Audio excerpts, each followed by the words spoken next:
seated. Thank you so much. Good morning, Chief Whip, Honorable Ntuli. Good morning, Honorable Sangoni. Good morning, Honorable Nhlanhla. Good morning, Honorable Skosana. Good morning, Chair. Good morning, Honorable Nomvalo. Morning, Chair. Good morning, Honorable Cameron.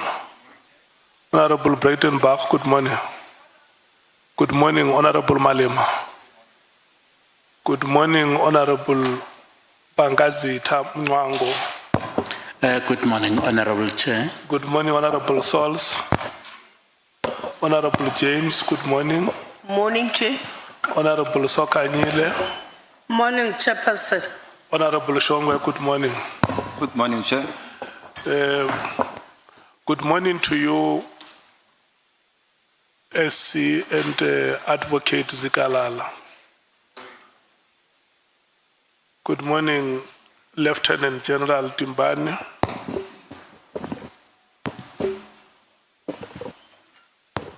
Good morning, Chair. Good morning to the committee Thank you so members. much. Good morning to you and your team. The staff of Parliament, good morning to you, and members of the media who are here with us. You had a very hectic week last week, but you are still able to join us here. We very much appreciate your presence here. Mr. Khoza, good morning to you. And I want to take this opportunity and hand over to you to do the welcome here. When you have done the welcome, you will officially hand over this venue to us, because once you hand it over, the rules of Parliament must apply. Thank you. Good morning, Chairperson of the Ad Hoc Committee and committee members. It is an honor and a privilege for us as correctional services to host Parliament. So we are very excited that the Parliament came to the people, it came to correctional services. So I am Emmanuel Khoza, the Deputy Commissioner, Area Commissioner of Kgoshi-Mampuru II. I am responsible for the entire complex in ensuring that all South Africans are safe. So I am standing in here on behalf of my National Commissioner Mkhwanazi. He appointed me to make sure that I host you and I take care of you for the entire week. So I'm very happy that you are all on my hands for the entire week. So I must be able to indicate that for us, we have 4 correctional centers here, which in the old language used to call for prisons. So I'm responsible for outside the management area, and we want to invite you to come and buy furniture from us and also have other events hosted in this venue. So without wasting much of the time, I must be able to indicate that we have the environment that is very secure. You are very safe. Feel free, relax. We are going to make sure that we provide the hospitality to you and making sure that the Parliament runs smoothly. At the back where we have 2 sliding doors, we have ablution facilities. The restroom for males is in my right-hand side. The females are in the left-hand side. For the media and community members that are here. We also, in my far right, we have also a sliding door that goes out to the restaurant where we are going to be providing the catering. And then when you are in there, you turn left. There is where the ablution facilities and the restrooms for the committee members and the chairperson. So we have 3 rooms that are available for the consultations for every member of the committee and the chairperson, as well as our guests that are here. So we want you to enjoy the warmth of a correctional facility. What we can also indicate is that we have a router that is available. I will be providing the number of the router on that whiteboard so that it can be accessed easily. So we don't be surprised that the router starts with DCS. DCS is Department of Correctional Services. So we can guarantee you that it's not going to be hacked. You can utilize that for the entire session. So for emergency services, all the exits are in. There's one in your right-hand side, two at the back, one in your left-hand side, and the assembly point is outside the main entrance next to. You will see that there is an ambulance as well as there is also a mobile toilet. That is where our assembly point is in case there is fire or there is any other emergency. But we are very sure that there will not be something strange that will be happening. So we can also indicate that we around outside, we've got members of the security cluster. We have sufficient parking for everyone, and we were expecting a public to can able to access our facilities. So we want to make use of this opportunity to thank the chairperson and the committee members for agreeing to be hosted by Correctional Services in order to demonstrate the capacity that we have. Now that I had already sold ourselves as a service provider, I wanted to hand over the facility formally to the Parliament and say, Chairperson, this is your venue from now on up until you hand it over back to us. On that note, thank you very much for the opportunity. We are very excited to host you. Thank you, Chairperson. Thank you so much, Mr. Khosa, for the warm remarks and the warm reception that you have given us here at Kgosi Mampuru Correctional Facility. Thank you so much. For members of Parliament and members of the public, this is where we will be conducting our business this week, starting today with the appearance of General Dimpane, and then the next witness, Mr. Nhlanhla, will appear from tomorrow. And that will be the work of the committee for this week. We are here, members of the public, at the foot of the Mogale Mountains, in a city that was established in 1855 called Pretoria. And today the area is commonly known as Tshwane, named after a river which runs from the bushveld up to the southern side of the settlements.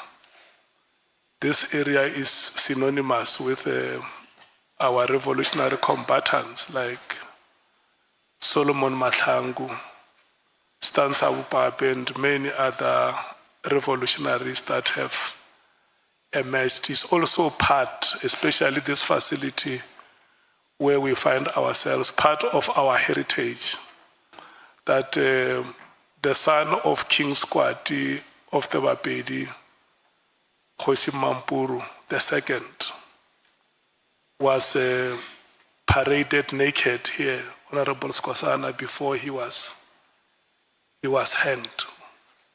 Paraded naked before he was hanged in 1883. This is the land of the people of Mkhize, people of Maimane, people of Moerane, and later Mogale. The Bakhatla who were in the Mabiyana Matshwana complex, the Bakhatla ba Mocha, ba Makau, ba Manana, ba Msetla, ba Khafela. This is the land of the Ndebele of Manala and the Ndebele of Nzunza, Mabena, and Mahlangu respectively. The land of the Ndebele of Kekana, who are today in the northern part of this republic. So with those remarks, I want to officially welcome you here and get ourselves ready to start the business of the day. We will start by checking if we have apologies, Bonani. We don't have any apologies received for recording. Honorable members, is there any amongst you who wish to submit apologies? I don't see any. Welcome, Honorable Mathais, and good morning. Good Thank you morning, so Chair. much. Did I say good morning, President? SC, may we please confirm that our guest is the witness that we have expected? Good morning, Chair. Good morning, honourable members, and good morning, media, members of the public, and colleagues. This morning, may I just you ask for apologies? May I ask for Maria to be formally excused from the sitting here this week? You know that she would be busy with some other important work on behalf of the committee. Witness this morning is Puleng Patricia Dimpani, who's the Chief Financial Officer at SAPS, and her evidence will be led by Ms. Lerato Sigalala this morning. Thank you.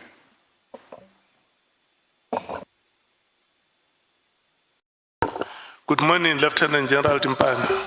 Good morning, Chair. Lieutenant General Dimpani is yourself. Lieutenant General Puleng Dimpani is myself, Chair. Thank you so much. We are going to proceed this way. I will have to administer oath before I hand over to the SC and yourselves to lead evidence. Before we administer oath, let me read the following to you that you have been invited to appear before this. Sorry, Chair. Honorable Malum. I wanted to check where the screens, because the screen.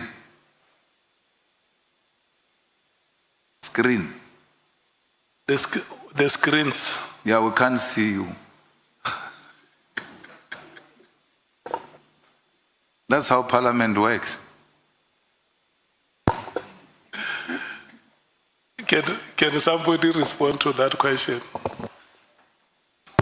Chair, I will do that, Chair. Honorable Malema, as usual, money has been eaten. Thank you.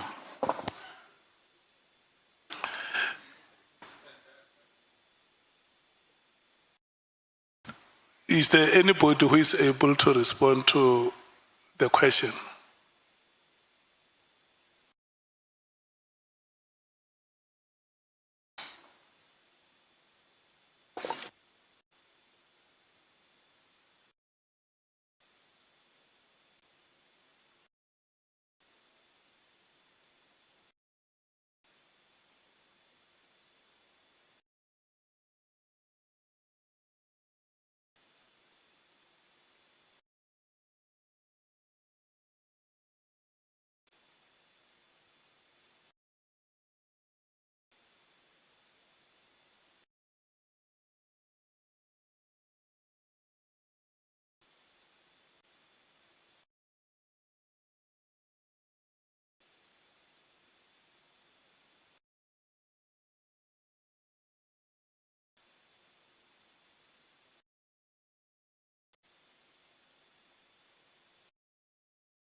Chair, Mr. Malema is wearing a suit today, so the screens are quite important for him today. Chair, when you come from KwaZulu-Natal, you might not be able to differentiate between a screen and a camera. If a camera is here, there's no need for a screen. But for the purpose of proceedings, you need a screen. Thanks. Yeah, but the Chief Whip speaks about the suit you are wearing. What do you say about the suit? No, I didn't want to be confused with the residents here.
We are sorry, the screens, we do have the screens in the room, but we did not know that we needed to connect them. And we think we can connect them during the break because it will take some more minutes to connect them. Thank you.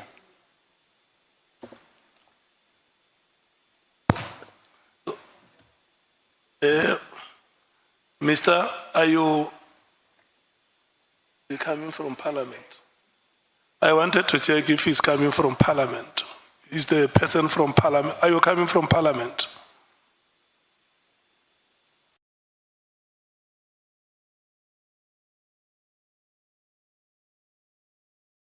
Can the person from Parliament come here and explain why there are no screens here?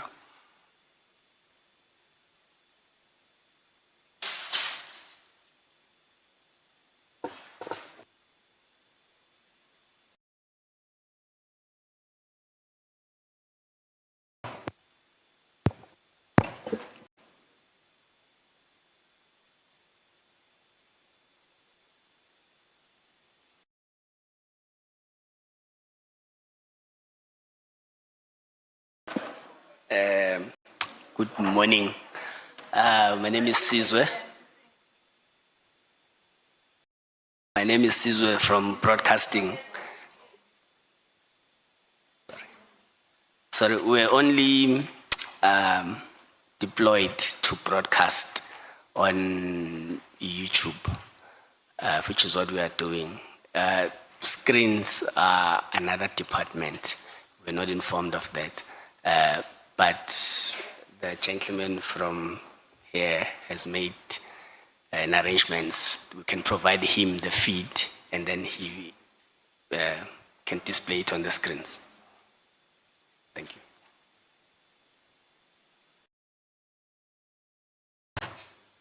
Look, we will live with your explanation, but it is inadequate because we have been told that you sent a team here about 2 weeks ago to make an assessment of this facility. And the fact that the GCIS official has confirmed that there are screens available here, they will be connected during break. Means that it's something that your team, when it was here, was supposed to have taken care of that. We will accept that as an omission on your part, and you will find a way to correct it. I don't think you must be crucified for that. But it must be a learning experience to you that this is one aspect that you should have checked when you came to do a visit here in the past weeks. Honorable Matthews, is your hand up? Yes, Chair, just quickly, they reported that they've only been procured to broadcast on YouTube. Does this mean our proceedings are not on the Parliament channel, on DSTV? Or is it just YouTube? Because YouTube costs people data opposed to DSTV, just for clarity. Honorable Nhlanhla. No, thanks, Chair. I just wanted to request to check on our behalf because the person in front of us says she is Puleng Timpane. In the statement, it's written Patricia Timpane. So if you can check on our behalf if Puleng Timpane and Patricia Timpane is the same person. Thank you, Chair. Okay. Yes, can we deal with that question of public interest? Whether the proceedings are streamed live on a Parliament channel. It's like I'm talking to myself.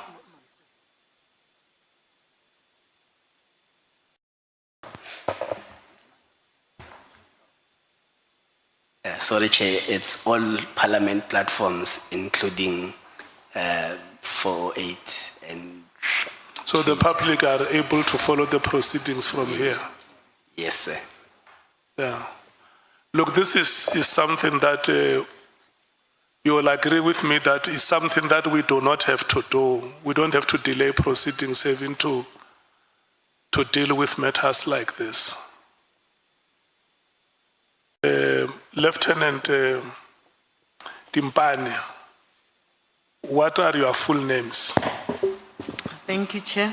I am Lieutenant General Puleng Patricia Timpane. Puleng Patricia Timpane. Yes, Chair. Are you fine, honorable members? Honorable Malim, Honorable Nhlanhla, may we proceed? Thank you so much. Let me make those statements that I wanted to make before oath is administered. That you have been invited before this ad hoc committee, which is investigating allegations that were made by Police Commissioner in the KwaZulu-Natal province, Lieutenant General Nhlanhla Mkhwanazi, on that day of 6 July 2025. The purpose is for you to assist the committee in its oversight work. You will be expected to give a testimony here.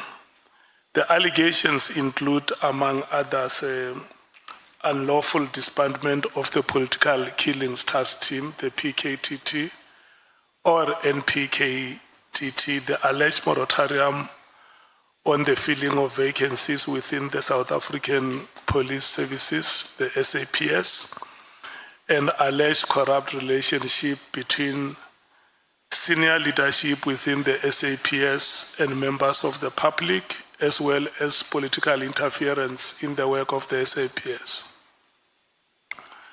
Lieutenant General Timpane, in extending invitation, the ad hoc committee chairperson has indicated to you that you may provide such information to the committee if you so wish under oath in terms of powers, privileges and immunities of Parliament and Provincial Legislatures Act 2004. And please be informed that by law you are required to answer fully and satisfactorily all questions lawfully put to you, or to produce any document that you are required to produce in connection with the subject matter of inquiry, notwithstanding the fact that the answer or the document could incriminate you or expose you to criminal or civil proceedings or even damages. Please note that you are, however, protected in that the evidence given under oath or affirmation before a House or a Committee of Parliament may not be used against you in any court or place outside Parliament. And that is why we had to declare this facility a parliamentary precinct before we proceed. Except in criminal proceedings concerning a charge of perjury or a charge relating to the evidence or documents required in these proceedings.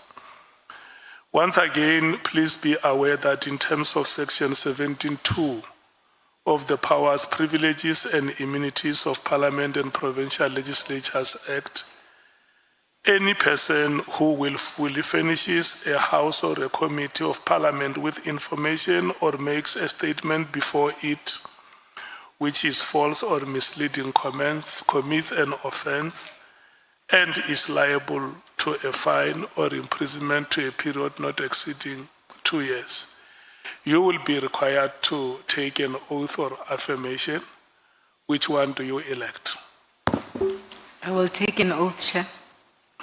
Thank you so much. If you choose to take an oath, you will then follow me as I dictate. You say "I" and mention your full names. I, Lieutenant General Puleng Patricia Dimpane, Swear that the evidence I shall give swear that the evidence I shall give shall be the truth, shall be the truth, the whole truth, the whole truth, and nothing but the truth. and nothing but the truth. So help me God. So help me God. Thank you so much. We are done with this part. I'm handing over to you, SC, and I want to wish both of you good luck in leading evidence.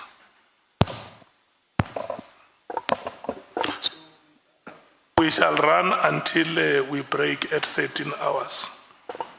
Thank you, Honourable Chair, Honourable Members. As indicated earlier, my colleague, Ms. Sikalala, will lead the evidence of General Dimpane this morning. Thank you. Or is it your advocate, Zikala? Good morning, Chair. Yes. Thank you so much. Welcome. Good morning, committee members. Good morning, General Dimpane. Good morning. How are you doing? I'm okay, and you? I'm all right, thanks. I just want to deal with one matter of housekeeping in relation to General Dimpane's statement. Can I just confirm that members have before her statement, but it was also accompanied by a set of annexures. I understand that those annexures are made available electronically. Can I just get confirmation that the electronic annexures have been made available?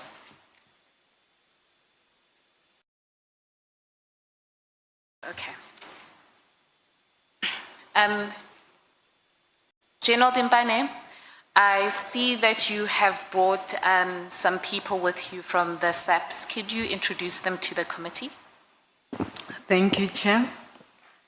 I do have Major General Ramorena Tswai from our legal department in SAPS. Next to her is Major General Matlo. She's the Chief Risk Officer in SAPS. Then I have Brigadier Fansel. He works in my office and responsible for budget management in my office. Then I have Warrant Officer Lekau, who is assisting me with driving as well as protection duties for the CFO. Thank you. General Dimpane, maybe as a way of kicking off, you stated paragraph 7 of your statement that you joined the SAPS in 2007 as a lateral hire. Can you talk us through your background and how you got to be the Chief Executive Officer? Thank you, Chair. I joined the South African Police Service in 2007 as an internal auditor. It was an appointment that is called the lateral appointment. At that time, I was a senior superintendent. The current rank is a colonel. And I worked in the Free State when SAPS was establishing its internal audit units across the country. I was then appointed to head the unit in the Free State province. I was promoted as a brigadier to then head the finances in that part of the province. It was a provincial head finance. And I then also until 2015, I headed the finances in the Free State SAPS. In 2015, then I got an opportunity to be appointed in a provincial government department, still in the Free State as a CFO, the post that I only occupied for a year. And then I was reinstated back in SAPS in 2016 as a Major General, occupying the post, then it was called the Deputy Provincial Commissioner responsible for physical resources. until 2019 when I was promoted, took up the post of the Chief Financial Officer in head office in Pretoria. Thank you. At the time of your appointment as the Chief Financial Officer, who was the National Commissioner at the time? It was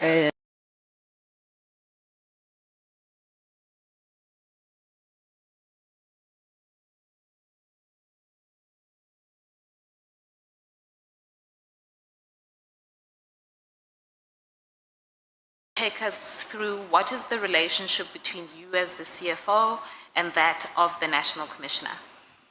the National Commissioner is the accounting officer of SAPS. He's the DG. He's the head of this department. And the PFMA dictates that the accounting officer should appoint a CFO to assist him or her to execute his responsibilities or her responsibilities as outlined in terms of Part 2, Chapter 5 of the PFMA. So I'm appointed precisely to execute those responsibilities and assist the accounting officer in this regard. So I report directly to the accounting officer as the Chief Financial Officer. Okay. So the National Commissioner is the accounting officer in terms of the PFMA, and you are there to be able to support the role of the National Commissioner. Can you, it's already outlined in your statement, can you take us through the various things that you are responsible for as then the Chief Financial Officer reporting to the National Commissioner? Thank you, Chair. As indicated, I'm appointed and assigned responsibilities to assist the accounting officer in terms of those responsibilities that are outlined on Chapter 5 of the PFMA, Part 2.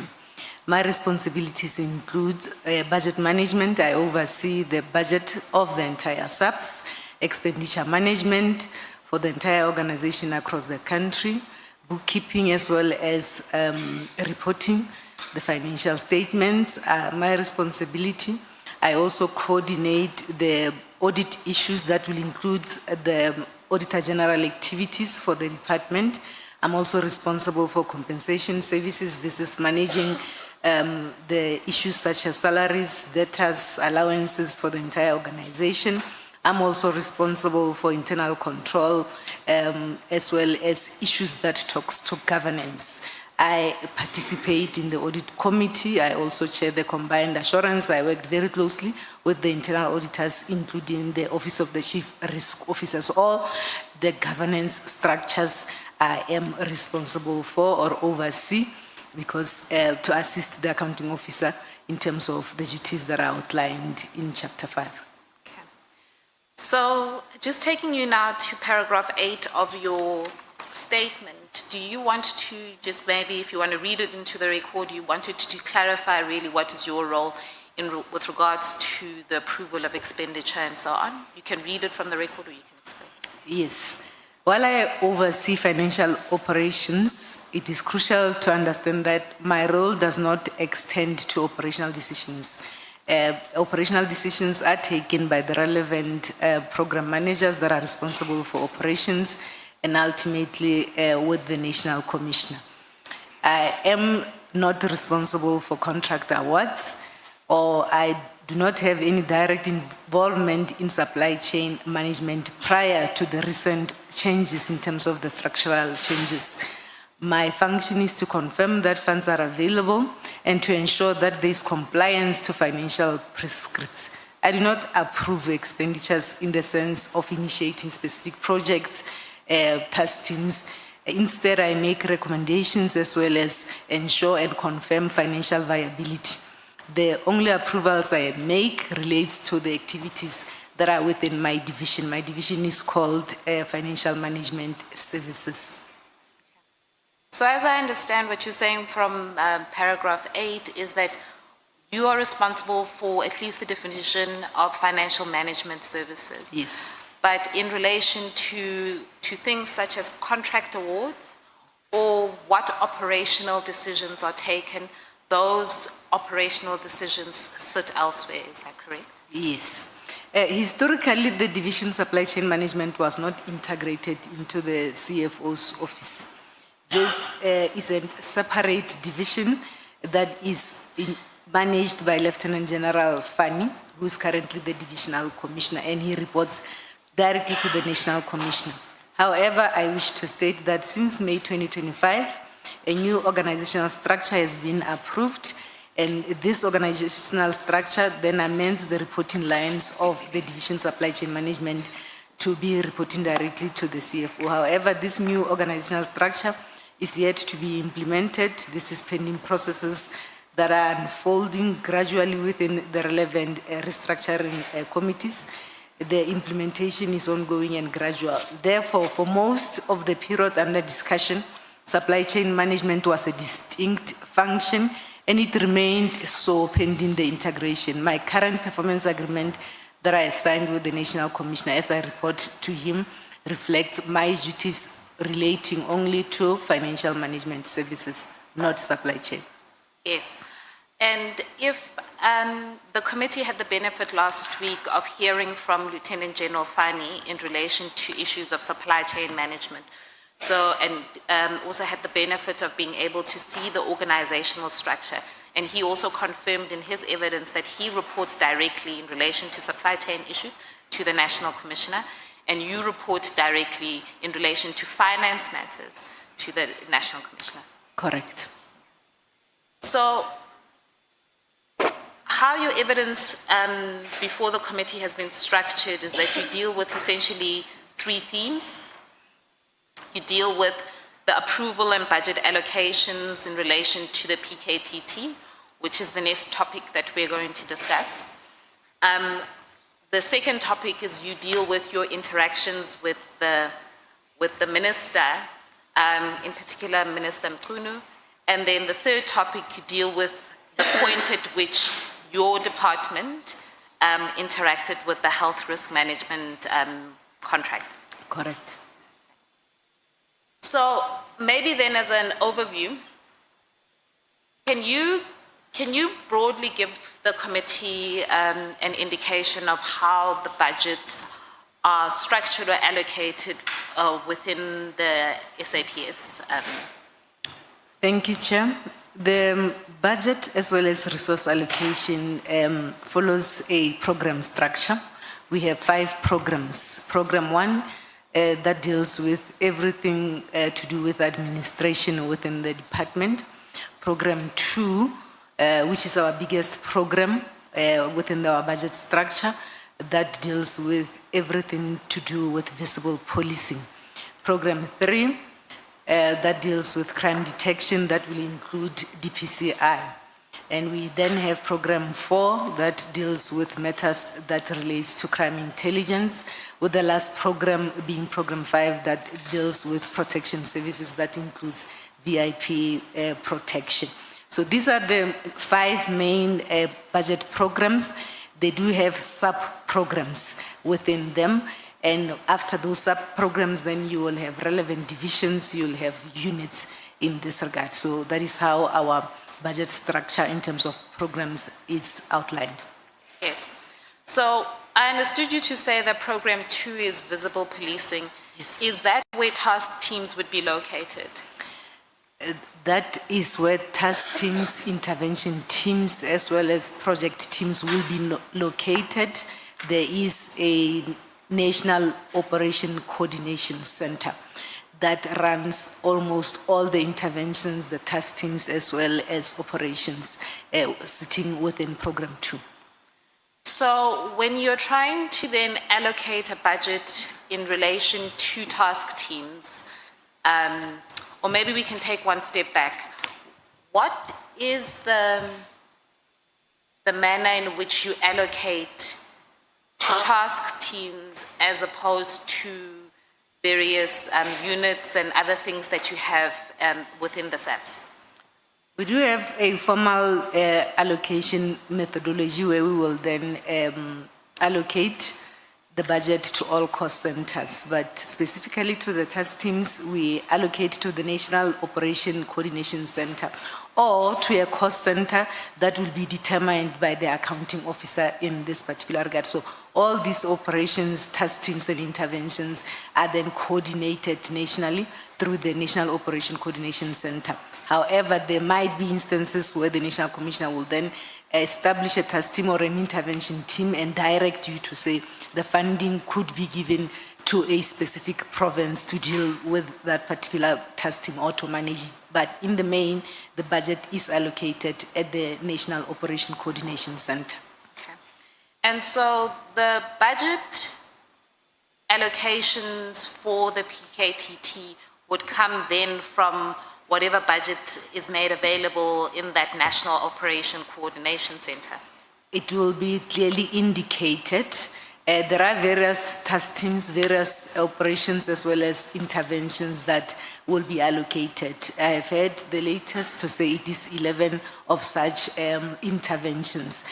It will be allocated, it will be clearly indicated. However, when the task team started in 2018, the budget was allocated to the province, and over the years then it was allocated to the National Operations Center. So can I just confirm, when you're talking about 2018, are you talking now about the PKTT? Yes. So that's that 2018-2019 budget period? 18-19 budget, yes, at inception. Yes. And so that initial budget was drawn, as you say, from provincial? It was allocated nationally. It's a special allocation. It's not part and parcel of the baseline allocation of the province. It will be a special allocation. We would then establish a project code on the system to be able to track the expenditure as well as to be able to can predict the allocations linked to that particular task team. Okay. So how many task teams do you have in the SAPS at the moment? If I am correct, I have read somewhere that the latest is 11. 11, it's task teams / operations / intervention teams. And in your witness statement, to focus more sharply on the issue of the PKTT and the budget and how it's been allocated over the past few years, in your witness statement, you begin to detail how the budget has been allocated. Can I ask you to, maybe for a globular view, can we turn to page 15 of your witness statement? Okay, is it paragraph 15? Page 15, it's table A. Okay.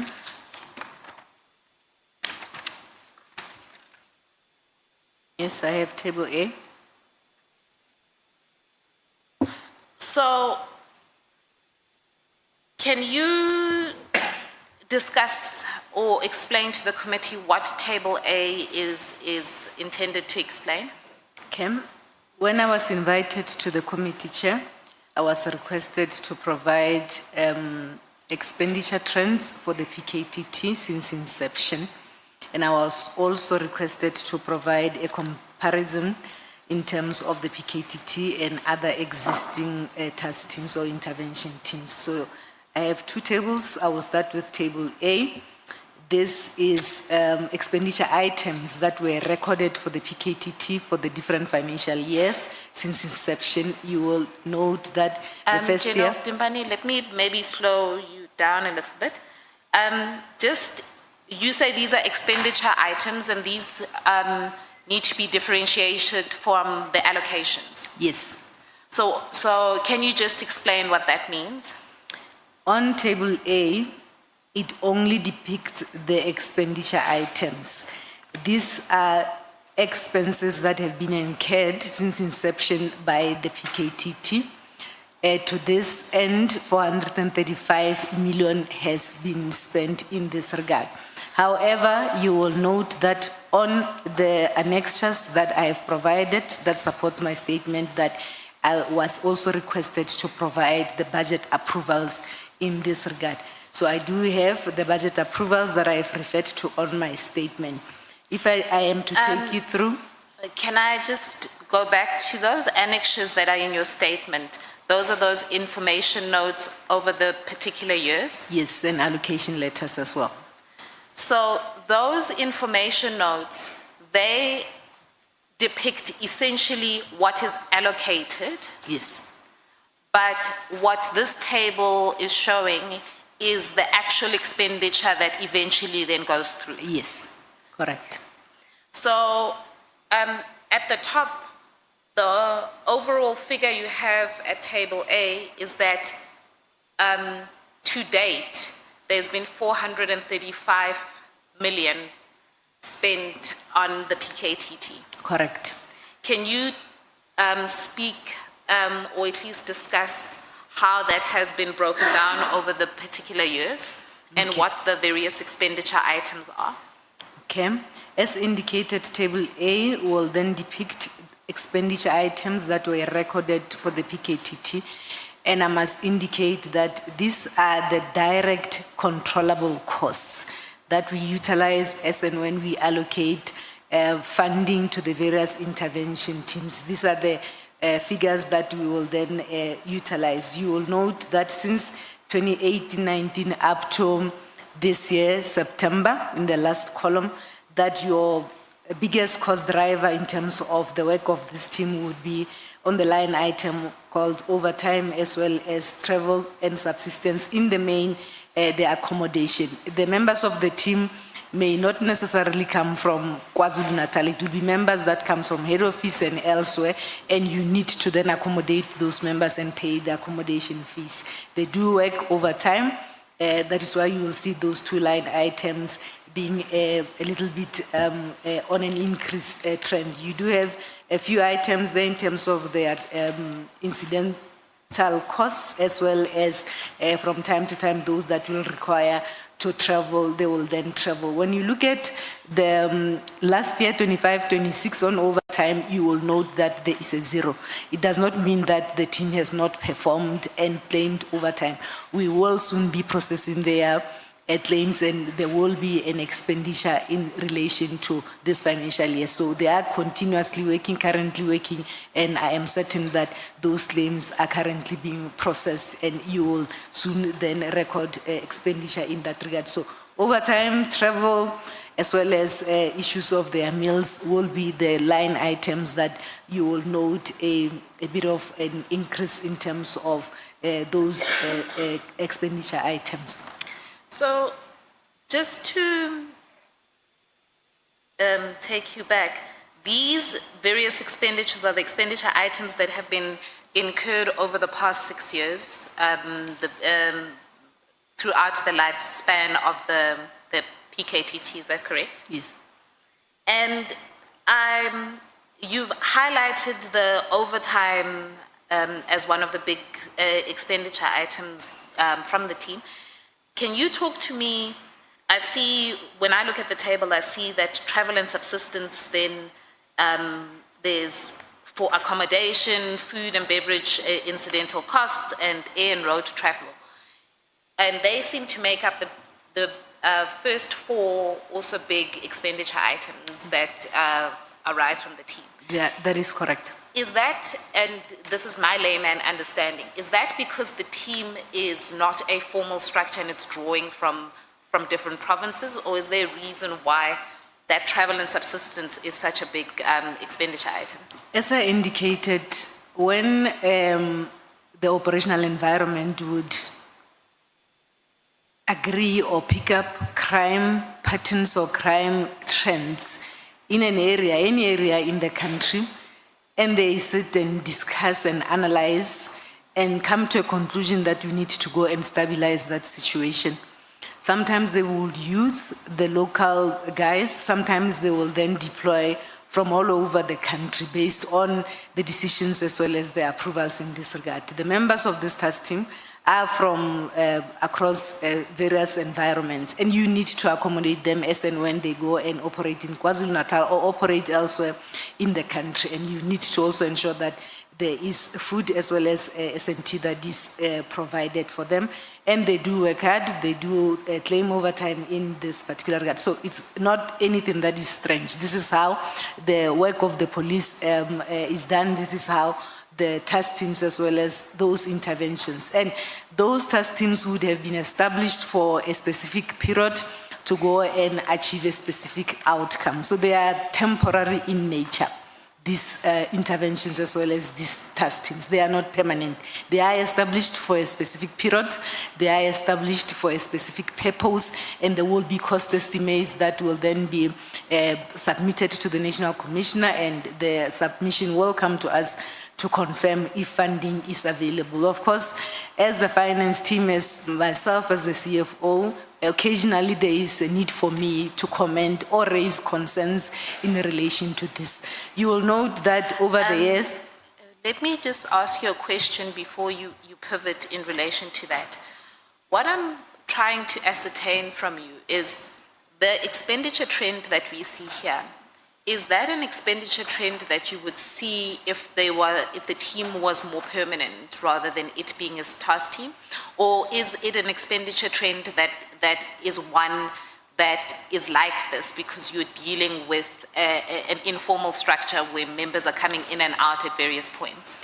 If it was a permanent team or permanent unit, let's say for instance, it is established in KwaZulu-Natal, and I'm making an example, then you will not have an expenditure line item that is called accommodation, because members will be permanent, they will be staying in their homes. You will not see expenditure items that talks to issues of meals, because the members will be permanent at home. Safe to say that perhaps from time to time they will be required to travel elsewhere to another province on investigation, and then you will see those accommodation costs coming up if they are required to travel out of their normal station in this regard. So obviously whether the team is a permanent or a task team is not a decision that's made by finance. It's just in relation to noting this particular expenditure trend. It is not a decision that is made by finance. It is a decision that would be made by the accounting officer, having consulted all the relevant role players in terms of operations. That would be the head of operations, which is the deputy provincial commissioner, operations, and all the relevant role players. If, for instance, a decision is taken to say there is a stubborn crime trend in Western Cape, those decisions will be taken by the relevant operational environments, and the National Commissioner would then approve to say, we are going to intervene, let us go and stabilize that particular. So it is operational decisions. What is required from us is to support such interventions to ensure that the country is safe. May we take Honorable Sangone? Thank you very much, Chair. Good morning, General. Just a quick question for follow-up, for clarity, Chair. Before Advocate Zigalala goes off on the expenditures, I just wanted to check with the CFO. If a member is deployed, let's say from Limpopo to KwaZulu-Natal, in terms of these line items here, would that one member, for example, be eligible for overtime, accommodation, food, and a daily allowance? Can we read it like that, that they will get all of those things as okay. Thank you very much. Thank you, Chair. Correct, Chair. Thank you. I want to pivot into Table B. Is there anything in relation to Table A that you want to elaborate on or explain? I am fine, Chair. Safe to say that all these expenditures would have been approved by the accounting officer in this regard. Those submissions do come to us to then ascertain financial viability, as well as to support the work that is done by this team.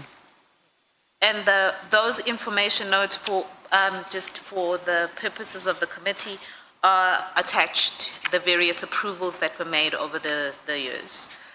Can I ask you then to turn to page 17 of your statement? And that's Table B. Sure.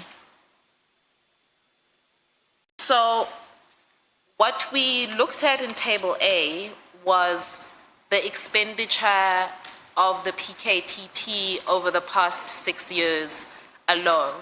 Can you tell us what Table B is explaining here? As I indicated, Chair, On the invitation to appear before this committee, it was also requested of me to provide a comparison in terms of other existing interventions and/or task teams. We are indicating on paragraph 15 that as certain crime threats emerge, the relevant national operation environments in SAPS will from time to time coordinate deployments, interventions, task teams, or operations with the primary purpose of stabilizing as well as normalizing such crime situations. Various such deployments, interventions, or task teams had been coordinated and managed by SAPS over the multiple financial years, of which only the prominent ones were deemed appropriate to be mentioned for comparative purposes. As I indicated, there is an indication that there are 11. However, for purposes of this exercise, we then deemed it necessary only to focus on those ones that are prominent and they are deemed appropriate for purposes of comparisons. So the details are indicated in terms of table B.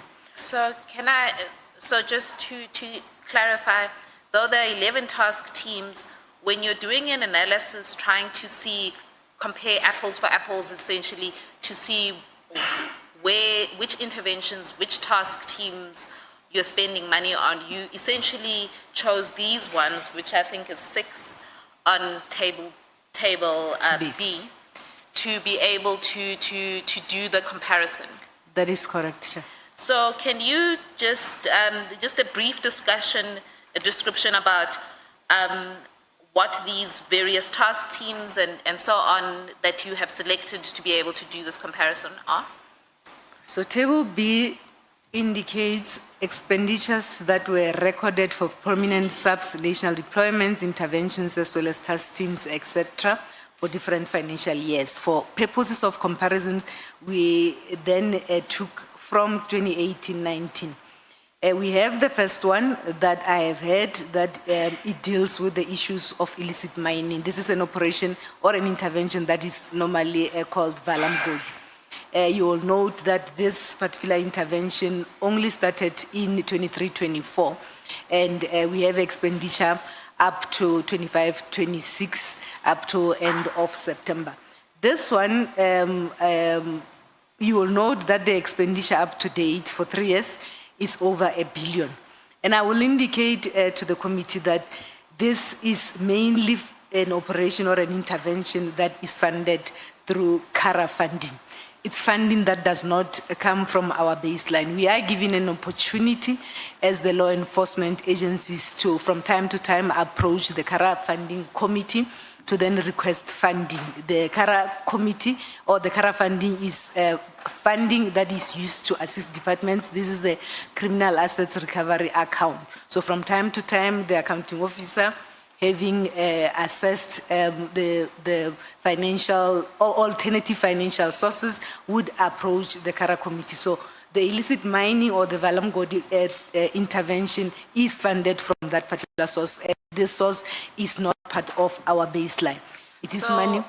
In relation to, so when we're looking at this comparison, though the various task teams are listed, and this illicit mining one is just in absolute numbers the most expensive, or the one that's cost the most at 1.1 billion. Correct. That 1.1 billion actually isn't coming out of the SAPS budget. It is not. Okay.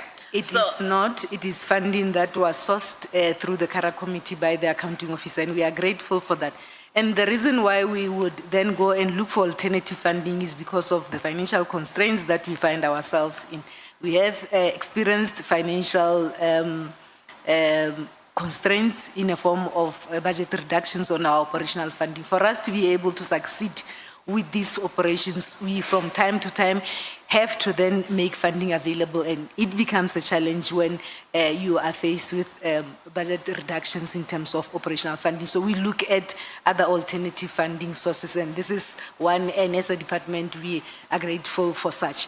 So this is money that was made available for us to be able to go throughout the provinces that had issues in terms of managing this crime pattern, and 1.1 billion has been utilized up to so far. Yes. So then the next one is the 2021 unrest. So an intervention or a task team was then established. Can you just talk us through that? Yes, during the 2021 unrest, there was a situation that needed to be contained, and obviously it could not be contained using the normal resources in those provinces that were affected. Therefore, decisions were taken to put together special interventions and special teams to go and support those provinces. You will note that then we had the bulk of the expenditure lying on 2021, and then few claims that came through in 2022 up to 24-25. These are the expenses that were incurred in support of those operations, as well as interventions in those provinces that were affected. So what I can see from this table is that over the period in which the SAPS was dealing with that unrest, that it costs just 950 million, so just shy of $1 billion, to be able to deal with that unrest situation. And this was drawn directly from the SAPS budget. It was drawn directly from the SAPS budget, and we needed to reprioritize. Because it was a situation that was confronting us, we needed to reprioritize and ensure that we contain that situation through ensuring that there are sufficient deployments and support that was provided to the provinces that were affected. Is this just, for my layman understanding, is this what would be the classic idea of a task team, where something happens that is unexpected, like the 2021 unrest, and the SAPS have to react, and then budgets have to be reprioritized and allocated to deal with that? Is this, if one wanted to get a kind of simplified example that everyone's familiar with? Not necessarily. We deal with different situations. Like I indicated, the operatives will sit and do their crime pattern analysis and identify stubborn areas. There are other stubborn crime patterns that would demand or require from the SAPS leadership to then deal with them in other, applying other methodologies. Then there will be those that are unexpected that you'll have. So we deal with quite a number of situations that from time to time requires special intervention or special attention in this particular regard. You will note that the next one, before I get to the political task team, would be operations in Cape Town. We have been in the Western Cape and investing in terms of resources, additional resources to deal with those issues in this particular regard. So we deal with different situations, different policing problems emerge from time to time. You do have areas that require stabilization. You do have areas that requires additional resources in this regard. Sometimes you then do have those that will take place now. For instance, you look at the March 2023 shutdown.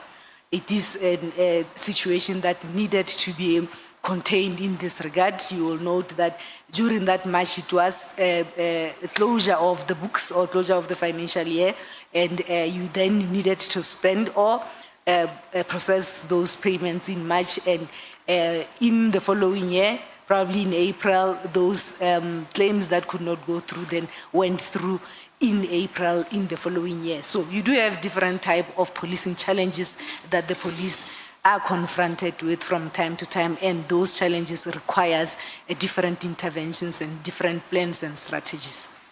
So just finally, in relation to this table, I see some of these intervention units, the expenditure is only for a couple of years, whereas I can see that in relation to the PKTT operation Lockdown and Thunder and the Emanguzi cross-border in KZN, those have a task team operations and expenditure that's been incurred for at least 6 years. Yes.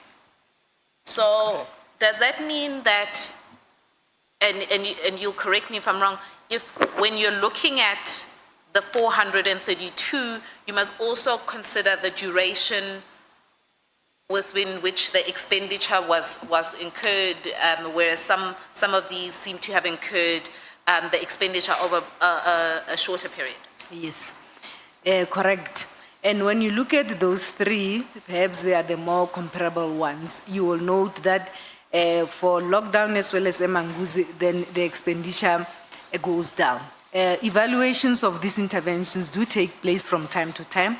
The operational environments and the project team leaders will convene and have discussions and evaluate and take decisions to say we are demobilizing or we are reducing the number of deployments. So those operational decisions are a norm, and those discussions are a norm, and of course any decision would have to then go through the accounting officer or the national commissioner to then approve such a decision in that regard.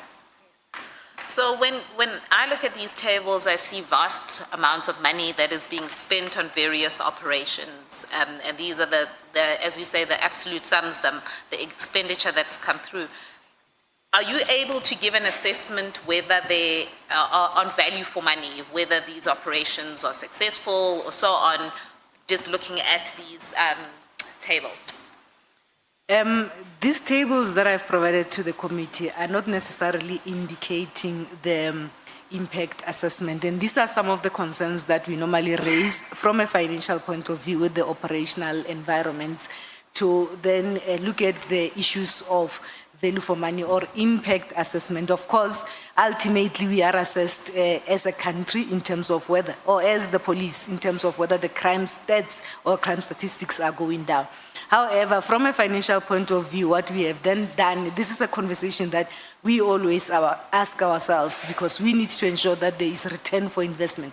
We spend a lot of money on these interventions, and we need to ensure that there is indeed return for investment. So in 2024, myself and my team, we then approached the research unit. We do have a research unit in SAPS precisely for this, because I would want to know from a finance point of view that is this a correct policy methodology? Is it yielding any impact, and is it value for money? So we then wrote to our research department to assist us with this impact study on all these operations, and also to advise us, because currently we do not have a model that we can utilize to assess value for money of all these operations. So we approached them, and there is indication that work has been done on the lockdown as well as Valamgodi operations. That impact assessment has been done. However, the report has not yet been discussed or issued in this regard.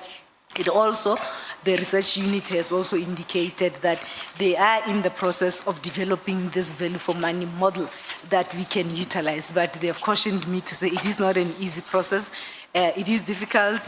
It takes into account a number of variables, and they have to engage with a number of stakeholders. However, if they are successful before the end of this financial year, they will be presenting us with that model that we can utilize and be able to take decisions and assess that indeed there was value for money and there was return on investment in terms of all these interventions that we have done. So it is a conversation that we have had, myself and the team, as well as the research team, because we need then to advise the organization in this regard. So we look forward to the outcome of that assessment from our research environment, and it will assist us in this regard to ensure that there is efficiency in terms of the work that we do and the resources that we make available. So what we've managed to look at is to be able to look at the PKTT's budget expenditure as a whole over its lifespan. And we've been able to look at the PKTT as a task team vis-a-vis or as against other interventions and task teams, and how those expenditure trends have been done in order to be able to have a comparison. Correct. So the one thing, and just to take you back in your witness statement, you then outline the various discussions you've had with the National Commissioner in relation to budget and expenditure for the PKTT in particular, because that's the team we're talking about. I wanted to ask, is there anything in relation to the conversations you've had with the National Commissioner about the PKTT that you'd like to be able to highlight, or explain in relation to how the budget has been allocated to that team?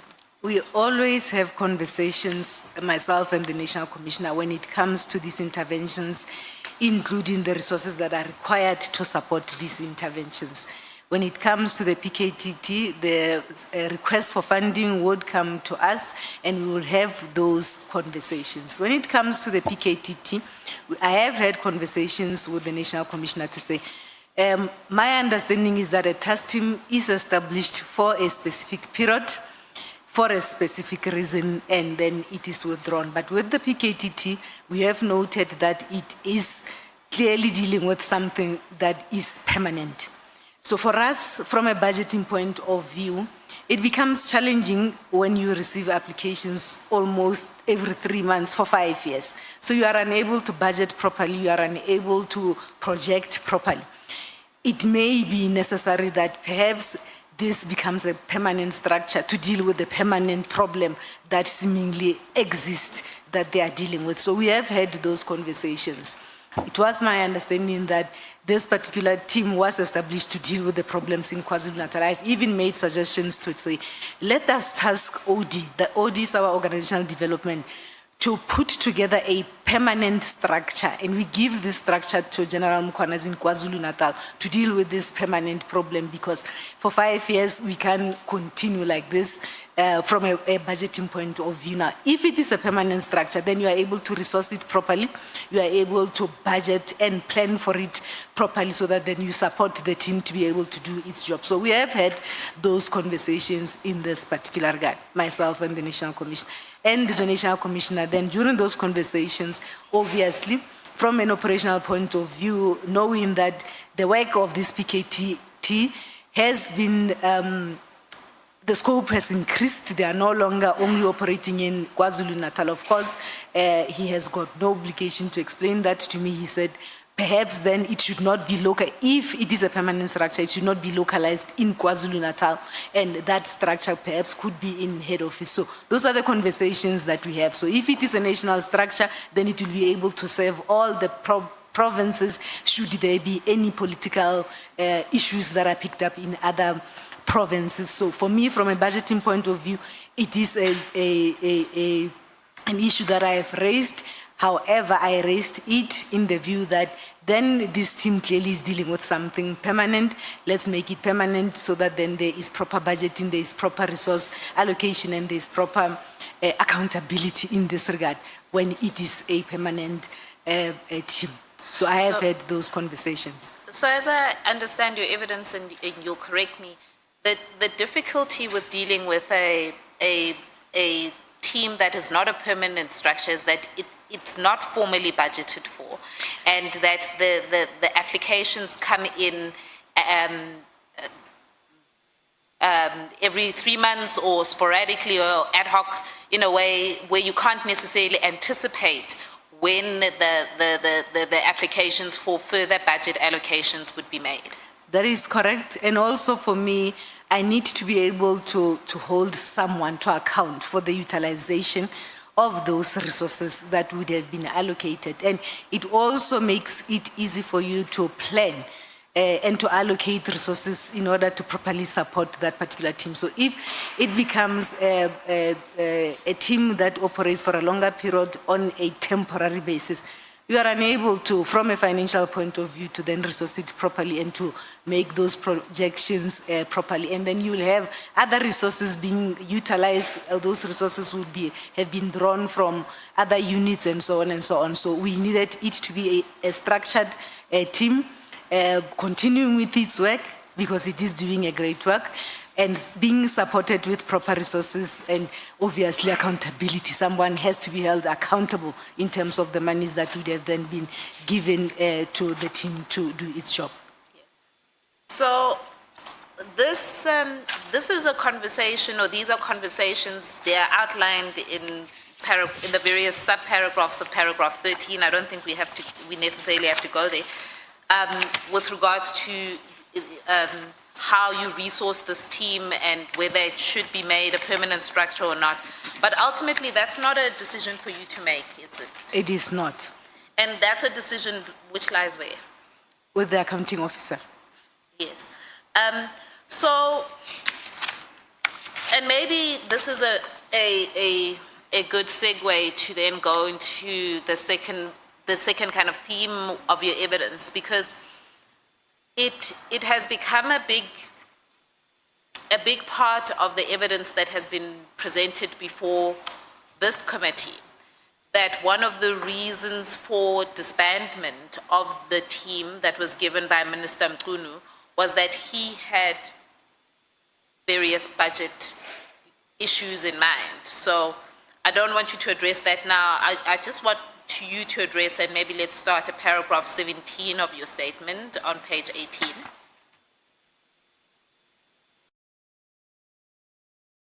Okay.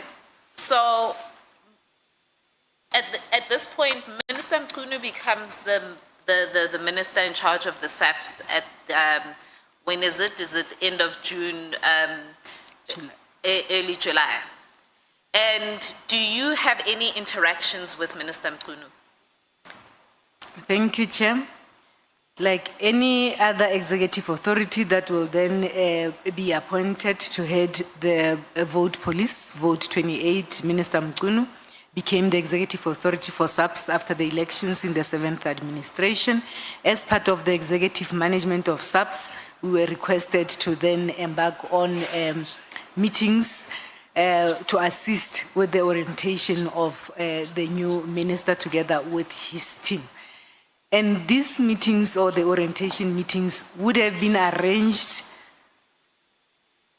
by ministry through the Office of the National Commissioner. And we will be invited from various environments to ensure that then we present certain reports that would have been required. During the minister's orientation, I was requested by the National Commissioner to make reports and presentations on the overall budget framework as well as the department's budget. I have to date, I can confirm that I have made 5 of such presentation. The first presentation or report that I made in terms of those various meetings, these meetings would have been arranged and authorized by the National Commissioner, and in the main, the National Commissioner together with other executive management would have been present. The first meeting was on the 12th of July, where we had a presentation that we made. We called it an introductory briefing to the minister. I made that presentation to orientate the minister in terms of the budget of SAPS. The second meeting was on the 31st of July, 2024, where I made a presentation that spoke to financial matters pertaining to the police. The third meeting was on the follow-up meeting was on the 14th of August. This was a follow-up of a meeting that had taken place on 31 July because there would have been questions and other issues that the minister would have raised. So we then conducted the follow-up meeting on the 14th of August. There were issues, concerns raised on issues of civil claims and other cost pressures. And then the next follow-up meeting, this is now following up the meeting that took place on the 14th of August, was a meeting that was held on the 12th of September 2024, where there were other instructions or expectations, issues such as the financial pressures. The minister wanted to know the split between head office as well as provinces, issues of capacitation of crime intelligence and other important environments. The last meeting that I've had with the minister, authorized by the National Commissioner, was on the 6th of June 2025, where we are then taking the minister through the apportioning of the 2025 budget in this regard. And I can confirm. So just to take one step back. So the minister, when he gave his evidence, he explained that there was pretty much like a 6-month orientation session that was taking place within the SAPS starting from July when he took over as the executive authority.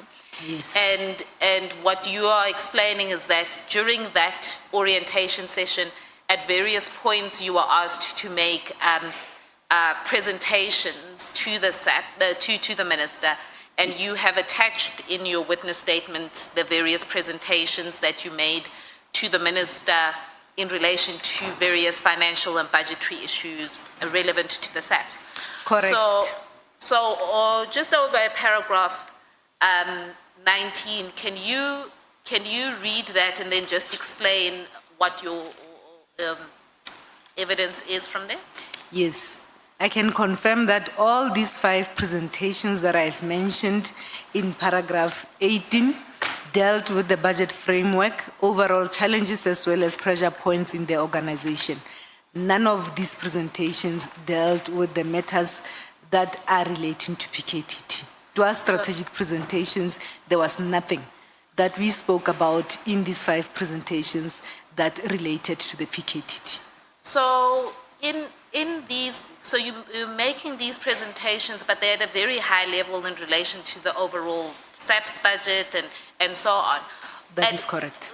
And even though your presentations may not have dealt with the PKTT, did the minister ever ask you in relation to budgetary issues and so on around, what is the budget implications of the PKTT, or express any concerns in relation to that? I have never spoken to the minister about the PKTT budget. All discussions concerning the allocation of funds to the PKTT are solely between myself and the National Commissioner as the accounting officer. The typical process, as I had indicated, is that the project leader would then apply for an extension of funding as well and submit this request. The submission will then go through various levels of approval, eventually ending up with the National Commissioner. I usually have these conversations with the National Commissioner during this process. We regularly discuss matters with all teams, including matters that pertains to intervention task teams as well as the PKTT. These are routine conversations between myself and the National Commissioner. My role then is to confirm whether there is funding. If there is no funding, we then have a conversation with the National Commissioner in terms of determining priorities or reprioritizing to ensure that we support this. These are the conversations that I have only with the National Commissioner. So these are conversations, as you say, that you have with the National Commissioner as the accounting officer in relation to how you allocate the budget. And that there were never conversations that were either that you had with the minister or that were ever raised with the minister in relation to how you're allocating the budget, how these task teams are essentially impacting the overall SAPS budget framework. The presentation for 2025 in terms of the apportioning of the allocation, it spoke to the apportioning of the allocation to all cost centers, but it did not touch on anything that relates to the PKTT. Okay. So, can you confirm, how did you learn about the disbandment? I had gone on leave from the 17th of December last year. That leave ended on the 10th of January 2025. So on the 2nd of January, while I was on leave, I learned of the disbandment. I think I saw something on one of the news outlets. That's how I learned about it. I was on leave. And General Timpane, Advocate Zikalala, may we please take Honorable Nhlanhla. Thank you very much, Chair. Just a follow-up, Chair, on the Minister being briefed about the budget arrangements of the PKTT. And it's very important, Chair, because the Minister bases strongly, amongst other reasons, that budgeting of financial costs of the PKTT will be becoming too much. So has the Minister or the National Commissioner solicited any cost analysis of the PKTT from you? No, Chair. Have you ever been made to account on the cost effectiveness of the PKTT in the SAPS top management meeting? No, Chair. Thank you very much, Chair. May proceed. Honorable Matthews. Also, just a follow-up or a question of clarity. There were 11, or there's 11 task teams. So did the minister also inquire about any of the other 10 at all, like specifically on how much was spent? From me as a CFO, I have never. In those 5 presentations to him, there was no questions from him or his team? These were strategic presentations, Chair. I have never been requested to come and present in terms of the operations to the minister. For any of them? Okay, thank you. Thank you, Chair. Thank you so much. You may proceed. Thank you. So, as the committee members have already foreshadowed, it was a significant part of the minister's evidence before this committee that he had in mind these budgetary pressures when he wrote the disbandment directive and he essentially issued it.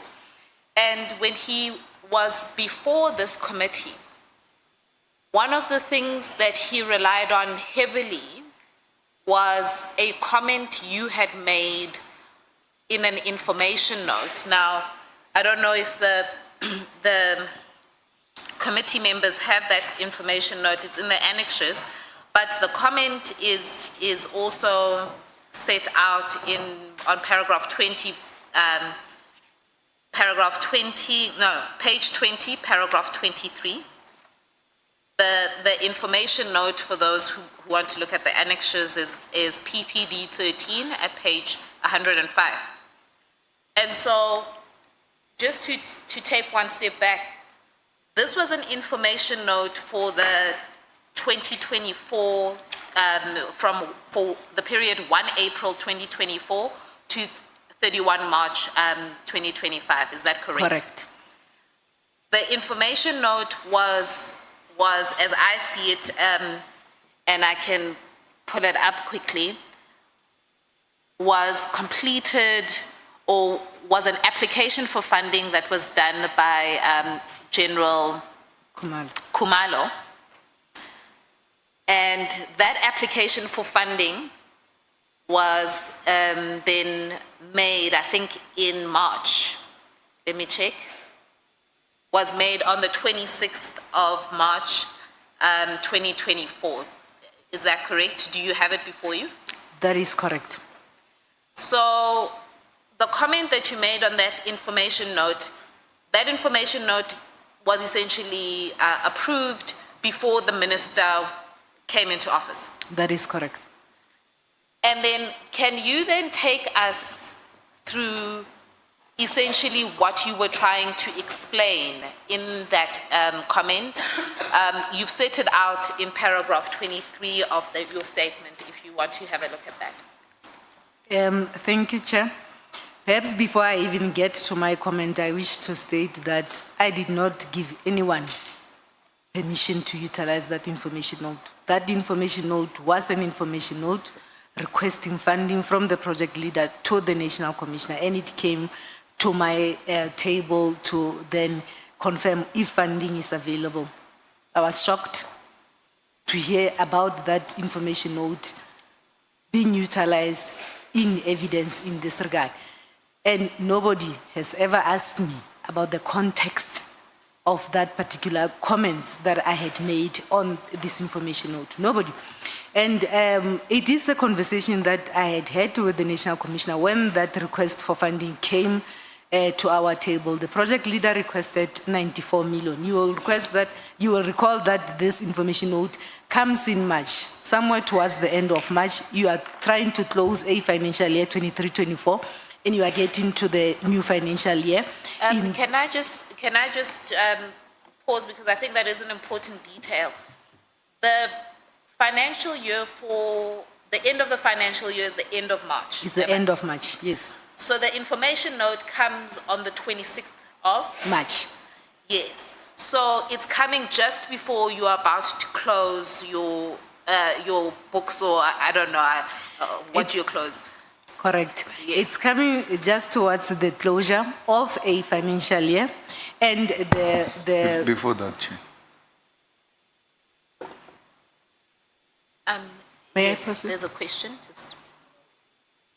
No, there was a point she was trying to articulate which she feels very strong about it. And she was interrupted that no one even asked her about it, and she was shocked to see. So I thought we must allow her to finish that ventilation. And then we can take forward the new question that she's talking about. Because this might be a platform where she feels she needs to express herself, and she has been sitting with this matter, and she must be given that opportunity. That is granted. Honorable, General Timbani, can you conclude the point that you wanted to elaborate? I wanted to indicate that this is one of the many information notes or funding requests that will come to our table. This was a request that was made by the project leader, and it was submitted in March. This is a conversation that I have with the National Commissioner, and I make several observations and comments in this regard. And I get to be shocked when this information note is utilized as evidence and trying to portray a picture as if I was advocating for the disbandment of the political task team. It is taken out of context, and I believe that this is an important platform to then deal with the context in terms of this information note. I wish to state that I did not give anyone permission to use that or give anyone the physical document in this regard to use in their evidence. Now, this information note comes, it has been taken out of context. Then I make an observation to say we are closing a financial year. We are getting into the new financial year. Between April and May, we will be engaging in a process where we then allocate or a process of distributing resources to all cost centers in this regard. For the purposes of allowing this task team to then do their work, we agree with the National Commissioner that the initial allocation will then be 20 million. You will note that the project leader had requested 94. We agree with the National Commissioner that up until we finalize the internal apportioning of the budget, we will then confirm 20 million to allow for the team to work while we finalize the processes of internal apportioning. And those processes unfolded and they were concluded in May. And I can indicate to this committee that the allocation for the team for that financial year was not 20 million, it was 55. The 20 million was an initial allocation as agreed with the National Commissioner, and subsequently we then concluded the internal apportioning and decisions were taken, and additional funding was given to the team, and the total allocation for that year was 55 million. Now I raised these concerns to say the National Commissioner, this team has been in existence for a long time, and I think I have raised this earlier. It is impossible, it's practically impossible for me from a budget point of view to operate in this fashion. It will be best. And you will note that the last comment there I'm saying, task component OD, this is organizational development, to urgently conduct a work study investigation for the establishment of a permanent structure. And I'm talking to the permanent structure that relates to PKTT in KwaZulu-Natal. I had indicated that it was my view that this team was established to deal with the problems in KwaZulu-Natal. It's been 5 years. Clearly, this team is then dealing with a serious problem that does not want to go away. For us to be able to resource this team properly, let's have a permanent structure in KwaZulu-Natal. Of course, the National Commissioner has different views to say, not localized in KwaZulu-Natal. Perhaps when we deal with this and we come to that decision, it might be a team that is national to be able to deal with the similar problems in other provinces. Of course, he knew from an operational point of view, I'm assuming, that the scope of this team had expanded into other provinces. He had no obligation to share that with me. And ultimately, he then approved the initial allocation of 20 million. When we are done with the internal apportioning, then the total allocation to support this team for that year was 55 million. So the document has been out there, been discussed out of context, and nobody has ever reached out to me to say, what exactly did you mean by these comments? So I thought I would use this opportunity to then clear the air and clarify this. The allocation for that year was then 55 million with a total spending of 57.5 million at the end of that financial year. Thanks, Chair. Thank you. Honorable Sangon. Thank you very much, Chair. General, on that issue that well, you've well articulated the context, but I can tell that you are quite upset with your comment having been used as evidence. How does it work in SAPS? Because I see that information note had 3 signatures, if I'm not mistaken. General, okay. But you were the second last before the National Commissioner. Now, once you make your comment and it goes to the National Commissioner, Ordinarily, does it go back down the line so everybody can see the comments? I'm trying to figure out, does it also go to the minister? How does it get to the minister's office for the minister to then use it as evidence? These submissions don't go to the minister. It ends with the National Commissioner as the approving authority. Then it will go back to the project leader who would have applied for funding. I would of course have a copy to ensure that then I keep track in terms of the budget allocation as well as expenditures in this regard. They do not go to the minister. Sorry, Chair, it's just, so in your view, how, and I know that maybe I'm putting you on the spot here, but when the minister brings this document, I mean, it's an operational discussion between, yourselves as the officials who are signing it off.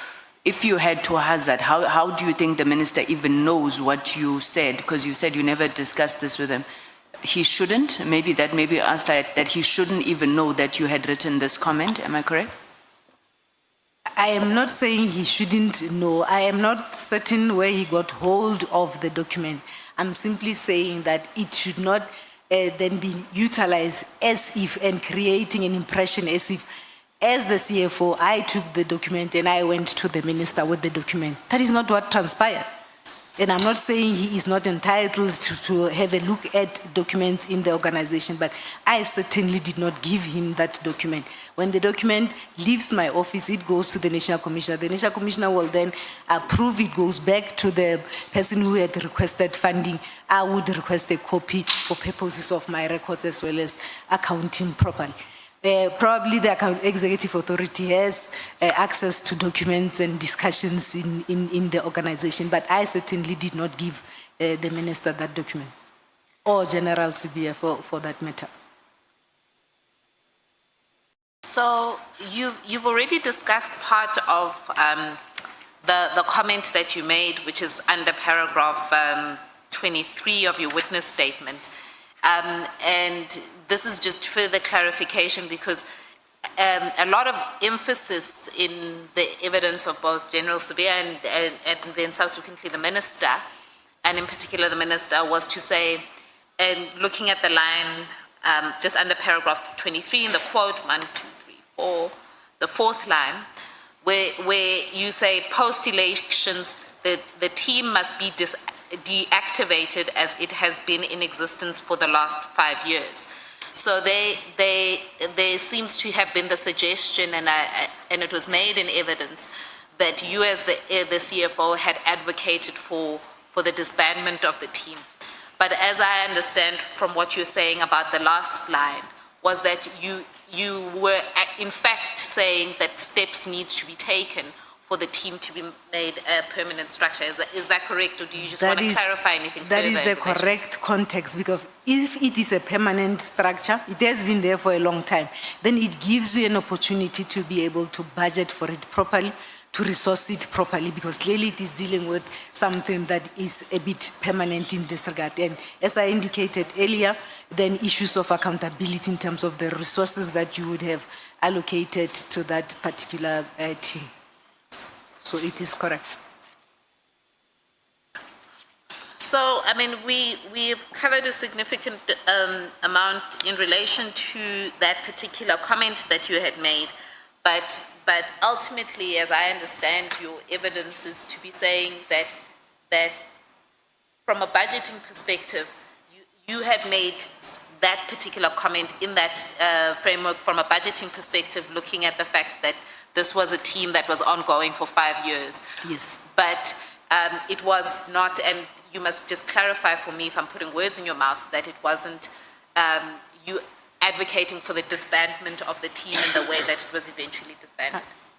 Correct. I wouldn't have advocated because I did not even know the operational work that they are doing. These are the operational conversations that I held with the operational teams together with the National Commissioner. So I do not normally get into meetings where the project leader will be briefing each other together with the National Commissioner. So it was from a resource point of view, as well as to assist us to be able to predict and to allocate resources and to ensure that there are systems in place to hold the relevant project leaders and project managers or whoever would then be heading this permanent team in terms of the resources that will be allocated to them.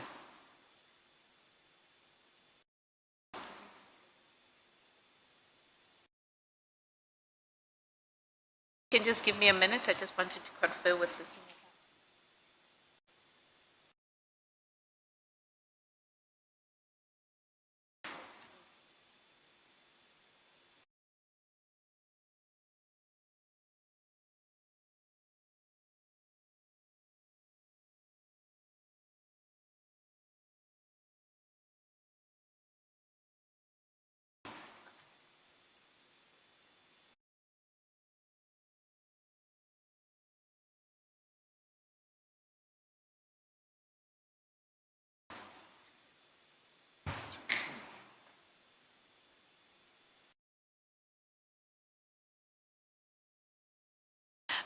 Thank you,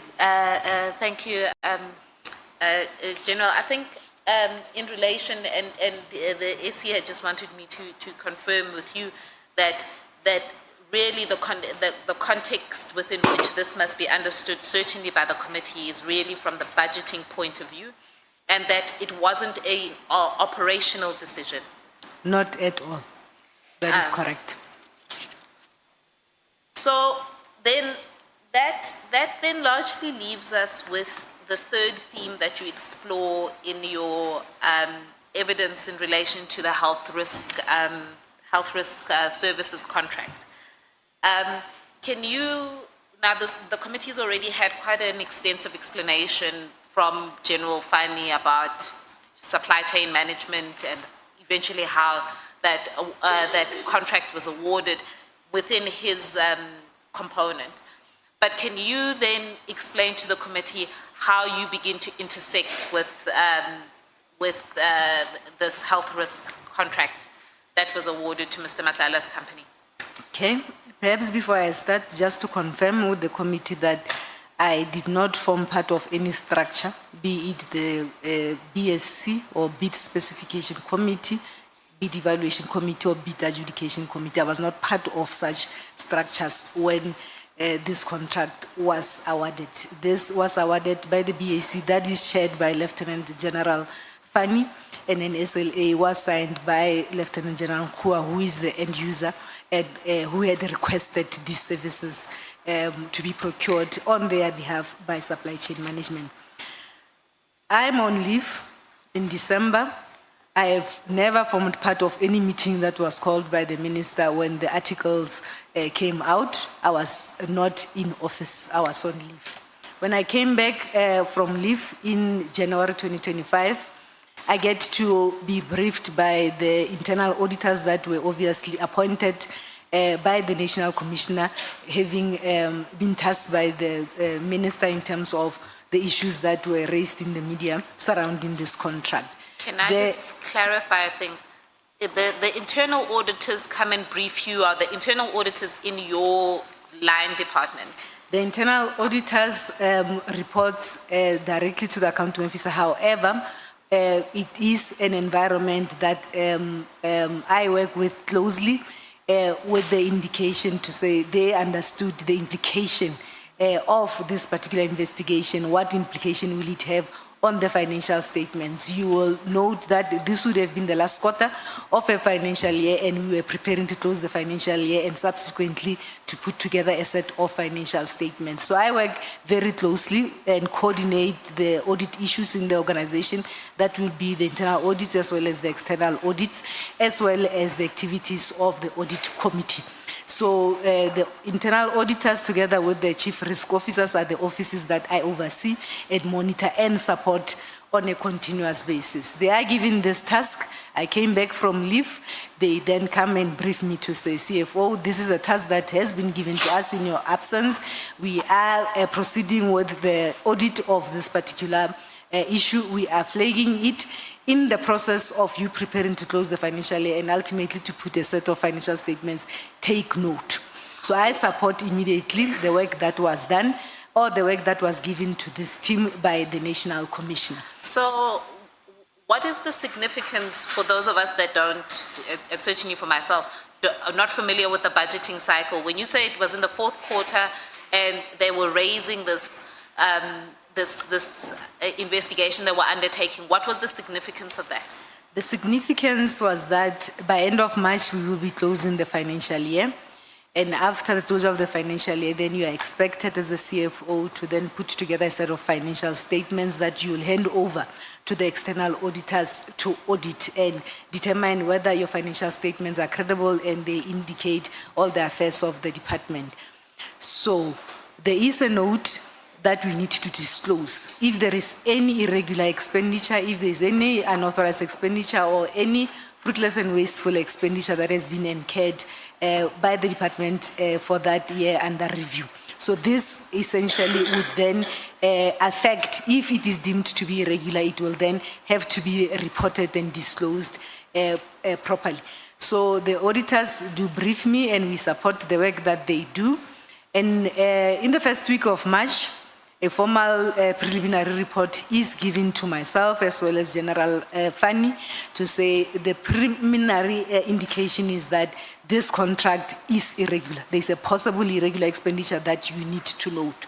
Now we do have. Can I ask? You say that this is in March. This is in the first week of March. You are given a report saying there is concern in relation to this contract. And there's a possibility of declaring irregular expenditure in relation to this health risk services contract. Yes. You say that they briefed you and General Fani. Did they brief General Fani with you because he is head of the supply chain, or how does he become part of the conversation? I indicated, Chair, that they then give me this report with a covering letter addressed to myself as well as General Fani. And the reason for that is that General Fanny is the custodian of the irregular expenditure register. So immediately, an assurance provider, be it the internal auditors or external auditors, flags a transaction as a possible irregular expenditure, you are obliged to then report it and record it on the irregular expenditure as such. And in terms of the National Treasury Framework on irregular expenditure, you must then immediately ensure that you appoint somebody to then conduct a determination test to determine and come to a conclusion and confirm that either this indeed that has been flagged by the auditors is not correct or it is correct. So they had that indication. It was a formal letter that accompanied that report that was submitted to myself as well as General Fanny in this regard. So what I then did the following day, having been finished with this report that talks about the possible irregular expenditure, of course, we then requested supply chain management to uplift this transaction on the irregular expenditure register as a possible irregular expenditure. I then approached the National Commissioner to say, this is a contract that was awarded by the BAC that is chaired by General Fund. The framework requires us to then determine and confirm that indeed this is irregular. I do not see that General Fanny will then deal with that particular process. So I need to assist you. Let us appoint somebody immediately to ensure that we are within the timelines as required by the framework to do this determination test. I wrote to the National Commissioner. The National Commissioner agreed, and we appointed a very competent person from Gauteng Finance, and we then instructed that investigating officer to ensure that within 30 days or on or before 30 days, that determination must be concluded. Where I am sitting, in the next 30 days, it will then be April. And I would need to then start to put together these financial statements and to have a decision on this particular contract. So the IO goes on and investigates. Just to clarify, when you say IO, is that investigating officer? Yes, the one who is then doing or conducting a determination test for us. They go on, they complete the report, and somewhere in May, they bring back the report, and it is confirmed that this contract is irregular. What does that mean? It means it was awarded in contravention with various supply chain prescripts. It was awarded by the BAC. So it is confirmed. I then instruct supply chain management to say this transaction has to then move from possible irregular expenditure from the register to confirmed irregular expenditure. What then this means? It means the register that will come to me or to be submitted to me to put together note 24 on the financial statements.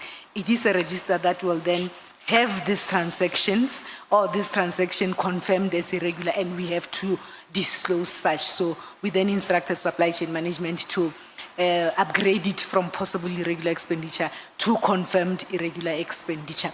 And the amount... Can I ask you a question at that point? Because when General Fani was with us last week, he said that he was not sure whether there had been a determination test that was done and whether that determination test had determined that there was irregular expenditure. Are you confirming that the determination test was done? Are you aware if that was shared with General Fani? I shared it with General Fani. And I instructed supply chain to update the irregular expenditure register so that when they submit it to me to then conclude note 24 of the financial statements, that transaction is there as confirmed irregular expenditure. So then the financial statements were, when the financial statements were concluded, and I think this is at paragraph 31.4 of your statement.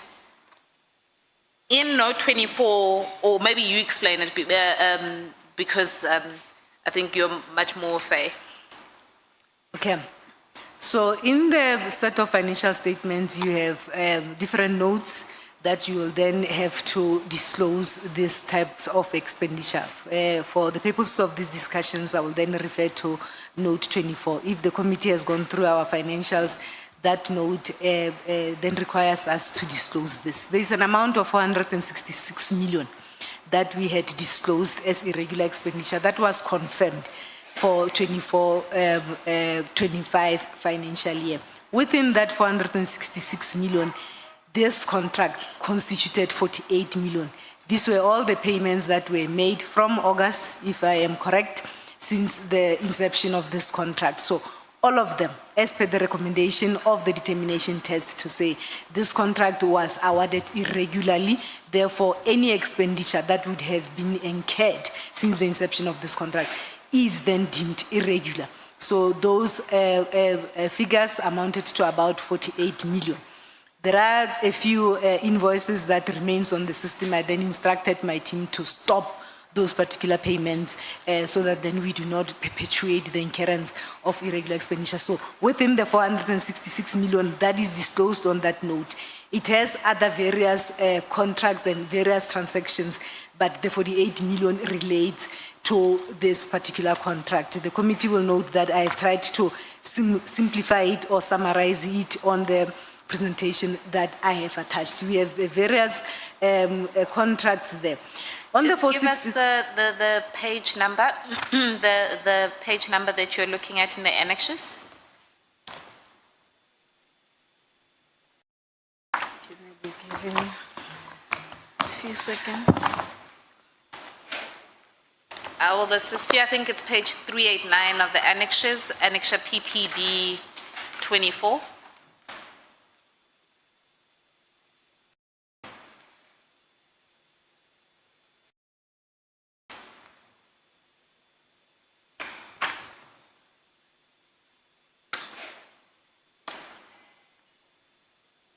Yes, Chair. It starts from 386 with a cover page there. So I tried to unpack the 650 that the Auditor General had flagged on our annual report.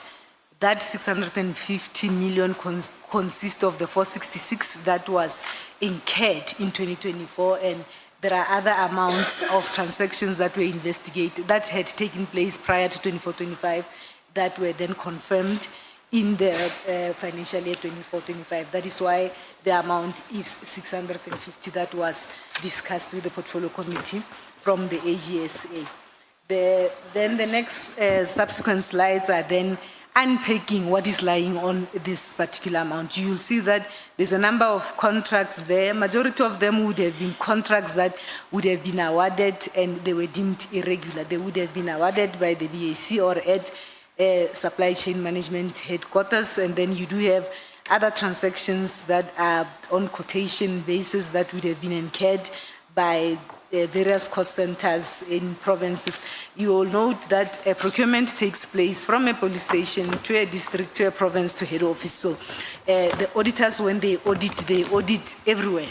They will then select provinces and stations where they will go and audit these procurement processes, and from time to time, they will highlight these particular non-compliances all over. But when you look at this, the bulk of this irregular expenditure that was disclosed in 24-25 is in relation to bids. This will be tenders that were awarded, and provinces do not deal with tenders. Tenders are only dealt with at head office supply chain management. So within all this, this one that talks to Medicare constituted 48 million. These were invoices that, or payments that were made prior to the cancellation of this contract, of which the cancellation took place in May. Yes. I just wanted to correct. I think I heard you say 28 million. I've got 48 million. It's 48 million. So out of the overall 460 that's disclosed in note 24, 48 million of it relates to this contract. Yes. Yes. And what I understood you to also be saying is that of the bulk of the irregular expenditure that sits in the SAPS relates a lot to issues of bids and tenders. Yes. And those are issues that come mainly out of head office in relation to the supply chain management department. That is correct. And we are, could you then discuss what steps now have been taken? Because we know an internal audit has been done and was completed in April. And in your evidence, you now explain that what you've also had to do was declare the irregular expenditure, and that was done with the financials of the last financial year. Can you take us through what further steps have now been done in relation to this contract to be able to get to some accountability? Okay. So we then disclose this as irregular prior to the submission of the financial statement, and I get further briefings from the internal audit team. And we were of the view that, when it comes to irregular expenditure in SAPS, there seemed to be lack of accountability, and the consequence management is not real. You have irregular expenditure taking place all over, managers appointing people to do disciplinary investigations, and the disciplinary investigations, when they come out, the outcome is that a person must receive a written warning, a person must receive corrective counseling. So these, according to me, are not real consequence management, because they do not deter this behavior. That is according to me. You have people who are doing procurement and breaking the rules of procurement. The question is this deliberate? Are people breaking procurement rules deliberately to commit fraud? So this is a problem. This is a culture in SAPS where irregular expenditure, you will find that there's no seriousness and accountability on it. So having an experience of some of these transactions where investigations were done and the outcome had said nothing must happen to a person, or a person must get a written warning, and so on and so on. We as myself as the CFO and other structures such as the audit committee, the internal auditors, the risk management, this is a concern, because if we do not deal with irregular expenditure decisively and ensure that there is real consequence management, we'll never be able to resolve this. People will continue. We do not know whether they deliberately break these procurement rules with the intention of committing fraud. Then myself and the Chief Risk Officer, we approached the National Commissioner. We said, National Commissioner, this particular contract has caused a lot of harm for the department. There is reputational damage. The department is in disrepute. Yes, we have disclosed the 48 million as irregular, but we can't go on in this particular fashion.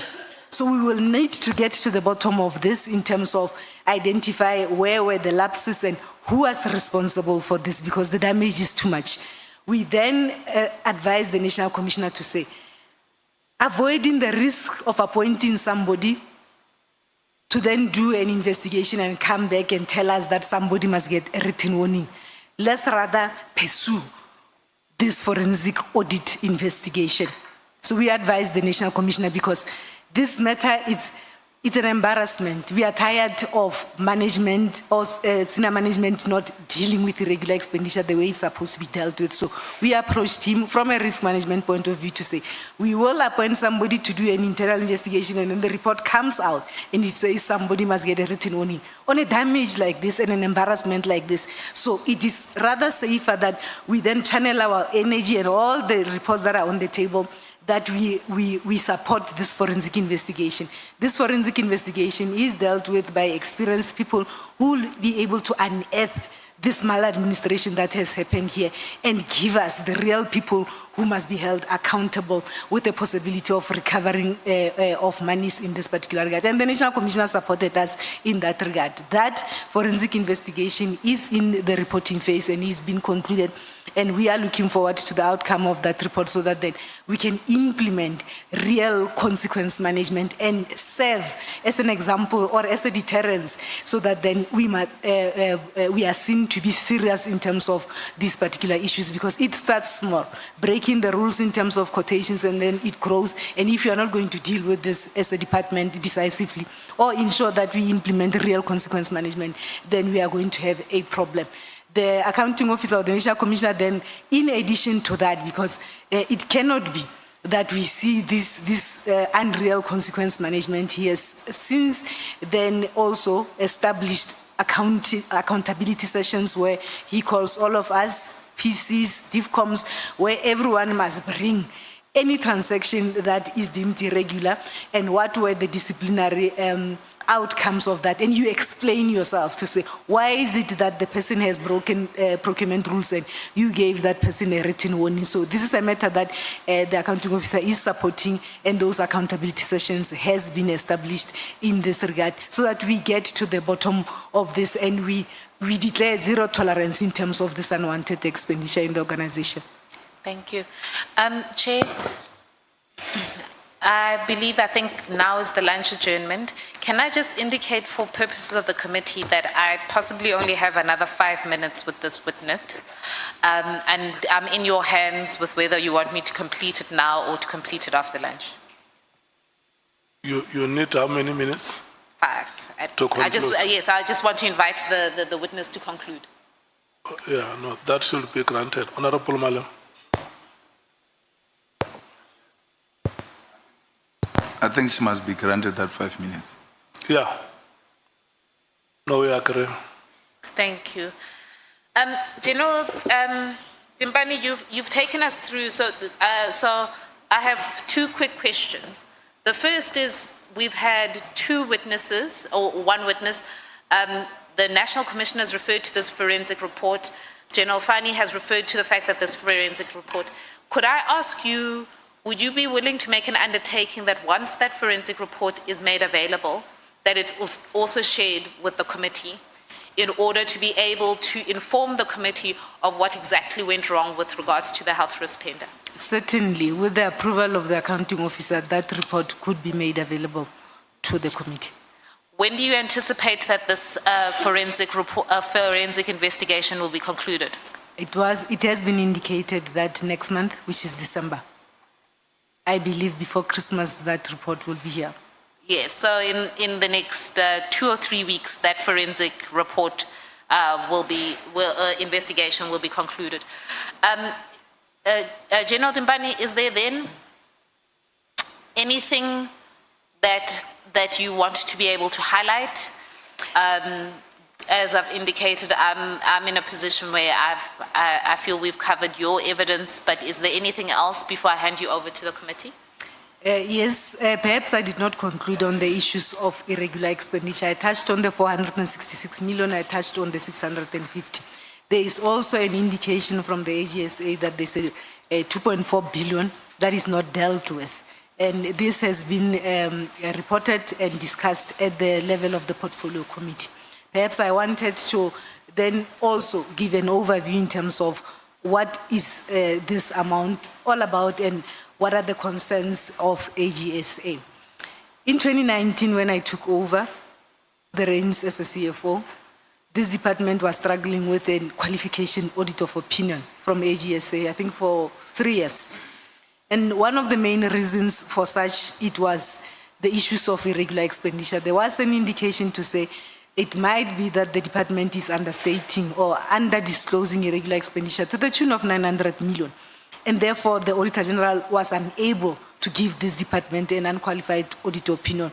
So this is a project that we undertook when I took over. I had a discussion with the auditors, both internal as well as external, with a view of putting together an action plan to resolve this, because it was important that we resolve this and we ensure that when it comes to issues of governance and reporting, this department is doing things the way they are expected. So it was a massive undertaking, Chair. We embarked on a process. The auditors indicated that for us to listen to you as SAPS, you'll have to go back from a police station to a district to a province and assess transactions 4 years back. You work it back 4 years. I think we went back 2016. We had to assess those transactions that we had ever made and convince the auditors and convince ourselves that those transactions were free from errors as well as irregular expenditure. It was a massive exercise that we undertook. Nonetheless, we did that exercise. The outcome of the exercise was then presented to the auditors, and the auditors were happy. And together with the other qualification areas, we worked, and those qualification areas were subsequently resolved. And I can indicate to this committee that ever since such, for the past 5 years, we have been in a position to submit quality financial statements that are not adjusted, are not and are free from material errors in this particular regard. So, when we are embarking on this exercise, we pick up, we then unearth. Remember, we went back 4 years back. We then get these mistakes and these irregularities, and then we are then required to disclose them. So we disclose this in the financial statements as well as in the irregular expenditure register. So what is required, or what was required post that particular project, was for us then to deal with these transactions in a form that we appoint people to investigate, there's discipline, we confirm that there's no fraud, there's no losses, and so on and so on. And ultimately, in line with the National Treasury Framework, we then submit to the condoning authorities to then condone should we meet the requirements in terms of condonation, and we remove this. So the concern from AG is that the progress is slow in terms of dealing with this portion. And you will see this particular 2.4 billion that is spoken about. When you go through our annual report, it is lying on Part E of our annual report, that is the compliance. So we need to ensure that we expedite and we pull up our socks in terms of dealing with these transactions. The process has been a bit slow, Chair. We have been working with Treasury. There has been submissions from supply chain management to Treasury. Sometimes Treasury will bring them back without condoning, looking for additional information, and so on and so on. So we need to deal decisively and speedily with this 2.4 billion that is sitting there. I have since requested the National Commissioner to rather, in writing, give me these functions, delegate me these functions so that I can support supply chain management and we expedite this. I can confirm that we have had positive deliberations with National Treasury.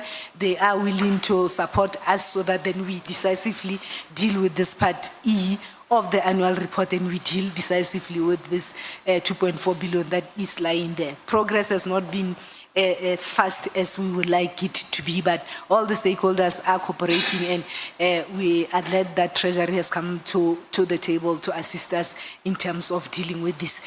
Those that would not have been confirmed by National Treasury, the framework in terms of paragraph 5.6 then tells you that the accounting officer can remove them from the books, but it's not going to be just a removal. They must comply with all the rules that are expected in terms of that National Treasury Framework. So I have subsequently requested the National Commissioner to delegate me that function to support him to deal with this, and that process is unfolding, and we want to believe that very soon our irregular expenditure register will be clean, and that Part E compliance reporting on our annual report will be clean, and there ought to be accountability where there is accountability that would have determined that people deliberately engaged in unethical conduct and engaged in activities that they were not supposed to engage themselves on.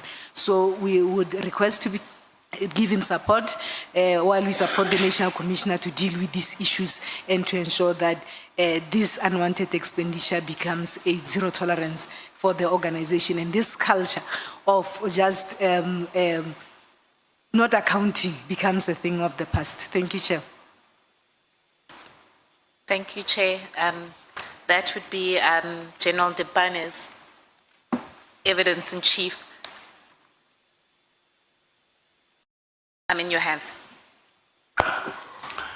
Thank you so much, Advocate Zikalala and General Dimpane. We have come to the end of presentation of evidence. This time we are going to break. I'm going to request that we should meet as the committee during a break together with you, SC, and your team to deal with one matter. Bonani will announce the venue. Thank you so much.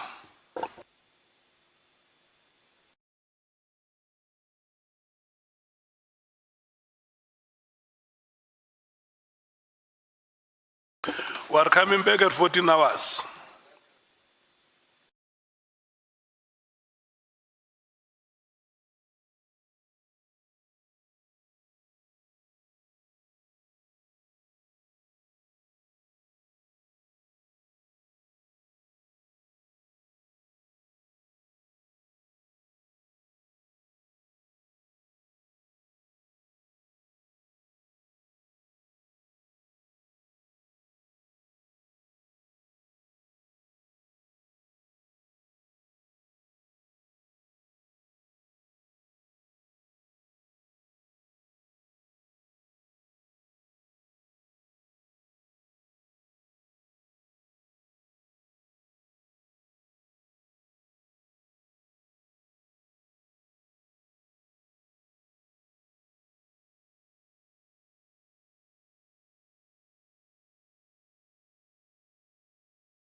Okay. No, thank you so much, honorable members, Lieutenant General Dimpane, the staff of Parliament and members of the media and the public. We must apologize. We have promised you that we'll come back at 14 hours. We have not done so, and we want to profusely apologize for that. We had to deal with one matter as a committee so that we don't come and spill it here. So we are very, very sorry for that, and we hope that you will be able to pardon us. We are now going to the second session, where the chairperson is going to allow members to field questions to you, General Dimpane. I'm allocating 15 minutes per member. So the time now is 14:32. We are going to start at 14:35.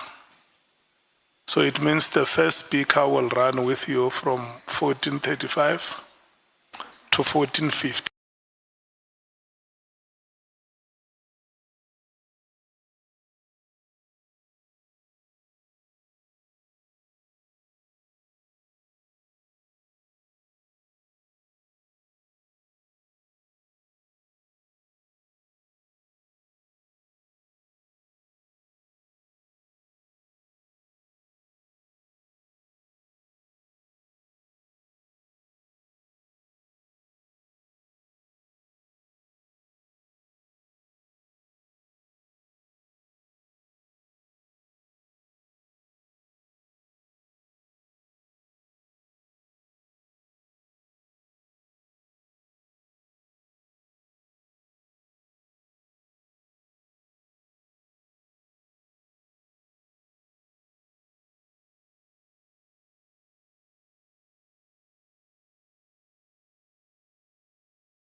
$14.50.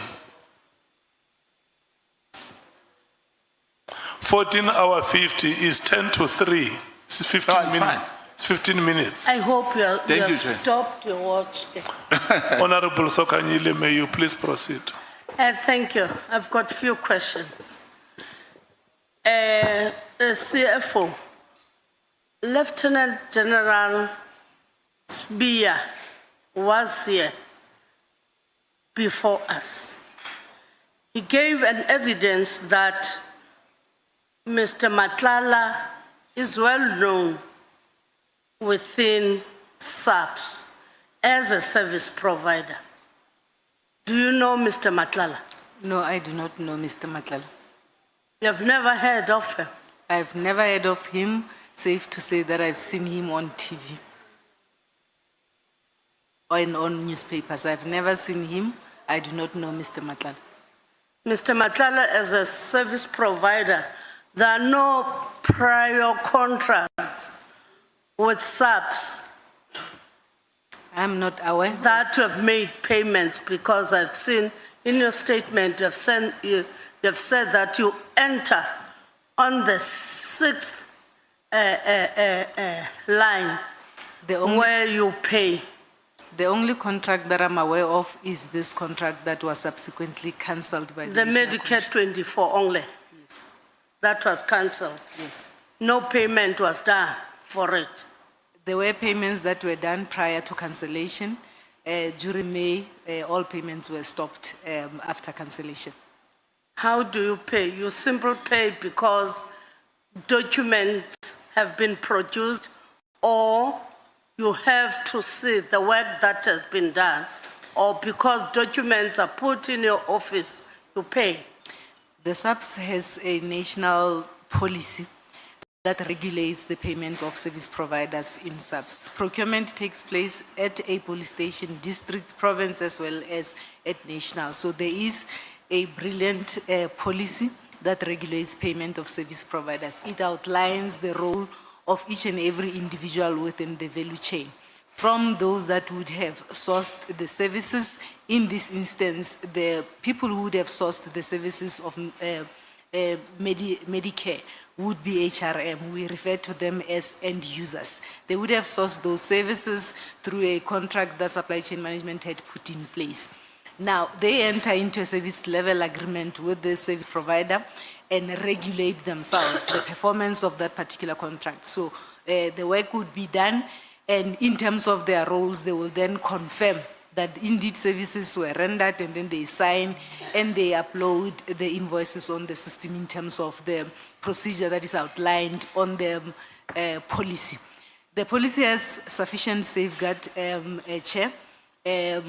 The system has sufficient safeguards. So the end users, when they are satisfied that services were rendered, they are happy, they receive these invoices, they then upload these invoices on the system, and then the process unfolds in terms of the stages that are outlined on the policy. We then come in as national finance at the end of the value chain, where we then release the payments to the service provider. So it is a tried and tested policy, it has sufficient safeguards. The issue would be when members that have secured services or goods from service providers engage themselves in unethical conduct or unethical behavior where they would have certified services that they did not receive. That would be the issue. But we can assure the committee that the policy that regulates the payment of service providers in SAPS is a policy that has sufficient safeguards, and the system has safeguards. So these invoices would have been authorized and accepted and certified by the end user, which in this instance is Human Resource Department. Okay. Giving us that process and the procedure that is being undertaken by SAPS. But now let's check. Mr. Nhlanhla has a complaint with that project of Medicare 24.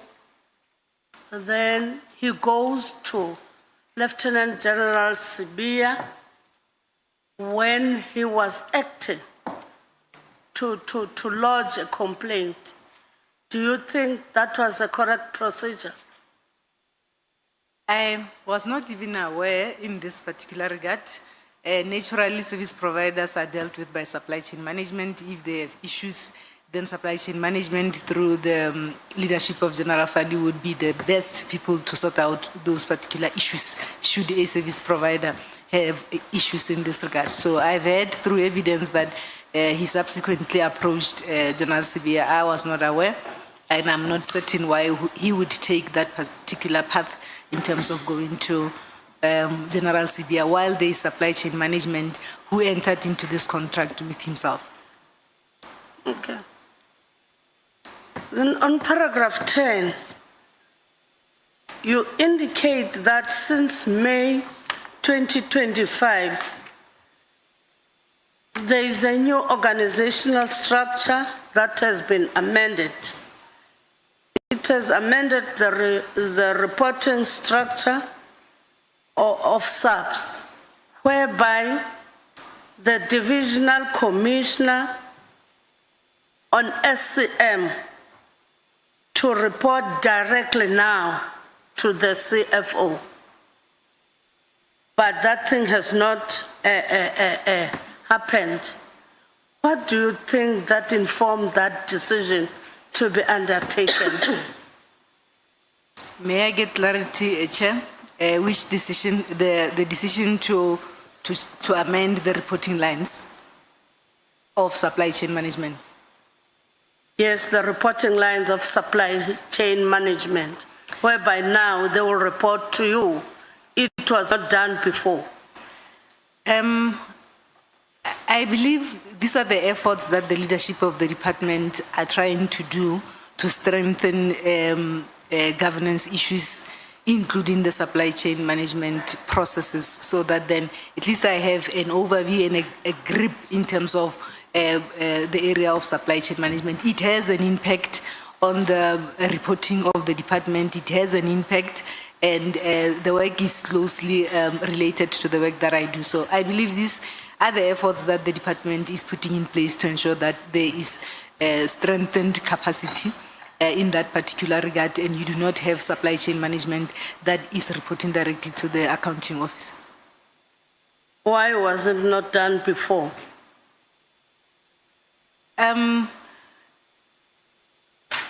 Why it was not done before, I think SAPS is a very huge institution. It is massive. The budget is massive.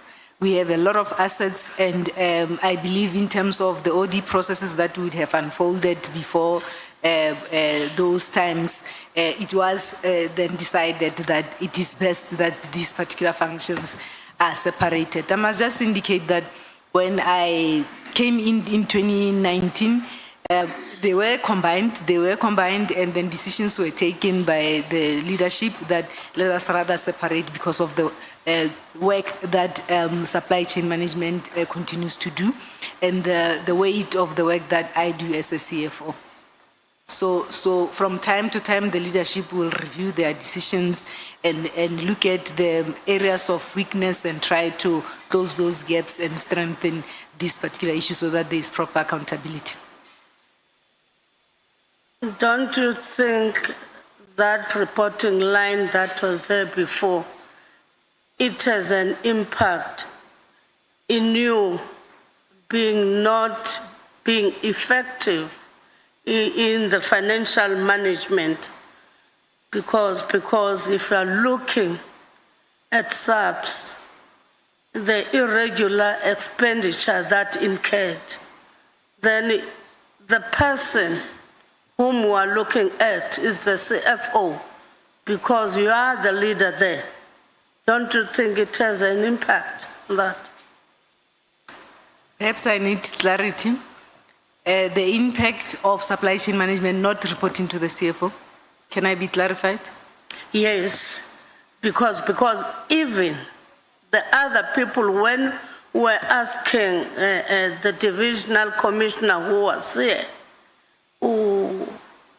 Mr. Muleforte,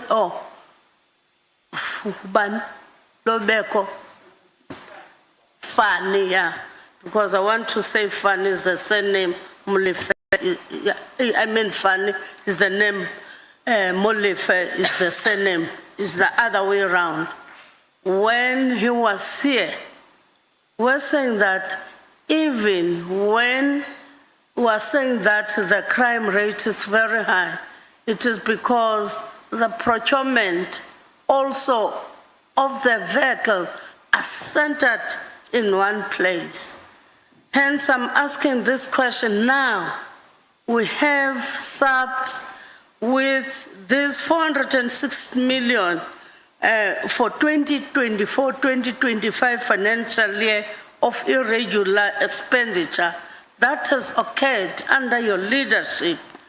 Don't you think having those reporting lines whereby the CFO, you look at the tail end of the SCM, not dealing with the SCM wholeheartedly?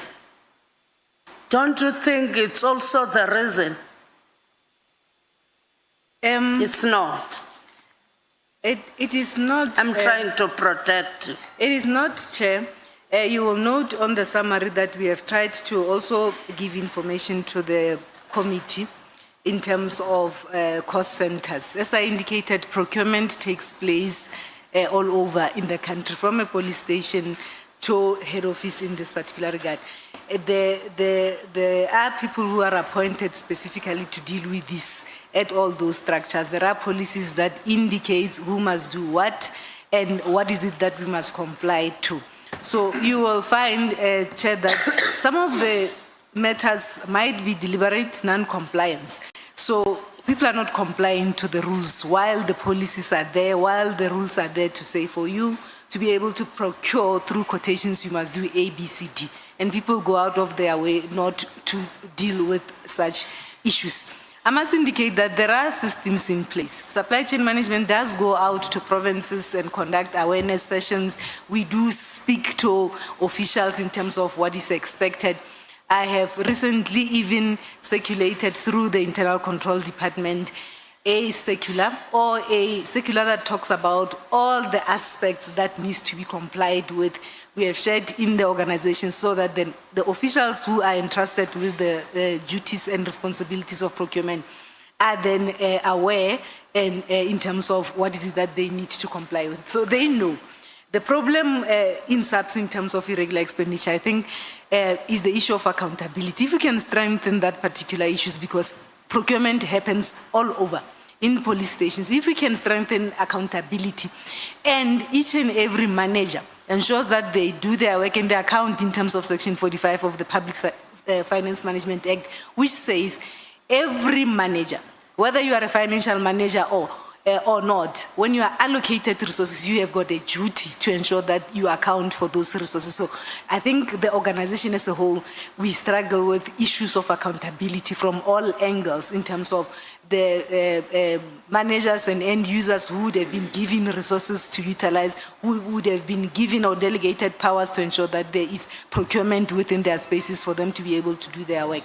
So, Chair, I believe that this strengthening, the leadership had in their mind that this will strengthen these processes and will then reduce the challenges that we have. But head office supply chain management has been on the ground in provinces.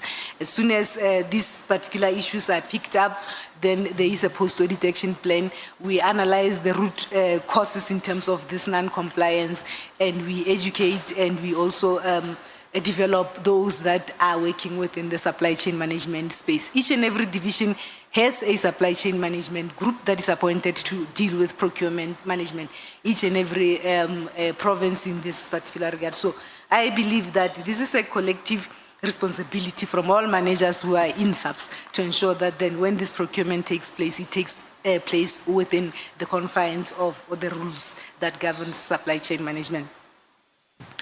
Thank you very much, Lieutenant General Dimpane. Thank you.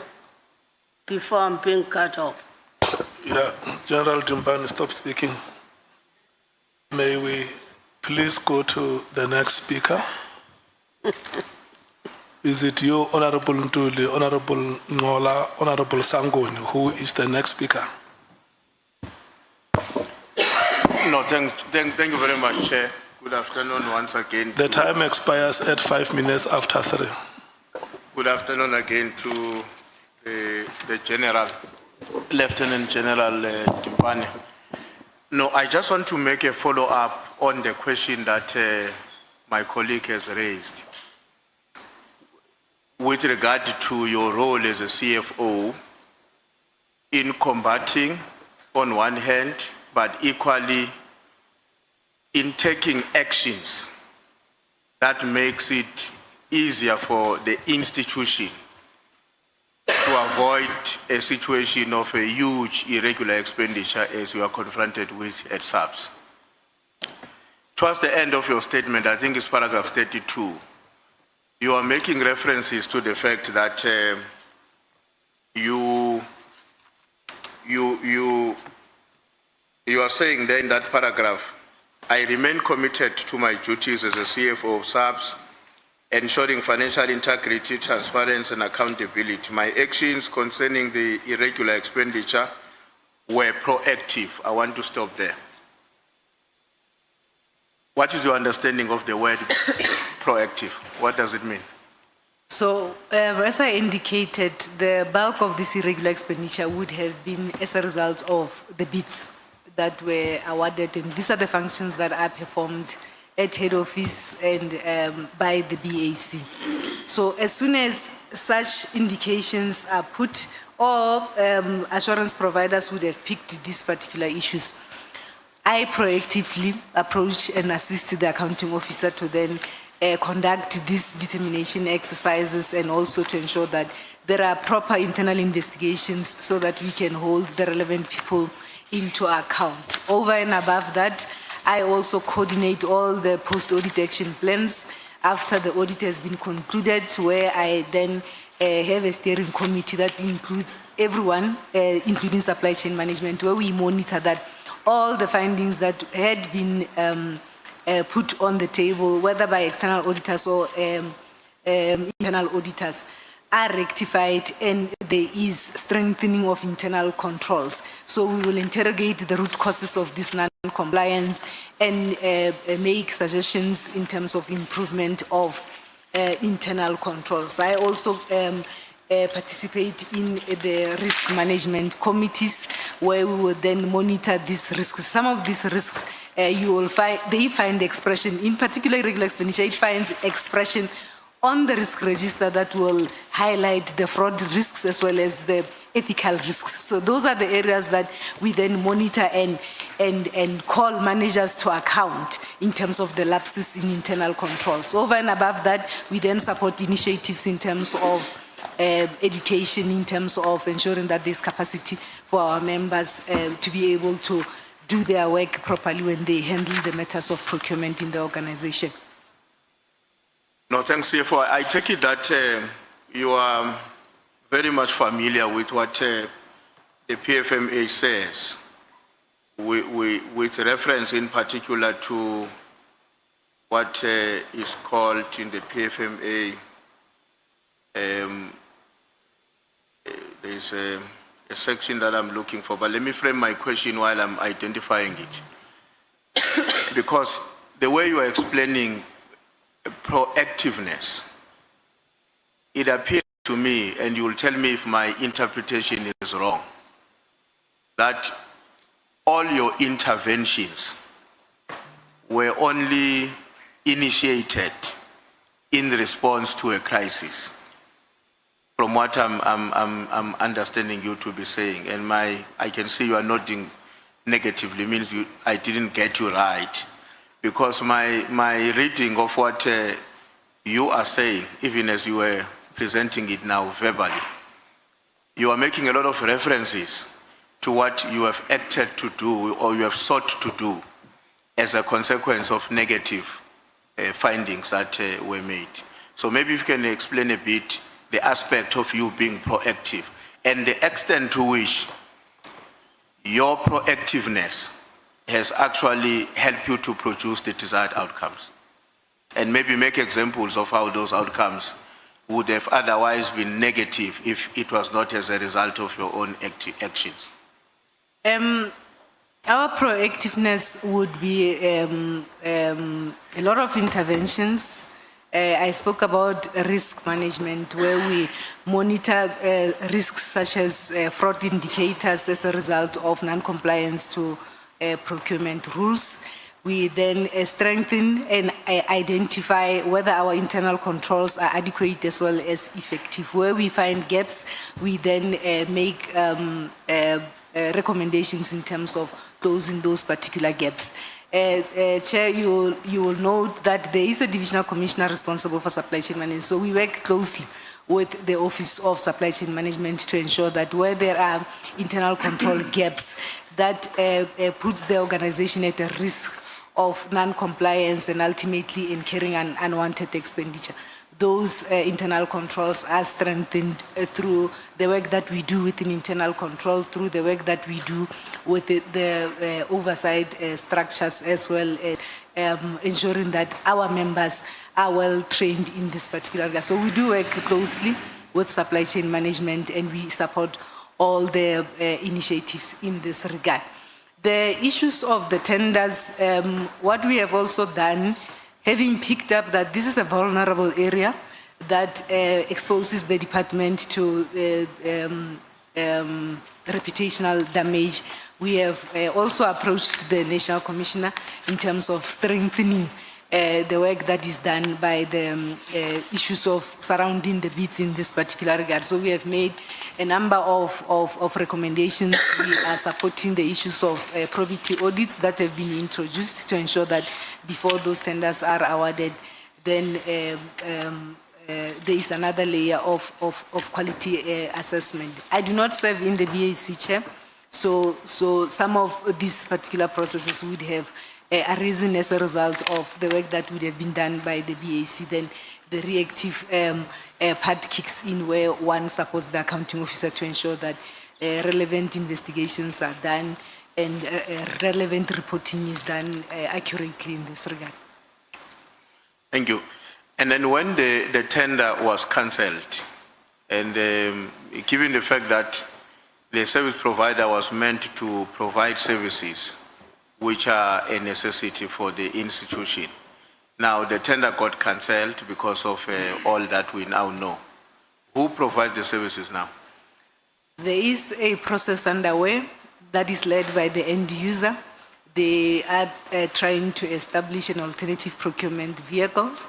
I have learned that that process has kick-started. The process is currently undergoing probity audit to ensure that we avoid a similar scandal in this regard. So the end user is leading that particular process, assisted by supply chain management and the probity audit, auditing the entire process to ensure that when that process is, the outcome is finalized, there are no irregularities. So that process is currently unfolding, but it's led by the end user, which is human resource management.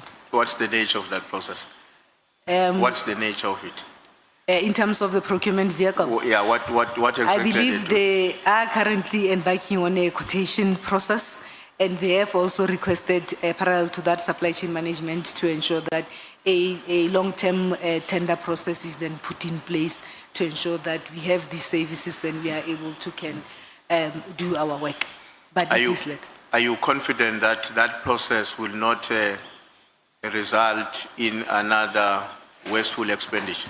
It should not, Chair.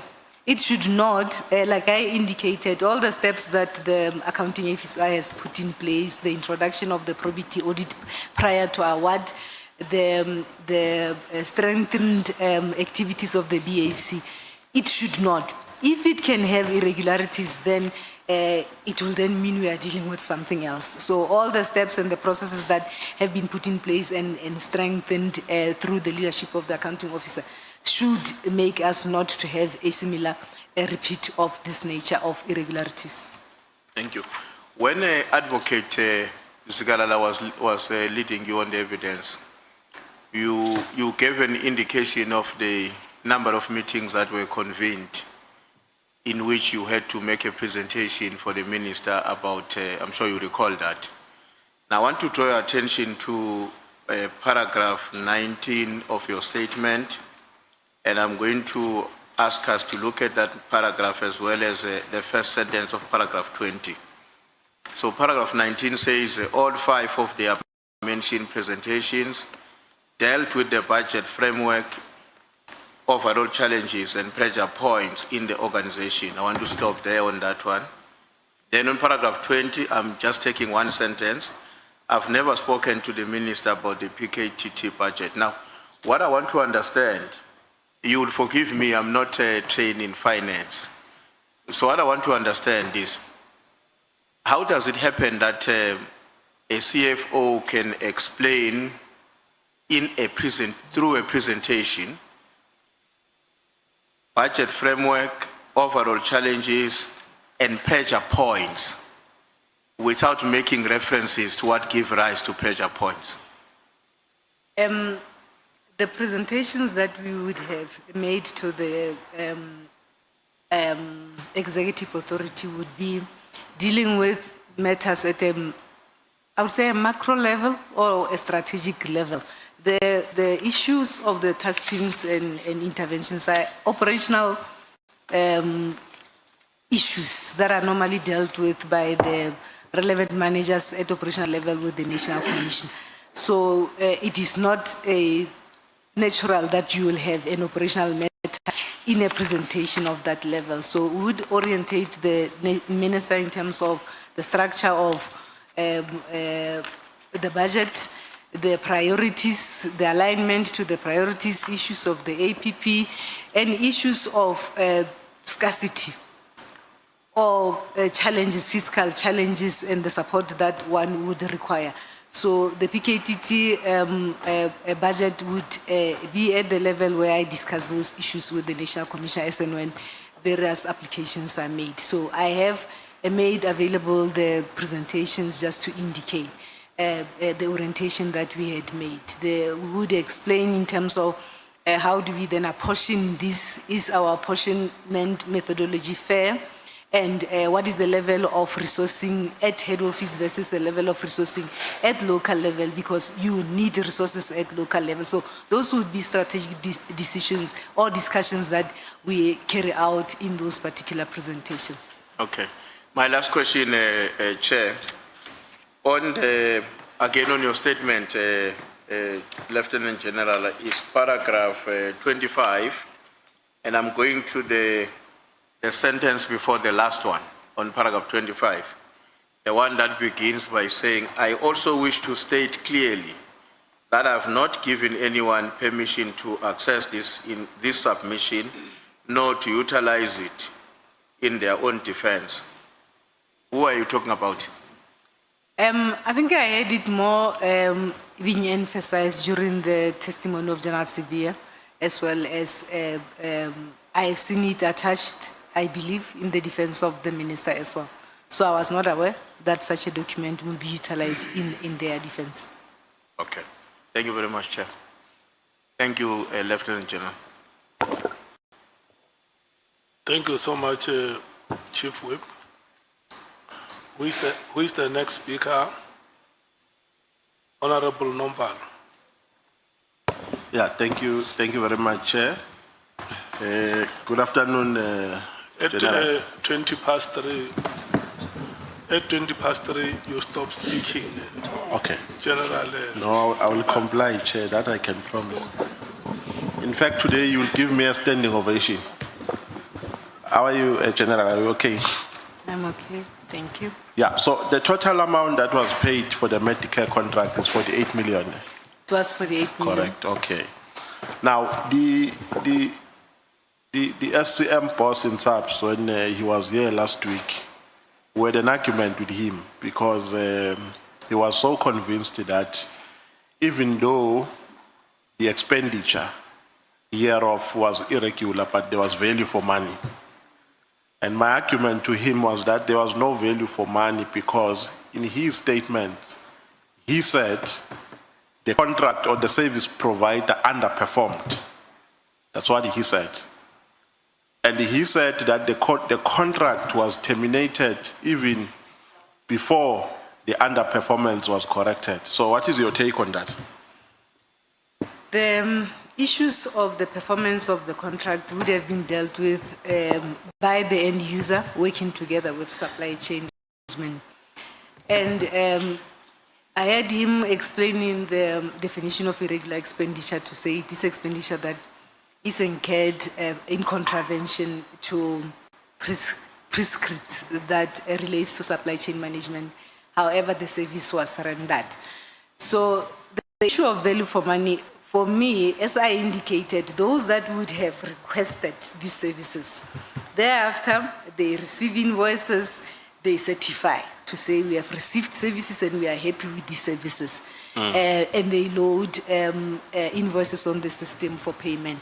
For me, the reason why we are pushing for this forensic investigation is to probe exactly this. To say, on the other hand, there is an indication to say there were matters that were reported to the supply chain boss and they were dealt with. On the other hand, the end user is certified that they are satisfied with the work that was done by this one. So there's a bit of a contradiction. So we want the investigation to then unearth these particular gaps and tell us what exactly happened in this particular regard. So that is why we are pushing for this, because it will tell us exactly to say, is the end user or did the end user certify things that they were not supposed to certify. Did anyone engage themselves in unethical conduct or the elements of fraud where they would have certified things where work was not done? So this investigation must give us that, and we need to deal with this without any fear or favor to ensure that this serves as a deterrent and we never get to this point again. So a determination will be made by the report of the investigation. The forensic investigation will tell us Will make a where determination. services indeed rendered and where those services, services that we could actually say this was value for money. Okay. If people certified things and work was not done properly, then it means those people engage themselves in unethical conduct and they ought to be dealt with. So if I get you correctly, you are saying at this stage you can't make that determination. I can't make that determination. Okay. On page 4, paragraph 10, you are making an indication that there's a new organizational structure which makes some amendments in the current structure. But specifically, this organizational structure makes the SCM to directly report to the CFO, to the CFO's office. And I think you went further to say it has not been implemented as yet. Now, do you find this, does this accord with rationality? Shouldn't the SCM unit be a distinct unit? Is it not going to overburden the CFO when you integrate the SCM unit into their office, into the office of the CFO? Are we not supposed to separate powers and the functions of the CFO and the SCM? It will be a lot of work. As I indicated, SAPS is a huge institution.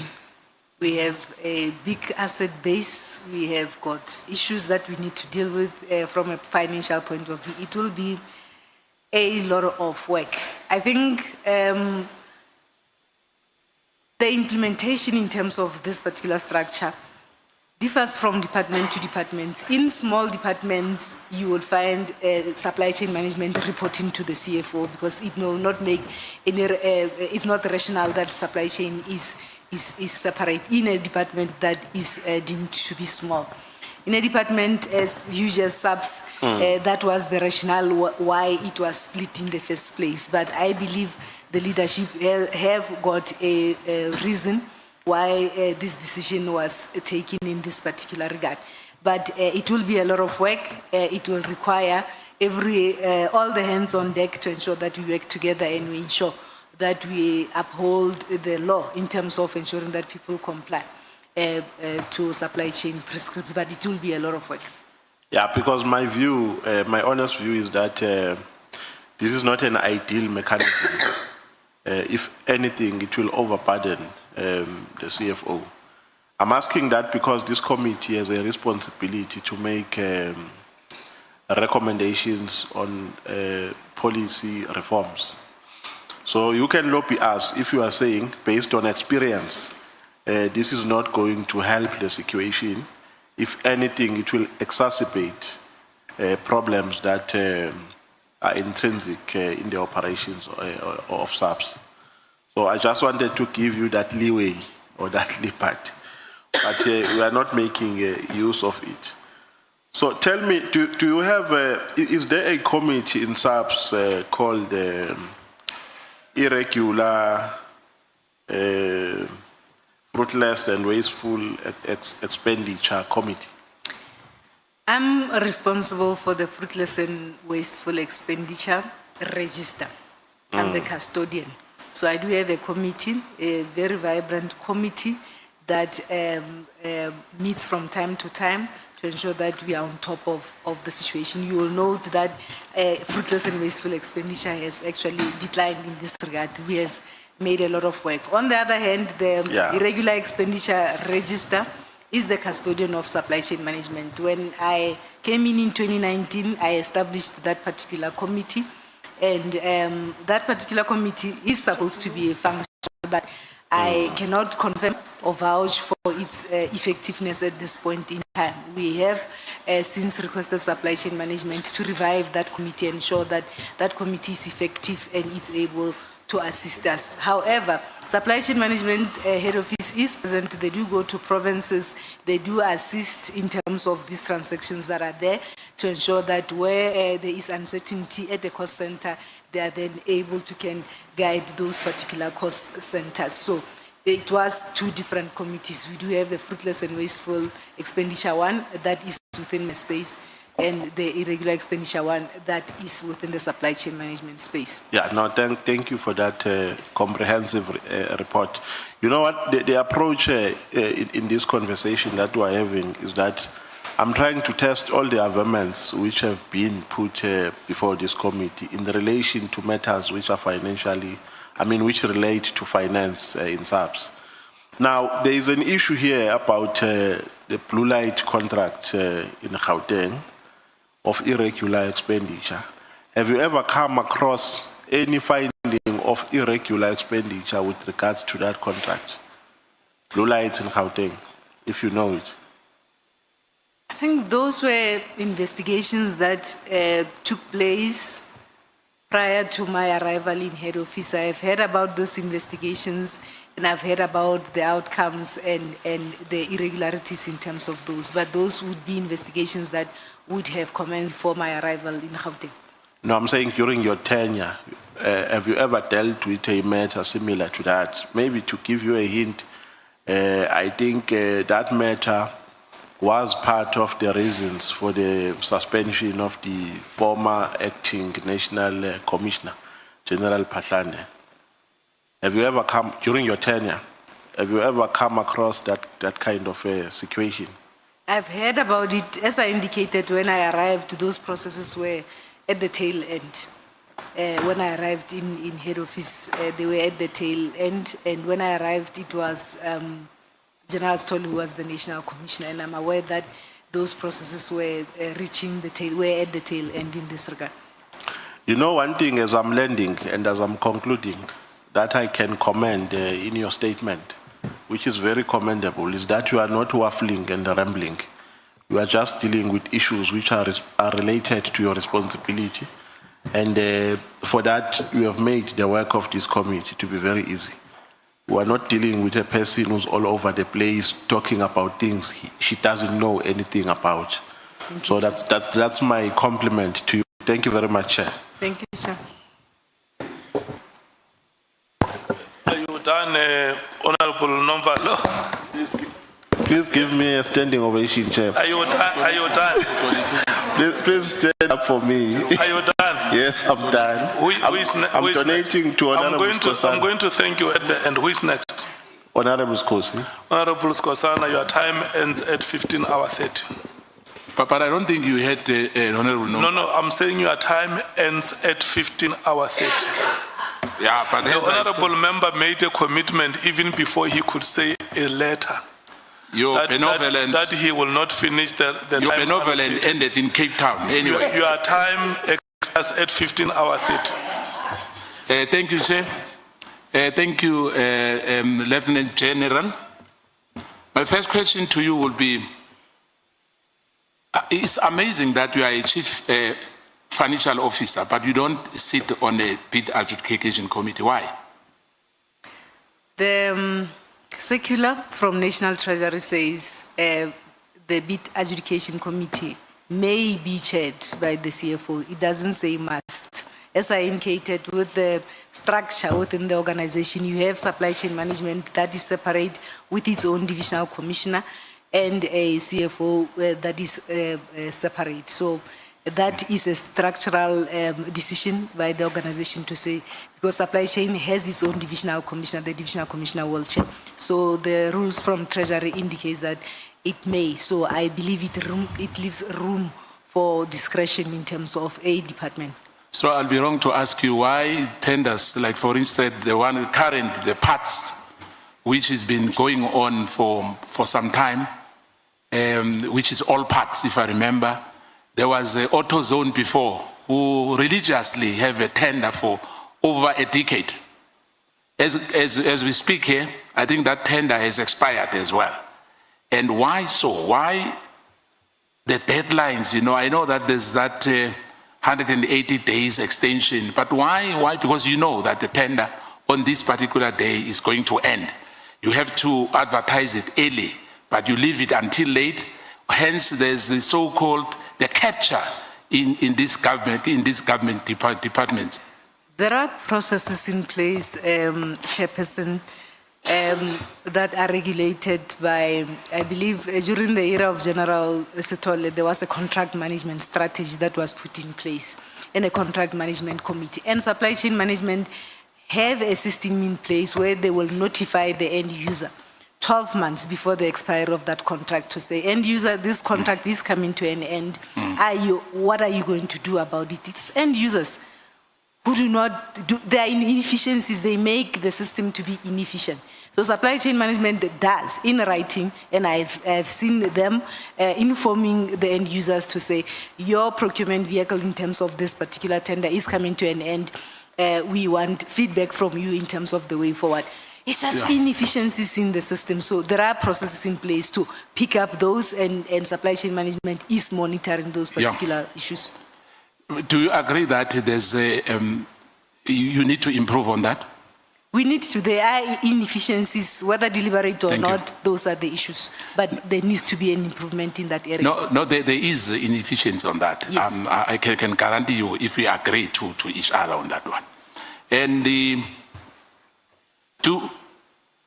you participate in or anyway chair the SAPS committee on irregular and wasteful expenditure? No, Chair. What are the roles and responsibility of the wasteful irregular expenditure committee, the current one? The committee, as I indicated, Chair, that we have separated these committees. There is a fruitless and wasteful expenditure committee that it is being managed within my environment, and irregular expenditure is managed within a general finance environment. As I indicated, in 2019 when I came, I established that particular committee. And I cannot vouch for its effectiveness at this point in time. However, we have spoken to supply chain management to say, those are some of the structures that we must not allow them to collapse or die, because they assist us to ensure that then we have an extra eye and we monitor and hold people to account in this regard. So you say you can't vouch for I do not chair the irregular expenditure. No, what I'm saying, you said you established that. Yes. But you cannot vouch for. I established it when supply chain was still my responsibility. Remember when I came in 2019, supply chain and finance were together, and then the structure separated them. So since then I was not responsible for supply chain management. I cannot vouch for its effectiveness. If it was effective, I would have to be part of it, but there's not been meetings that I'm aware of that has taken place in terms of that committee. However, we have recruited supply chain management to ensure that we don't allow processes and internal controls to have gaps unnecessarily. So that is an area that must be improved in this regard, Chair. Thank you.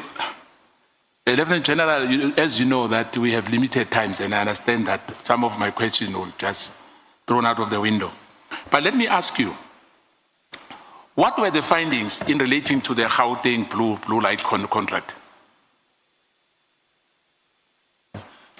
Chair, as I indicated, when I came in to take over as head office, those investigations were concluded in this regard.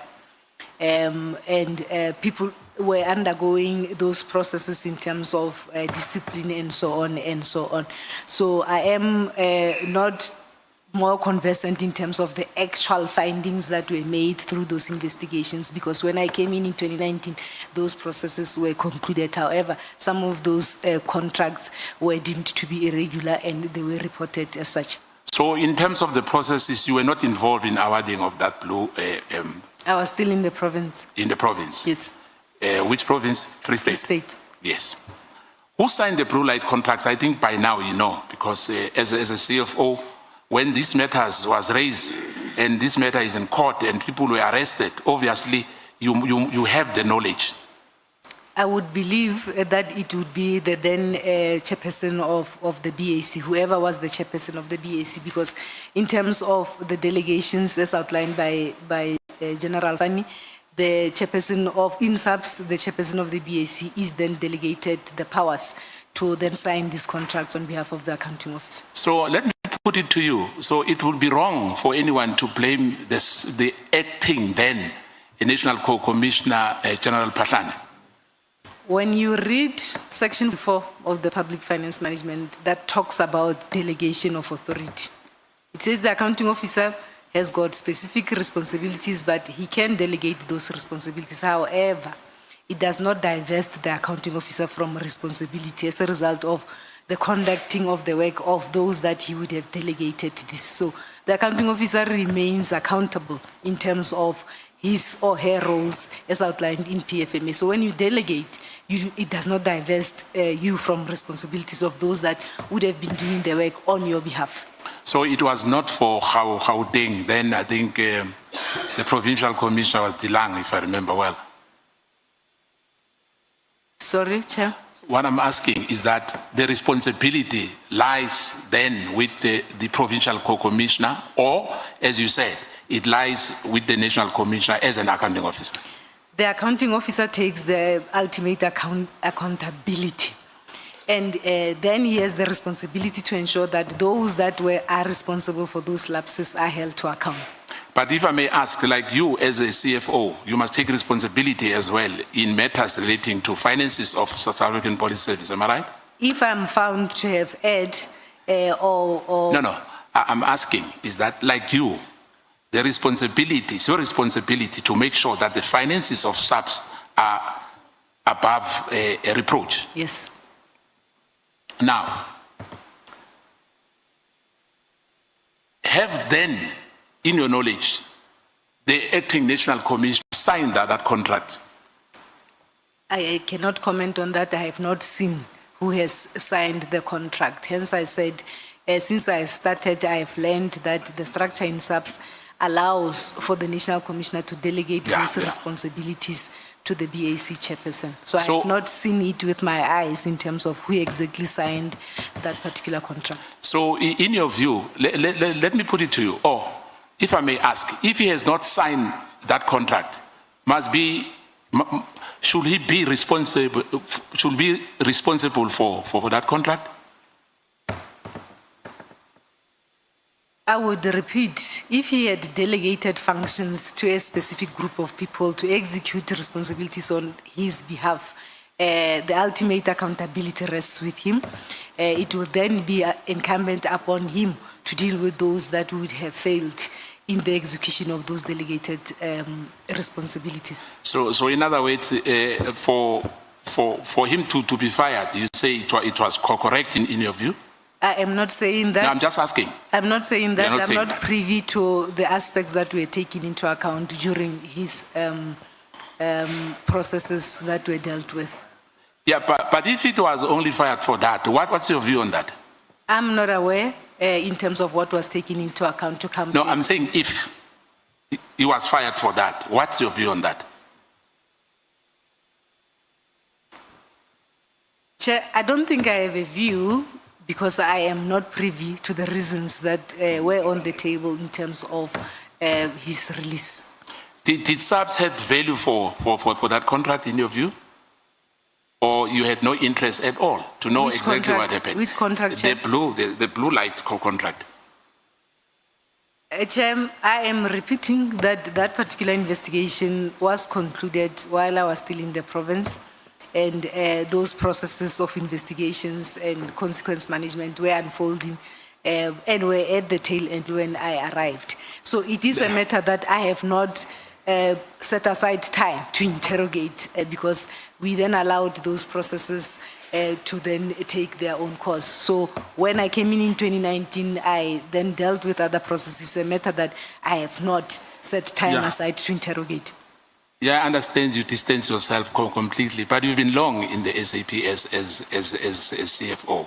And when all these matters went to court, obviously, I mean, as a CFO, the interest of knowing exactly what happened. But let me ask you, as a chief financial officer, Are you playing any role in coordinating the work of the audit general with SAPS? Yes. If so, what's your role? I play the biggest role in terms of coordinating all audit activities, including the Office of the Auditor General.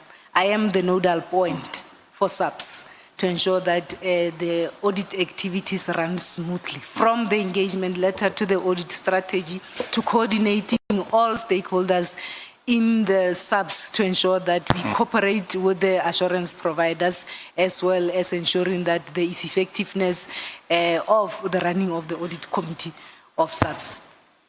You know, because today the chair was not giving us enough time, you know, but let's continue. You know, there is a specific material irregularities relating to a 24 million payment to a supplier of breaching the contract. Can you provide, do you know about that? I am aware of that matter. What led to that material irregularity? As I indicated when I came in, those were the investigations that were dealt with. I have learned that it was an issue where SAPS would have awarded a contract but failed to participate in that particular contract, and the service provider took SAPS to court, and the issue of breach of contract was put on the table. So which might lead to an irregular expenditure again, or? It was a breach of contract, the 24 million, as a result of SAPS not having utilized that particular contract. We had raised, I believe there was an amount that we raised as fruitless expenditure out of this entire process as well. Now, you know, there was this so-called Operation Vula, Umkoti, which were not used to solve crime, in my view, but was to rescue the Zamazamas, who illegally ventured into those abandoned mines. And the kingpins of those abandoned mines are still not being arrested as we speak. Do you agree with me on that? The operational environment will be best suited to respond to the issues of kingpins and who has been arrested in this regard. Yeah, but CFO, remember, in terms of the expenditure and the budget of SAPS, you are responsible for it. To help the national, as you said, the accounting officer, you can't distance yourself from everything. That it's not your responsibility. You don't know about anything. It can't be. But let me put it to you. Remember, people were complaining about the budget of the PKTT. What's your take on that? Because for me, of what I'm seeing, the 436 million or 438 million is value for money as compared to what I'm talking about now, the Zamazama issue. That the Zamazama issue, the issue was not to arrest those people who are committing crime. It was more about saving the illegal people. And the kingpins, as I said earlier, as you say, it's not your responsibility. That whether they are arrested or not, you don't know. But I'm putting it to you that they are not. So from where I'm sitting, when there's an additional amount which the PKTT, which has successes, which makes sense, that it has to be funded, whether it goes all over the province is another debate. But I must say to you now that as well, I think collectively so, you have to take responsibility on other matters to improve the integrity of SAPS. Do you agree with me on that one? We have funded the PKTT, as I indicated. May you please stop speaking, Lieutenant Timpan. It's now 15:30. Honorable Breitenbach. Thank you. We use one watch in this meeting. The only correct watch in this meeting is the watch of the chairperson. No. The other horologies have lost time. May we please take Honorable Malema. Chair, there is another watch on the wall there. Yeah, for all to see. Those watches, forget them. Allow the watch of the chair to reign. Can we then take, is it you, Honorable Breitenbach, or Honorable Cameron? I'm donating my time to Honorable Cameron. Okay. So, Honorable Cameron, is now 15:30. you run until 16 hours if she donates her time to you. So it means only one person will speak. Yes. 15 minutes plus 15 minutes is 30 minutes, your time has started. That caucus must disband there. Thank you, Chair. Thank you, General. We've got a very strict chair today. General, just to get context, according to the new SAPS organizational structure, supply chain management now appears to fall under financial management services. Can you confirm whether SEM now reports directly to you as CFO, and what level this reporting line has been, what level has it been formalized? As I indicated, Chair, on paragraph 10, that since May this year, a new organizational structure has been approved, and this amends the reporting lines of the division supply chain management directly to the CFO. This is my understanding that this particular organizational structure had to follow restructuring processes. There needed to be restructuring processes where all the relevant stakeholders will sit and then deal with this particular restructuring processes. I have not seen any real implementation to this end. Even for this year, I have signed a performance agreement with the National Commissioner that only has my responsibility. So I believe conversations and preparations in terms of full implementation of the structure are continuing, and then as soon as everything is finalized, then one will then embark on that particular process. But for this year, my performance agreement only has financial management responsibilities. Thanks, General. General, in terms of the Divisional Commissioner for SEM, Lieutenant General Fani, would he then fall under your governance authority, or do they, and now this is after implementation, as you understand it, does SEM continue to operate with semi-autonomous discretion despite the restructuring? We have asked those questions because myself and Lieutenant General Fani are the same rank. I have asked those questions precisely for purposes of dealing with issues that talks to performance management. Naturally, in a department, the same rank cannot report to another rank. So those are the issues that must still be outlined and sorted out by the Human Resource Department as well as OD. I've written to them to say, explain to me how do we then implement this if Lieutenant General Fani is still there and myself and Lieutenant General Fani are the same rank? How do we then deal with issues of performance management? Who signs performance agreement against who? Because other various policies in the organization will then talk about the divisional commissioner must do X. Now, if General Fani is there, is the divisional commissioner, and he reports to me, and we are the same rank, how do we then deal with the aspects of such other policies in this regard? So I've written to legal, I've written to OD, I've written to HR, because I need clarity. So that then when we implement this, we implement it and there are no legal comebacks and issues and grievances that will come. So I await with anticipation to get proper guidance in terms of those structures that are responsible for this. What do we do? Because myself and Lieutenant General Fani are on the same level. Thanks, General. General, for the past decade, especially when you look at fruitless and wasteful expenditure or irregular expenditure, SEM operated as an autonomous, I'd like to call it a fiefdom, functioning parallel to PFMA controls. What concrete preventative measures have you introduced to stop SEM from bypassing internal audit? As we've seen with the findings regarding the Tembisa or the Medicare contract specifically, it was very clear that there were significant bypasses.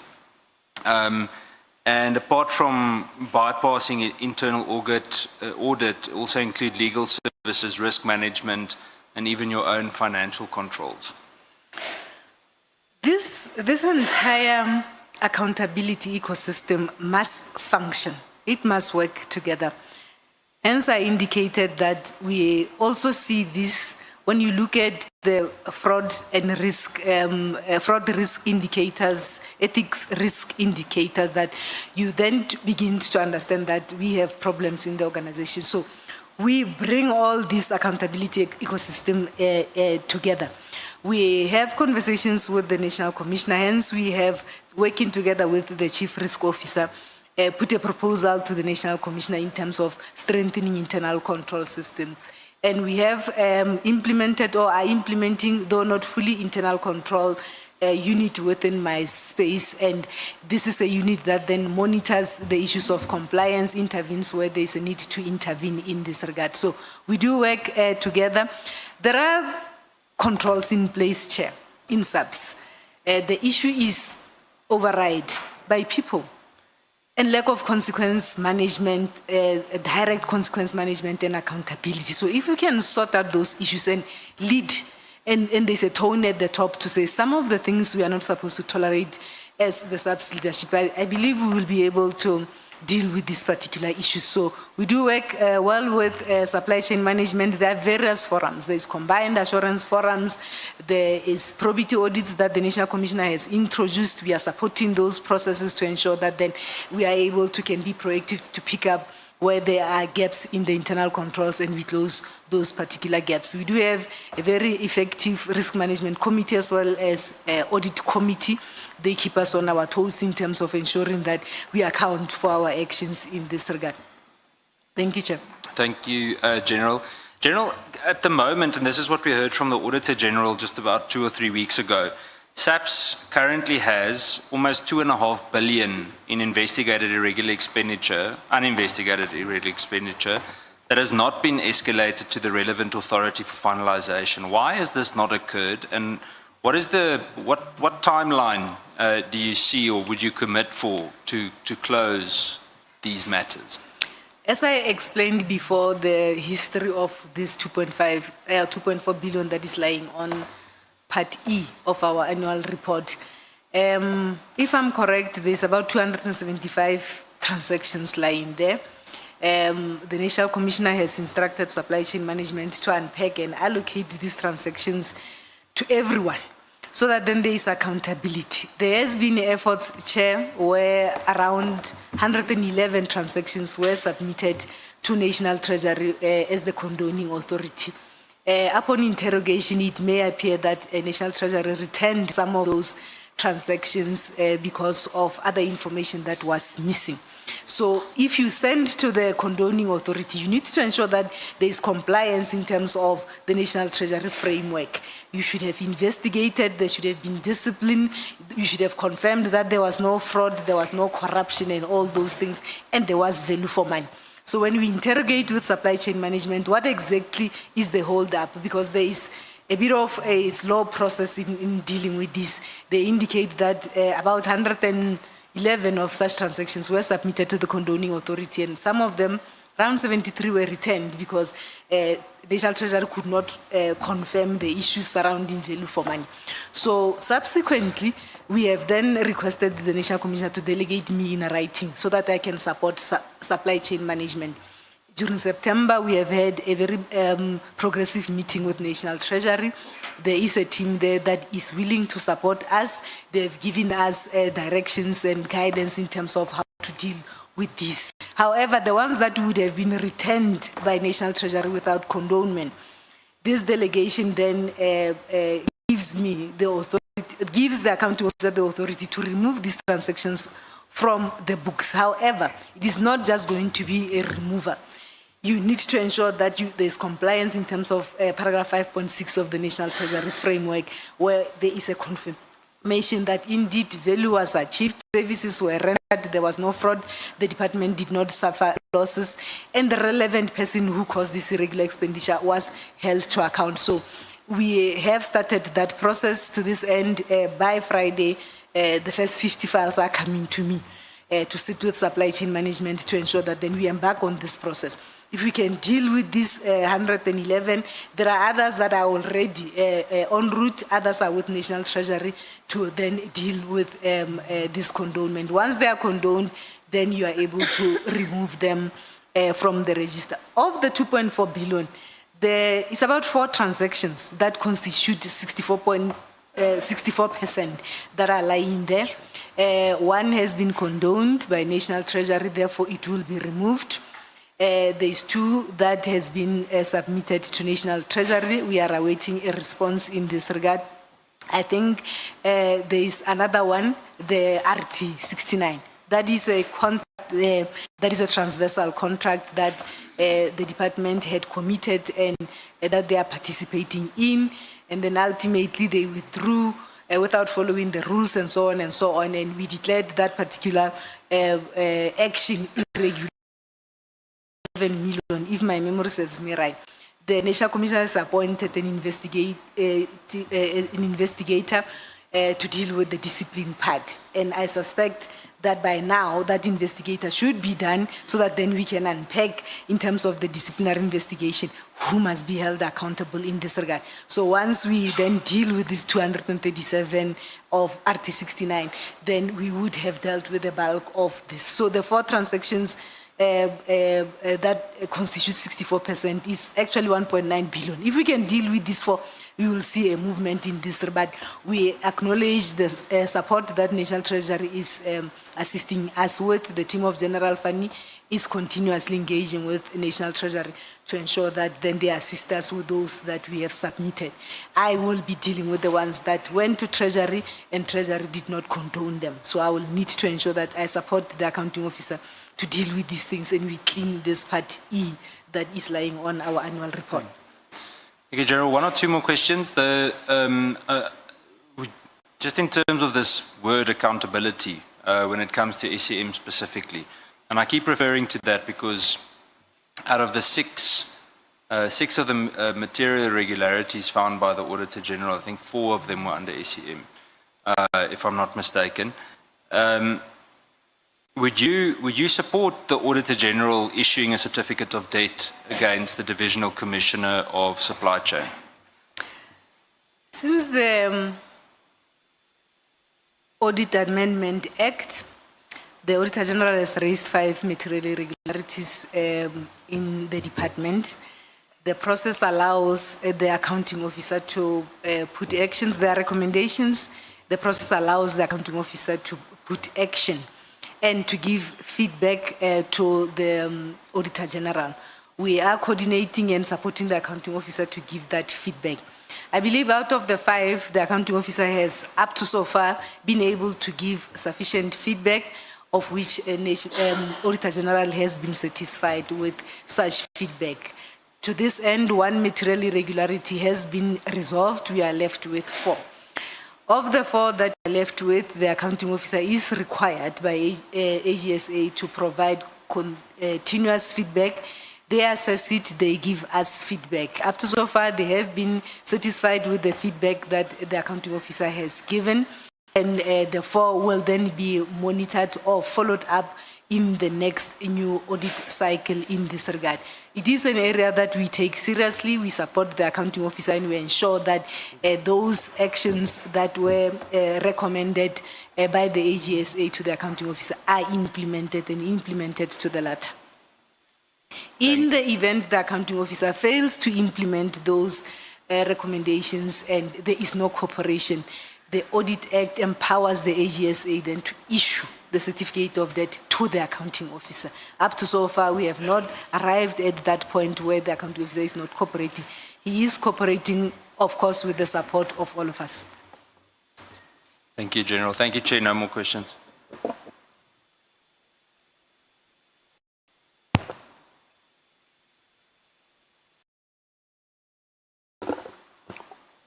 Honorable Cameron, have you asked all the questions you had on your list? Okay. Honorable Malema, your time starts now. It ends at 16 hours. Honorable Matthys, thank you so much. Thank you, Chair. Good afternoon, Lieutenant General. There's been 11 task teams. Well, as of now, there's 11 task teams. Have any of these task teams have had their financials audited, like as a task team, rather than part of the bigger SAPS audit? The allocation of these funds, as I indicated earlier this morning, is allocated to the National Operational Center, which is a unit within Program 2. So when Program 2 is audited, all expenses... Okay, I'm going to interrupt you because I have a little time, right? just individually, so if we go to the PKTT, is there a financial, has there ever been just an audited statement done by the AG for each of them? No. It's part of the bigger programs? No, yeah. Okay. Can you, as the CFO, do you have the mandate to request or have those individual budgets that have been allocated to these task teams or to any particular program audited independently by the AG in particular? I can request, we do have a very effective internal audit. I can request if I suspect that there is... Have you? No, I have not. Even now for the PKTT, after it has been all over the news, you haven't requested, at least I would have thought you would even go to the AG and say, AG, please, yes, this document, please audit. I'm going to the ad hoc committee and probably to the commission. I think in October, I would, in October I had, when I was hearing all these indications in terms of the PKTT and expenditures, I then appointed a brigadier to conduct a determination for me so that I also have an understanding as to what is going on in this regard. Okay. The You brigadier, I'm going to cut you off and I'm not being rude. I just wanted to know whether you went to the Auditor General rather than to do not it the Auditor internally. General. No. Not the Auditor General. I just wanted But to do you indicate- have access to be able to do that also with the Medicare 2024? Because from what I understand, it's the audit process, you are doing it internally, the forensic audit. Yes, the Auditor General has already looked into the Medicare 24. Forensically, or it was just part of the It overall? was part of the normal audit. Yeah, because- that's what I thought. yes, So it was wasn't part. audited It by was the part of Auditor the General. normal Would you audit. consider having that done independently, both for the PKTT, specifically since we have both an ad hoc committee and a commission set up? Would you consider approaching the Auditor General to audit this? Also in line of not just the financial spending, but also the impact.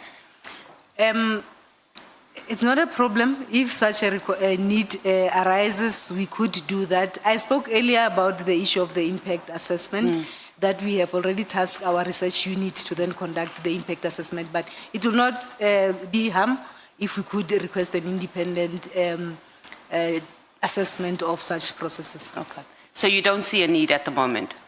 At the moment, as I indicated, I had already identified an experienced official to do an assessment. No, I'm saying outside of internally, I'm saying externally. You don't see the need at the moment to approach the Auditor General to do a forensic audit on both the Medicare 24 and the PKTT?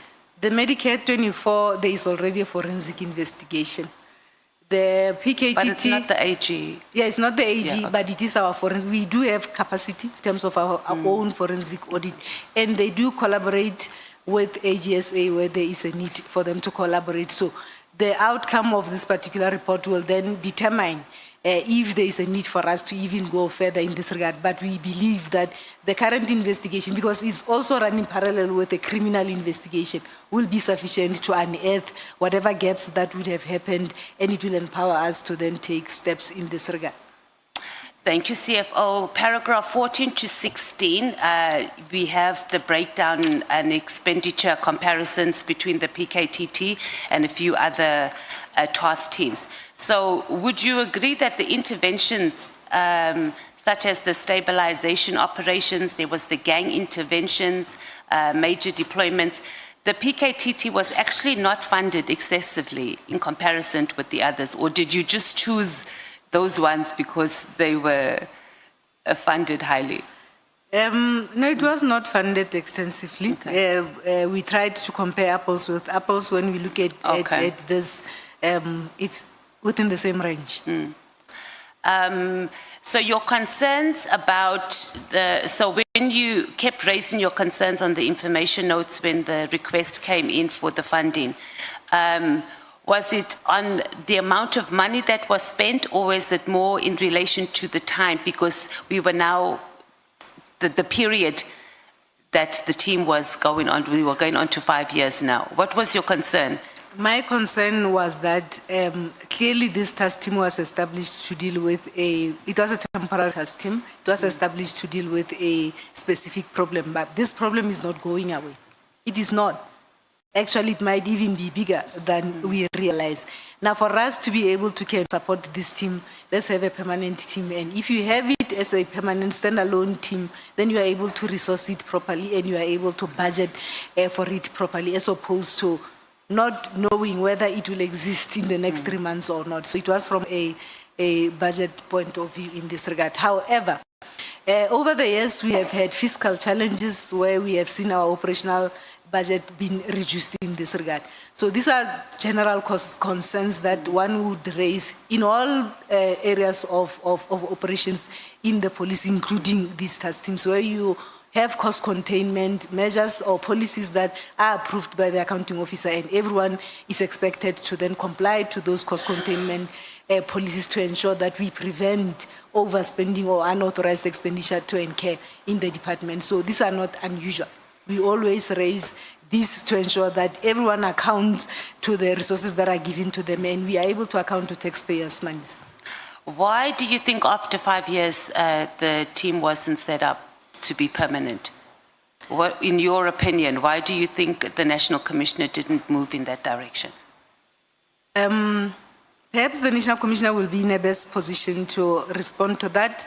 There is operational work and decisions that would have been taken as and when they evaluate from time to time, and they would have come to a conclusion to say this team must continue. So those perhaps in the operational space could shed more light in this particular regard. The concerns I raised was mainly from a budget point of view, because it then makes it a bit challenging if you operate a team in this particular model. But I believe there was work that was to be done, and decisions and evaluations and agreements would have been taken at operational level, having considered those issues, perhaps the intelligence issues from the project leader and so on and so on. So the National Commissioner, as well as the project leader and the head of operations, would perhaps be in a best position to can elaborate further in this regard. Okay. And then just quickly, you speak about a work study report that you would have liked to be done. Do you know that there was another work study report that the minister was influenced by, the 2019 work study report that he said he used as one of the reasons for disbanding the PKTT? Are you aware of that work study report? I'm aware of that work study report, and I believe I had signed or made comments within that work study report, and it was talking about enhancing capacity in terms of detective units and so on and so on. I'm aware of that report. So why did you want another one? Was that one not efficient? This one, for me, it was in particular on issues that are dealing with political killings in KwaZulu-Natal. Okay. So clearly there is a problem that is not going away.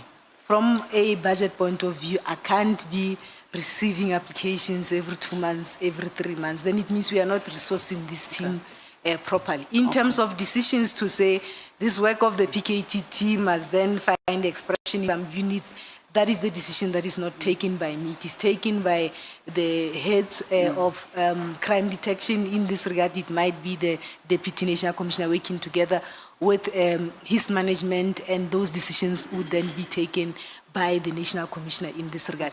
What I needed was stability for this team and to ensure that resources are given and there is accountability should those resources be not utilized effectively. So in your view, the 2019 work study report that the minister used as one of his reasons to disband was inefficient to deal with the issue of political killings task team in particular?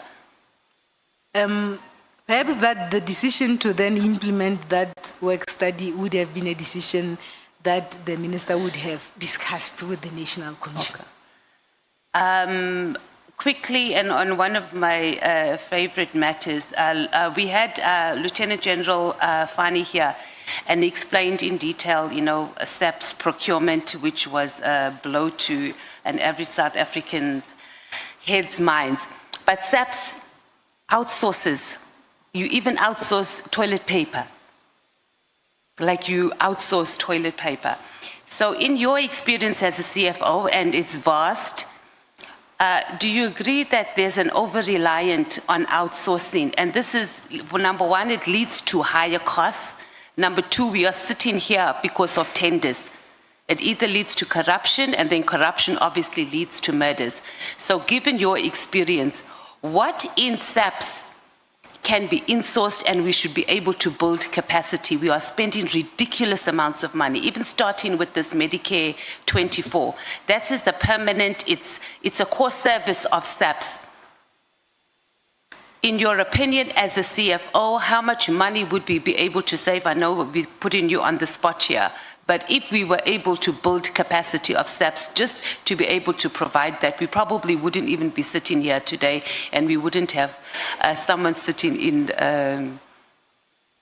in prison and sitting here if this thing of tenders.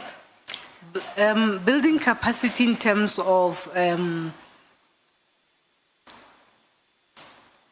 issues of insourcing requires massive undertaking from a fiscal point of view, from hiring personnel that are capable of carrying out those activities. I believe strategies are there to be reviewed. If you have employed a specific strategy and it's not working out for you, as an accounting officer or executive management, there is nothing stopping you from time to time pausing and interrogating why is it that this particular model or strategy is not working for me, and taking different decisions. We have insourced before, our securities are insourced, our cleaners are insourced, and previously they were run in terms of contracts. So it is possible as organizations and institutions from time to sit and pause. And in particular, linking all this to risk management and efficiencies in the processes. But it requires the will, it requires resources in this particular area, and capabilities that will then be in a position to can run with that you want to insource. As I indicate, insourcing has taken place before. We are insourcing our securities as well as our cleaners. So all your security is insourced? Yes. Since when? Or has it always been that way? It was outsourced prior to my arrival. I can't exactly remember the date when this insourcing did take place, but they are insourced. So all the police stations, not just headquarters, all the police stations, yes. It's all insourced. Cleaners? Yes. Oh, well done, SAPS. But can we also insource Medicare 2024? And toilet paper. It is a conversation that perhaps the organization must begin to sit around the table and engage in this particular conversation. I would certainly participate in such a conversation. Yeah, we need an EFF government for that. Thank you. Thank you, Chair.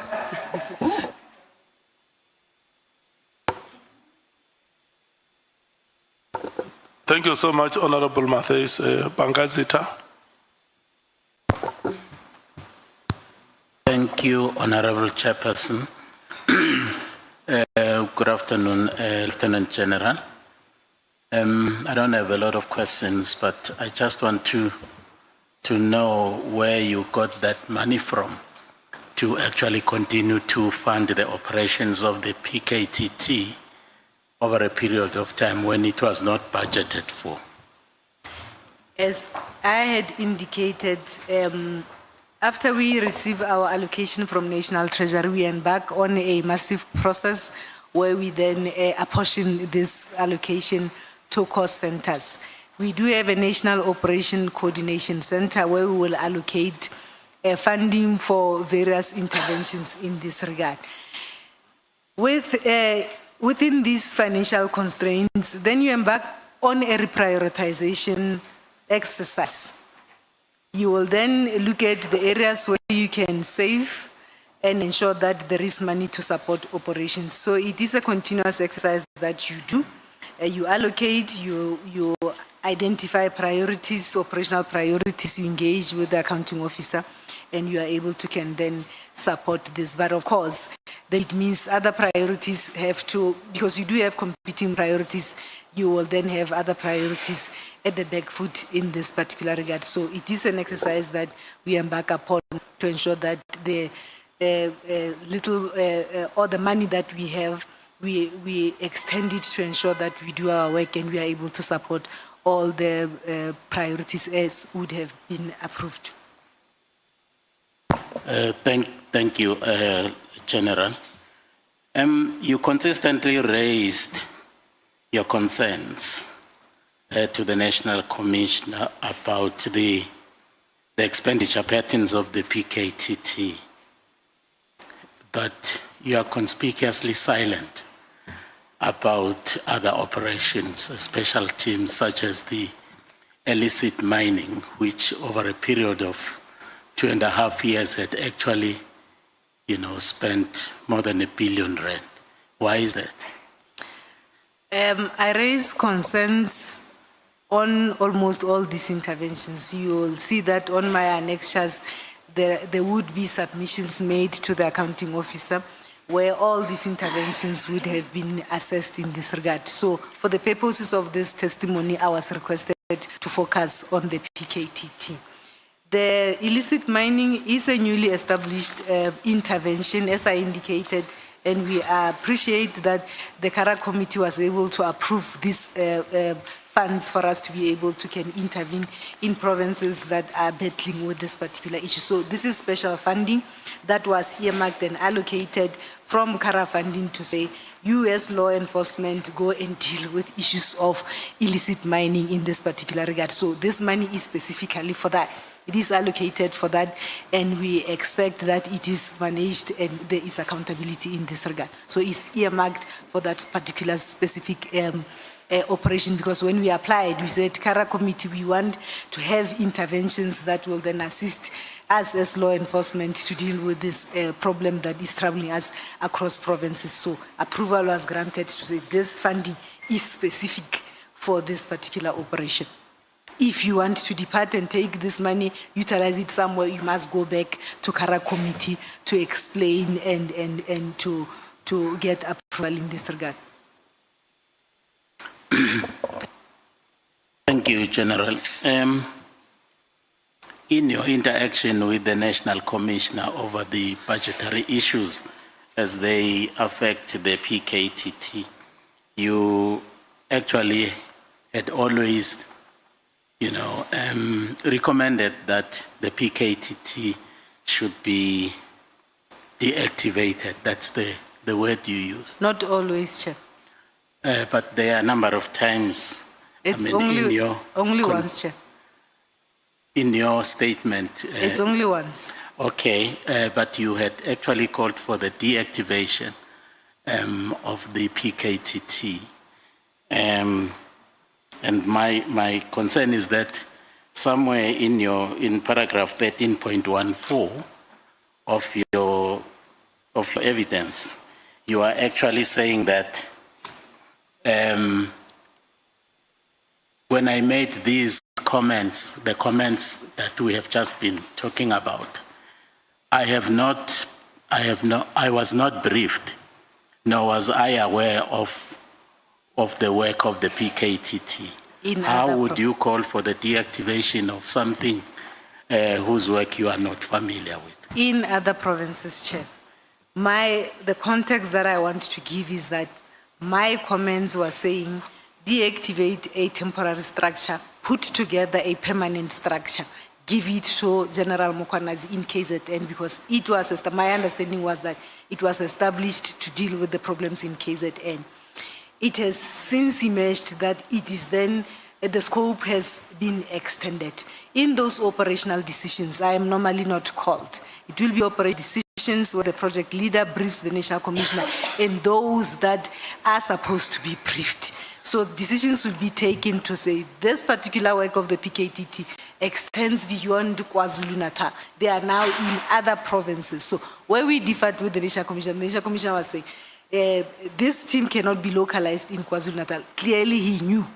the decisions that they had taken. Clearly, he knew the operational work that this team is dealing with in terms of the expansion of the scope. Those are the discussions that normally I would not be invited to such operational meetings, but I take cue and guidance from the meeting office. I will make comments from a budget point of view and a planning point of view, but the operational decisions are the National Commissioner. I can't instruct the National Commissioner to say, close this team. It is not my decision. So clearly he knew that the work this team is doing well and the work goes beyond KwaZulu-Natal. This is why it cannot be localized in KwaZulu-Natal. So the ultimate decision maker is the National Commissioner. That is why when I raise concerns with the relevant managers, they will go back, they will convene themselves through the National Crime Combating Forum, evaluate this. They will sit and evaluate and take decisions and go and approach the National Commissioner to say, we have evaluated this. We believe that the crime threat still exists and this team must continue. And the National Commissioner will agree. They will put together a request for additional funding, which will come to me, and we will then interact with the National Commissioner and support the efforts in terms of crime fighting. General, one of the reasons advanced by the minister when he was here, or even in his directive to disband the PKTT, was that it was a financial drain, which has caused a lot of pressure on the budget. And a point which was supported by even Merity Haas, that this task team had actually outlived its usefulness, and therefore it must be disbanded. So I was just wondering that in the context of your continued, concern about its spending pattern, It was not what was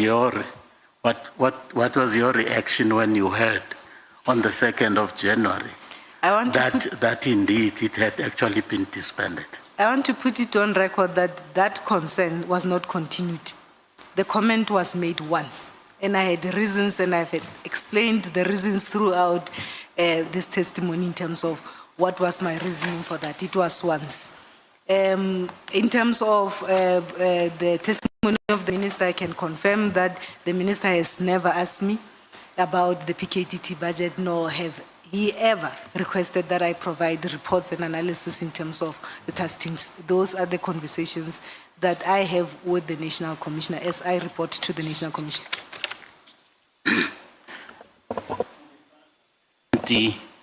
Of your statement, General, you are actually saying that you never had any interaction with the minister about the financial issues relating to the PKTT. Then I wonder where he got the information from to base his decision to actually disband, if it was not from the CFO of the organization. I cannot vouch for that, Chair.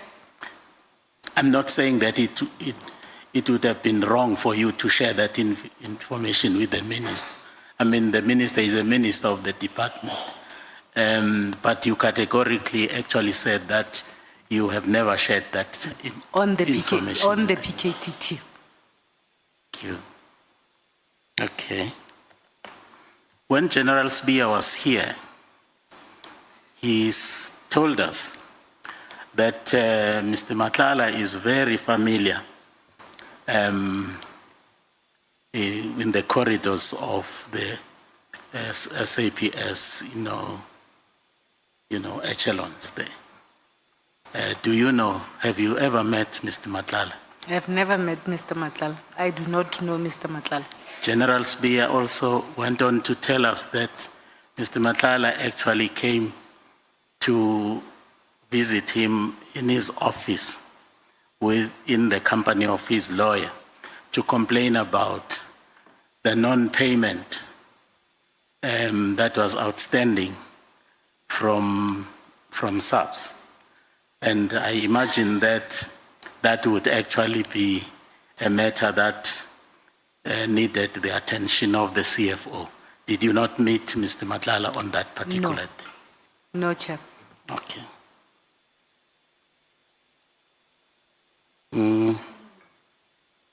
Well, thank you, Honorable Chairperson. That's all I had for the General. Thank you, General. Thank you. Honorable Malema. Just a quick follow-up, Chair, on the insourcing of security, because the CFO must remember she's under oath. She just answered that she has insourced all the securities everywhere, not only at office and cleaners. I just wanted to be sure about that because it doesn't look like that is the case. I'm not aware of any tender or any project that has been undertaken by the department in relation to security services. I'm not aware. I'm aware that I do have securities that are on my payroll. But I'm told that the KZN building, provincial office, is looked after by private security. By? Private security. I'm not aware of that. Thank you, Chair. Okay. Honorable Sols.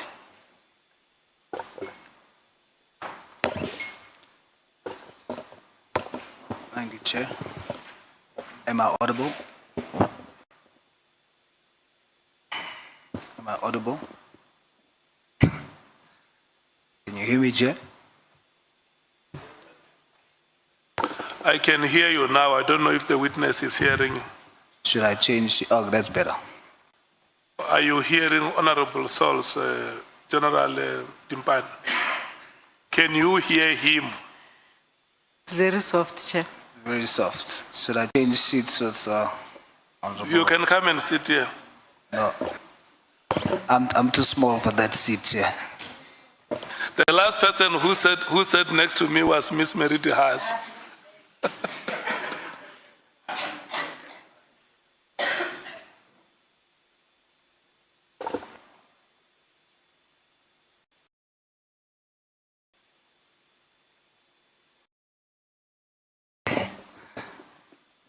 Is this better, General?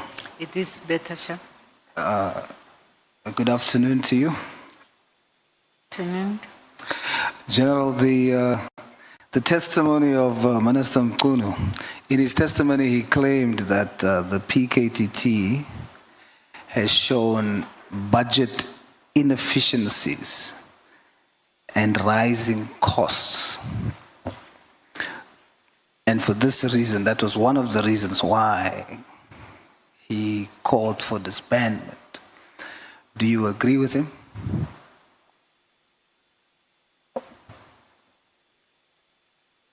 I have not discussed the budget of the PKTT with the Minister as the CFO.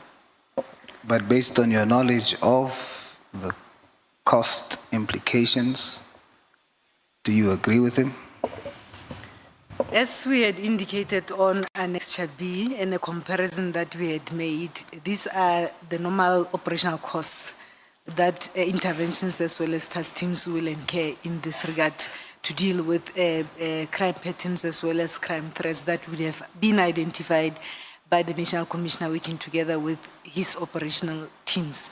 So these are the costs that we normally spend. However, it does not necessarily mean that if there is a task team that is established and funding is available, then there shouldn't be systems in place to ensure that there are efficiencies as well as cost control or cost containment in this particular regard. But when you look at other task teams there, depending on the decisions that would have been taken, whether to demobilize or to reduce the number of personnel that will have been deployed, these are some of the normal costs that we normally incur.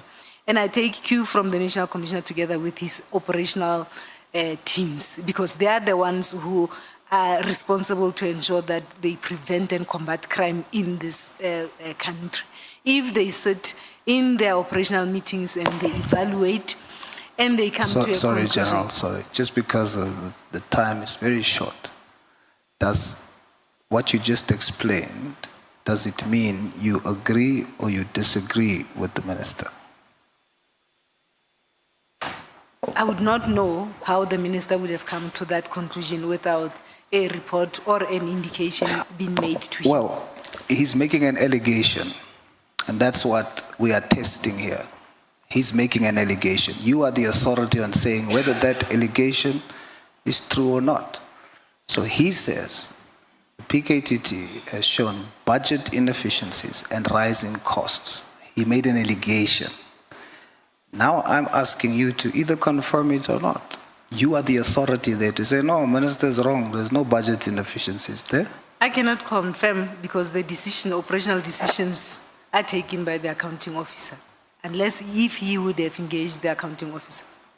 So you don't have a position, you don't have a position of agreement or disagreement with the statement, no? Okay, let's look at your statement in paragraph 13.3. Let's see whether it is indeed true that you don't have such concerns. Paragraph 13.3, you say that Lieutenant General Mkhwanazi made a submission that he signed for 58.5 million rand. And then you say, at the time, the DNC responsible for policing was General Masimola, who is now the National Commissioner. And he signed, and General, is it Tumani that signed and wrote the recommendation, but you then raised the concern to say that there was 2 signatures missing, but it was submitted to your office, and you raised the concern. Is that correct? It's incorrect. I've never raised any concern about missing signatures. You raised the concern here. It's not a concern. I'm just articulating what was sitting on that submission. Okay, so are you saying that that request did not require the signatures of... It did. This is the record or the document that I do have. So I'm asking you, if it did require, if the normal process is that those signatures are required, is that correct for them to do? I did not raise any concern. The ultimate approval in terms of these expenses was done by the National Commissioner. From time to time, the operational environment, they evaluate these interventions, and they then are requested to put together either requests for funding or reports, progress reports to the National Commissioner. So I did not raise any concern in terms of this. It's just a document that I'm indicating that where this matter comes from, because for the purposes of testimony, I was to focus on PKTT. So I'm outlining the order of events in terms of what happened, when, who said what. All right, so it wasn't wrong for them to do that. It wasn't wrong. There would have been reasons why those signatures were outstanding, but the ultimate approval was made by the National Was it wrong to submit to you without signatures or not? Documents must be signed by everyone. So it was wrong. For me, this is not raised as a concern. It's fine, but was it wrong? Now that it's here, I'm asking you what's before me. Was it wrong? Other signatures should have been found. So it was wrong. In terms of this document, if you put it that way, however, I want to emphasize that the allocation of funding to PKTT is approved by the accounting officer. Ultimately, the final allocation was approved by the accounting officer. So this is not raised as a concern. It is just explaining the order of events and where this PKTT comes from and the work that has been done and the discussions and the reports and a lot of documents that have gone on in this regard. Let's move on to your letter dated the 29th of September, 2020. Page 73. Page 73. Yes. Paragraph 3, are you there? 13.7. Well, I'm looking at your annexure bundle Page 73. 73. Hey, Chair, you must pause the clock. Next, Chair, 73, I'm there. Are you there? I am, Chair. Okay. Section 3.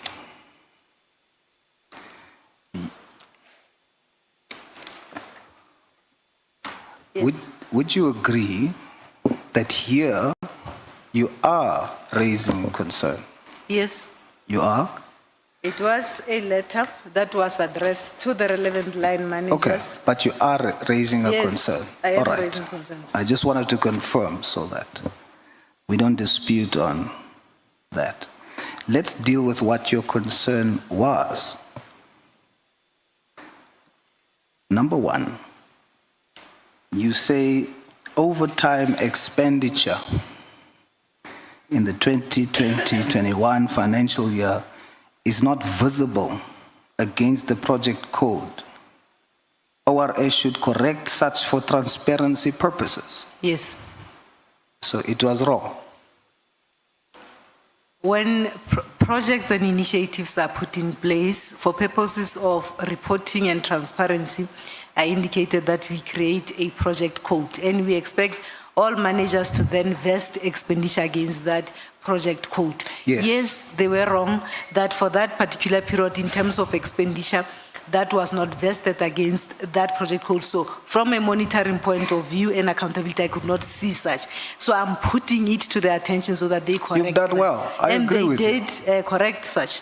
I agree with you. You've Yes. done very well to raise that concern, to say this is a budgetary inefficiency, Yes. right? And that's what you're saying to them. That's what the minister has said in his testimony. Then you go further and you say overtime claims of most individuals deployed for the project depicted that 100 hours of overtime was worked for most months. Then you say even during lockdown, when movement restrictions were enforced in April and May, these individuals continued to work 100 hours of overtime. Yes. And then you also express concern that the overtime amount is high and it is adding to the pressure of the limited funding that's available to SAPS. Yes, I raised those concerns with the Deputy National Commissioner. You've done This very is well. our policy. You've done extremely well. And this now corroborates the allegation of rising costs. But I did not write this letter to the minister. That's good. It was a letter that was written to the Deputy National Commissioner. These are the normal concerns that as CFO, when you monitor expenditure patterns, you will then General, deal would you with these agree particular issues. that the letter doesn't have to be written to the minister for the allegation to be true? The allegation is true that the PKTT, based on your testimony, I have not been called to present you are such testifying today. to the minister. Well, you're testifying to us now, and your testimony is agreeing with the position of the minister. I have not been called by the minister to present this analysis. We're calling you, and in front of us, what you've given to us agrees with the minister. I Whether do the not know where would the minister have gotten a brief. It doesn't matter. I also don't know. What I know is the testimony of the minister and your testimony on the fact that the PKTT, there's budget inefficiencies and there is rising cost. Both of you are saying the same thing. Chair, on my testimony, I've said these are normal concerns that we raise with the relevant managers, including the National Commissioner. They go back, they regroup, they then consider this and they ensure that they assist us with efficiencies as well as cost containment. Together with the analysis of crime patterns and the situations that they're trying to sort out, then decisions, operational decisions are taken. And we get requests for funding, having taken those decisions by the accounting officer together with the relevant operatives. the accounting officer approves. It does not necessarily mean that when I raise this, they are not taken into account. If you look at other interventions, you will see a decline in terms of costs. It then tells you that managers would have set, evaluated, and decided to say, here we have stabilized, the crime threat is no longer visible, let us reduce the deployment in this particular regard. So these are normal decisions and conversations that take place in an organization, and the accounting officer accounts and is the ultimate approval in this particular regard. There would be progress reports that are compiled by the NCCF or the relevant project managers to the National Commissioner to say, yes, we hear the concerns. However, the work that we are doing, the situation that we are dealing with requires that we maintain these numbers, or requires us, we are satisfied that we have stabilized, we are hereby then sort of reducing the number of deployments. So these are normal things that we do as the police, as we continue to do our work. But as CFO, it is my responsibility to monitor and raise these particular issues. It doesn't mean that when I raise them, then task teams must be closed. Doesn't mean that. And the closure of the task teams is not my decision. As I indicated, it's a decision of the National Commissioner, having considered that we wanted to deal with has been dealt with.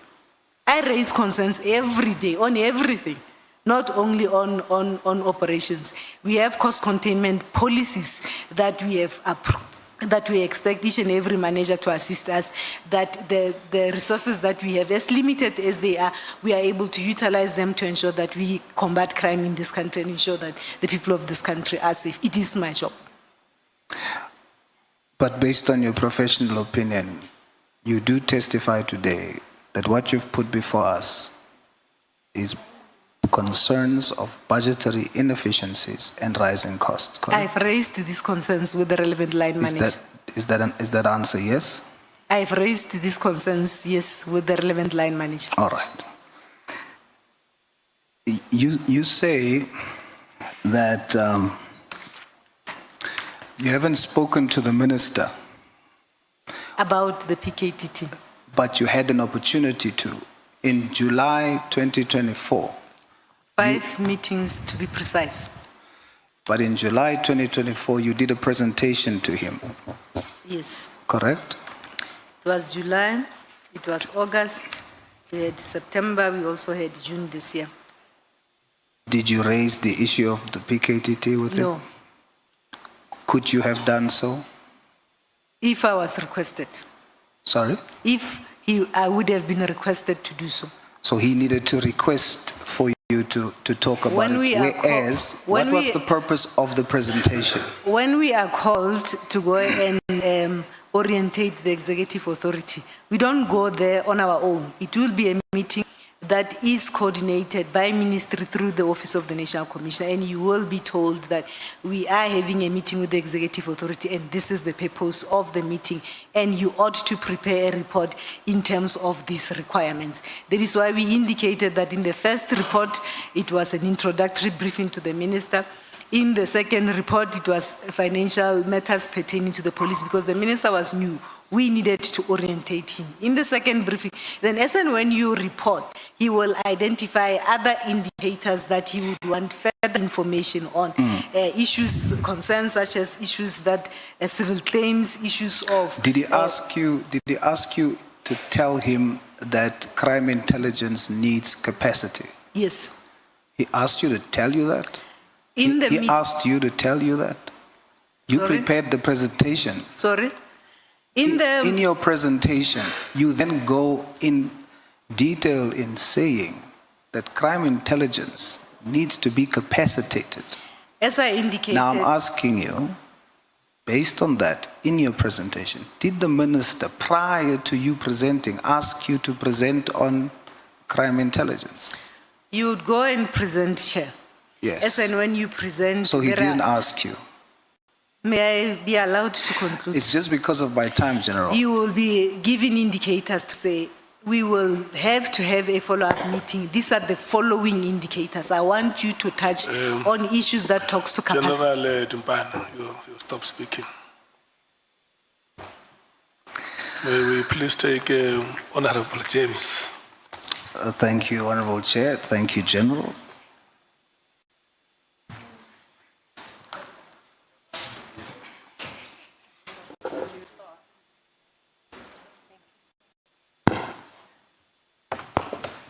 Chair, have you forgotten? Yeah, before Honorable James, I've noted Honorable Novalo for follow-up. Yes. No, a follow-up question on Honorable James's first question. Well, on Honorable Saul's, my apologies. No, the response, the question was to the CFO was whether she agrees or not with the concern of the minister, the budgetary concern.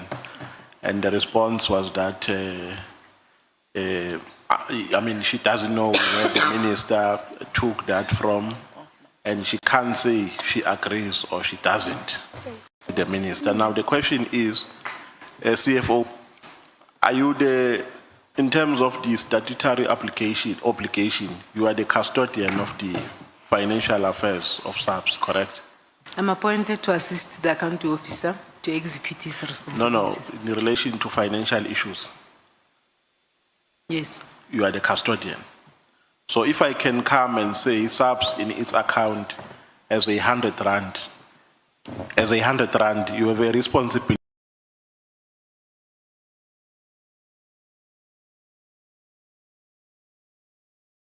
because we are in a better position to give clarity in that regard, correct? Yes. You can say Nomvalo is lying, we don't have 100 rand in our account, we have this amount, these are the records. Now also, it's peculiar for you. I find it peculiar and imprudent and evasive that you can, like you are just an ordinary person, say you are not in a position to either agree or disagree with the minister because you know better than all South Africans the financial positions, the financial position of SAPS. So for you to say you can't agree or disagree with the minister, I think that is being dismissive and evasive.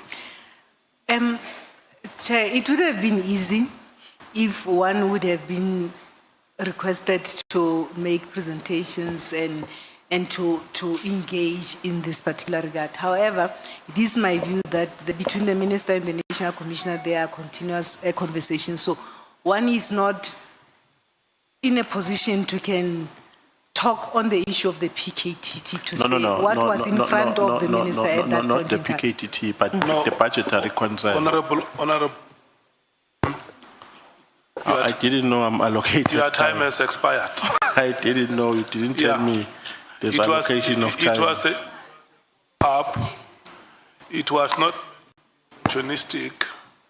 No, but I'm not being opportunistic. I'm being inquisitive. What do you mean now? You are ridiculing my follow-up question. I'm being inquisitive. I'm not opportunistic. Let's not debate it. Please don't label my follow-up question like that, please. I'm taking offense on what you are doing. The time to ask.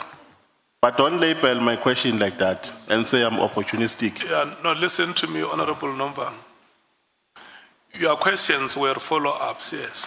But once you go beyond the reasonable time, you are opportunistically using that moment to smuggle yourself into a time you do not have. But you should have told me how much time is allocated for follow-ups. That is not for debate. That is a convention in this. But I'm quoting your ruling is wrong. Look, your time has expired, honorable members. Let's not take it any further. Can we go to Honorable James? Thank you so much, Chair. Afternoon, General. On page 21 of your statement, just excuse my voice. Paragraph 21. Paragraph 20. Page 21, paragraph 25. Yes, Chair. In relation to the work study report, you state there, I wish to state clearly that I have not given anyone permission to access the submission nor utilize it to their defense. I deem this as unauthorized and an abuse of a conversation that the CFO had with the accounting officer. What did you do about this? I have... because this is a very serious statement that you hear. I have not done anything about it. What I then tried to do was to say, perhaps we must, because this was also on the media, and you will see on the media that the entire comment is not there. It's only the comment that talks about deactivation. So I had requested communication that perhaps we need to correct this as advice to say, you know, let's allow the commission as well as the committee to do its work, because it will not be prudent that every time something is out there in the media, we issue a statement and so on and so on. But I have not done anything to say, let me report this. But for me, it would have been best that those that wanted to use this, at least they ask me, what did I mean in this regard? But I have not done anything. General, you spoke very passionately about this earlier on. Yes. In your statement here, when you said, I have not given anyone permission to access it, that in my mind tells me that people stole from your office, that people stole a document and used it without your permission. That means in your office there's a risk when it comes to accessing documents. No, Chair. And you have done nothing about it. No, Chair. This document is not sitting in my office. It is an application from the project leader. It goes through the stages, as I indicated earlier, up until the approving authority approves, which is the National Commission, and then it goes back to its origin or to the author. What I do have a copy. So there's a likelihood that it is at NOCC or it is where it originated. So I am not the custodian of this particular document. What was just strange for me was that the document is used, and the comments that I have made, that I had only the conversation with the accounting officer, that without understanding the context of where I came from, people decided to utilize it. But I'm not the custodian. It goes back to the author of that submission. I remain with a copy. Thank you. Are you saying that the minister came here and he misled this committee? I'm not saying that. I'm saying the document was utilized and I was not aware in terms of that, because if I was aware, I could have explained the context of this. I was not aware that it will be utilized by himself, including General Sibia. General, Minister Beki appeared before this Parliament. He refuted the use of the word, the letter N for national, in reference to the national PKTT, which Minister Nkunu repeatedly emphasized. More importantly, to your knowledge, was the PKTT, the establishment, national or provincial? Because which one of the two ministers were lying? Was it Minister Beki or Minister Nkunu? I've always known this team to be called PKTT. Though I had not participated in IMC meetings, but I've known it to be called PKTT. All right, so you are saying that Minister Nkunu again misled this House? I am not certain in terms of the NPKTT. General, you said earlier on that people don't take accountability for their actions, and we need you to speak truth here today. I'm asking, did you think that the minister misled this House? I do not participate in the IMC structures. Can you conclude that part which you wanted to say before you answer the next question? I have always known this team to be called the PKTT. I do not participate in the IMC structures and all those structures that the project leader together with the National Commissioner would be participating. For the purposes of my function, which is to confirm funding, I have always known this team to be called PKTT. I cannot confirm to say the minister misled. Perhaps such discussions did take place elsewhere, but I cannot vouch for such. But General, you can confirm because you did the budget allocation. To the PKTT? Yes. So you can confirm whether it was provincial or national, because you did the budget allocation, and when I look at your budget allocation, it speaks to all the areas within KZN only. So why are you saying you cannot confirm? What I indicated is that all operations are run from the National Operations Center. When interventions and task teams are put in place, that decision is taken by the National Commissioner to go and support a province. For the purposes of a PKTT, it was established to deal with the situation in KwaZulu-Natal. The issue to say it had then expanded its scope, that particular operational decision, I was not aware of. I do not participate in the IMC structures and all that, and these decisions are taken by the project leaders working together with the National Commissioner in this regard. The reason why I had said put together a permanent structure in KwaZulu-Natal, I was of the view that this team is supporting KwaZulu-Natal, but the money that is utilized is not the baseline of KwaZulu-Natal. It is money that would have been put together from national in addition to supporting the work that is taking place in KwaZulu-Natal. So whether the end then came into being, those would be best explained between the minister as well as the National Commission. I have always known it as General, I put it to you that only in the end, the National Commissioner had then said that the scope of the PKTT needs to extend to national. Am I correct? Yes. So we're meaning initially that the work was not for national, it was for provincial, and you allocated that budget for provincial operations. The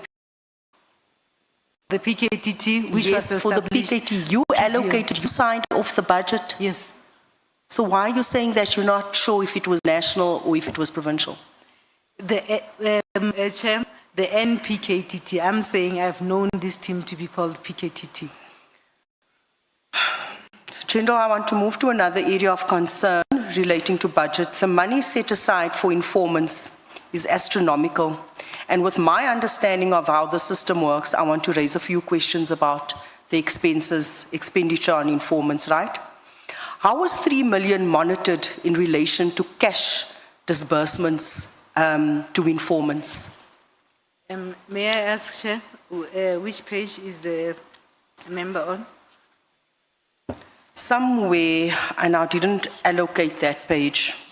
Never mind the amount for the sake of time. How do you monitor the cash payments of informants?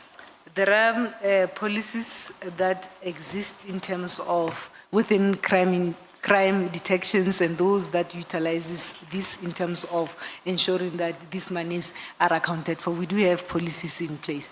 Of course, you will then have the other account, which is the service account that has its own processes. So there are policies in place and the relevant officials within crime detection, crime intelligence that then are supposed to ensure compliance to those policies. General, I'm going to say to you, crime intelligence is stealing this money. There has been allegations of crime intelligence misusing this money for the longest time ever. I'm asking you, as the handler of the purse, you are allocating these budgets. How are you in your capacity ensuring that this money gets spent and on the right things and we have value for money? What do you have in your receipt? We know that there's policies for all of these things. I'm asking, what monitoring tools do you have in place to ensure that when you allocate 3 million for informants, 3 million was actually allocated and given to those informants? Crime intelligence has 2 sets of budget, Chair. I have not had any complaints in terms of the open budget that I am responsible for. One has had complaints in terms of the Secret Service account, which has its own CFO and its own rules that is managing and governing that particular. But on the open budget, I have not had any complaints in terms of program for So, allocation. General, do you rely on complaints to pick up misconduct and corruption? I'm asking you what monitoring tools you are assigning huge budgets. What monitoring tools do you have in place? If there are complaints, it means the internal controls that we have in place are either inadequate and inefficient. We do have policies, we do have controls in place, we have sufficient safeguards. So the absence of complaints then tells you that your systems are adequate in this regard. Let me ask it like this. What system exists to manage and track how much money is paid to whom and for what information? In terms of crime intelligence secret service account, that I will not be in a position to respond. It has its own CFO and they account to different levels of structures in this particular area. So you are passing this one on to the crime intelligence CFO? You are saying this is not under your mandate? I'm not responsible for the secret service account. You're not responsible for the secret service, even though you the... I'm not, it has its own CFO. Okay. General, task teams are generally immediate stabilization interventions, correct? Yes. You explained it nicely earlier on. Yes, Chair. Okay. What sort of justifies having a task team for 5 years?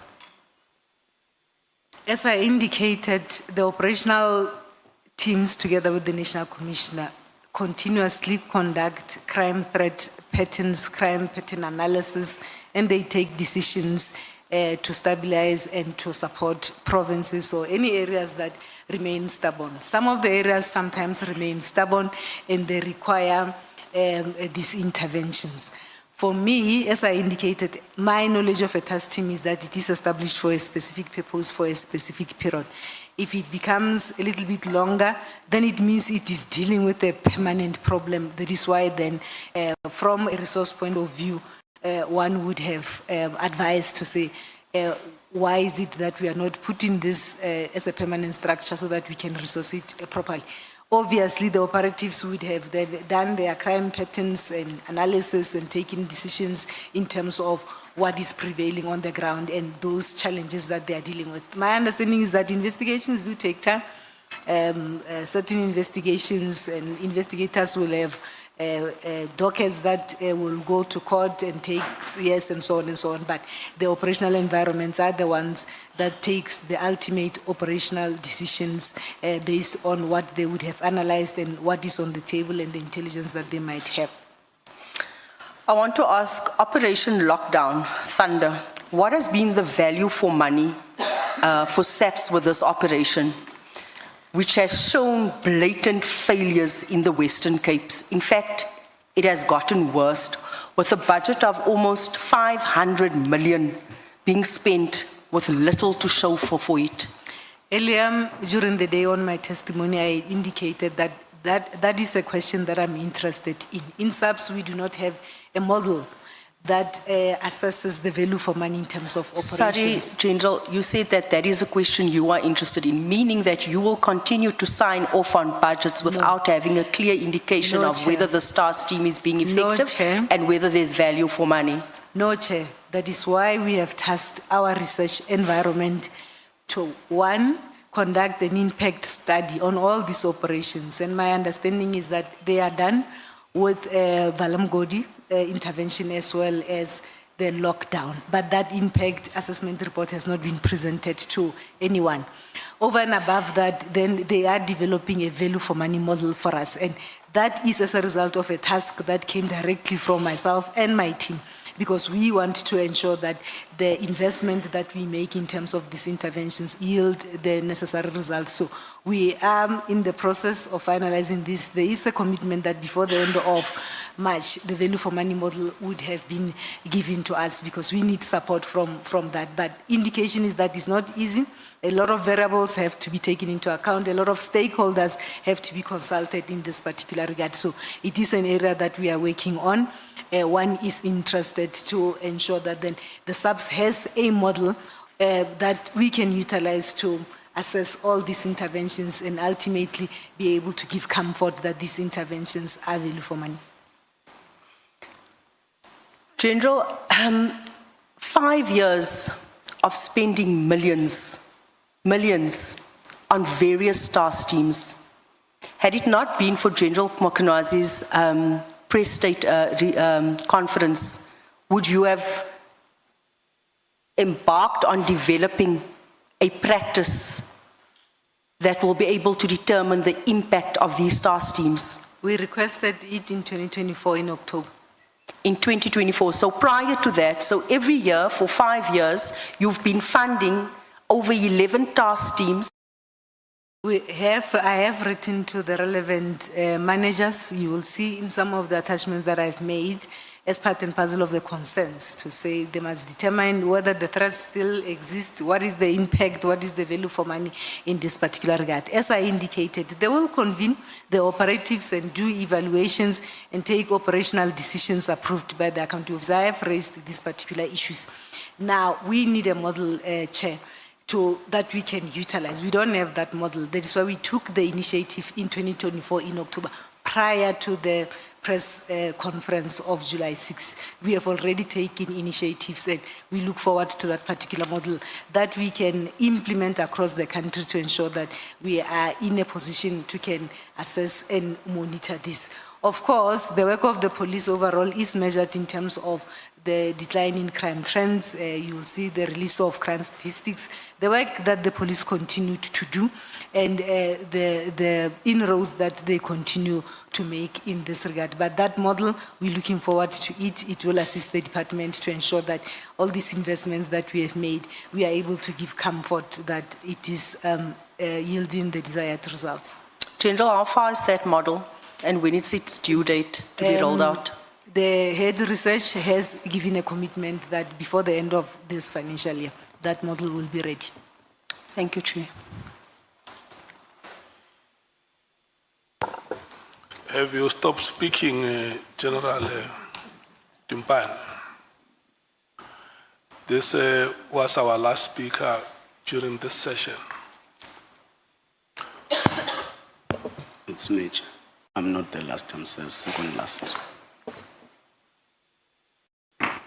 I'm saying during this session. This was our last speaker. Yeah. So we're going to take a break now and come back after 15 minutes. Yes. We normally sit with a witness for a maximum of 3 hours, unless if there are time pressure. So it is 3 hours now. Let's give the witness time for a stretch break. We will come back at 15 minutes past, at 5 minutes past 5. But Chair, are we going to make follow-up after the break? Thank you. There is nobody who will be denied time to speak in this committee. You know, it's an established practice.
Honorable Skwasana, Honorable Shongwe, Honorable Sols, Honorable Mwangu. Each one of you will not go beyond 3 minutes. That is inclusive of questions and answers. These are follow-up questions. Honorable Skwasana, after 3 minutes, you stop answering.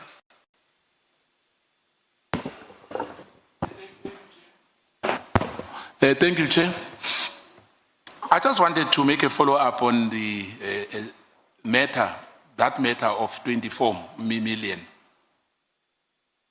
If I remember very well, you distance yourself on that as well. Am I right? That you make a recommendation, or have you done a recommendation on that 24 million?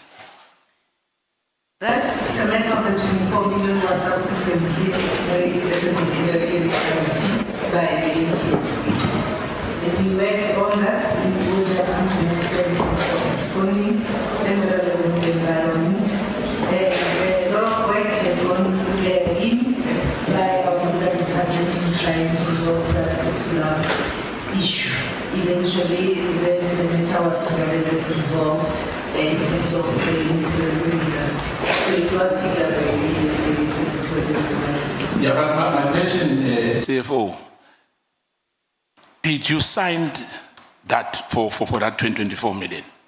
When legal services dealt with that particular matter, they came back and indicated that the department was at fault in terms of the breach of contract, and they recommended that a settlement be made. I had to then, I was included on the submission. I did sign off with comments. Sorry. Did you sign? I signed with comments to say the people who are responsible for such must be accountable.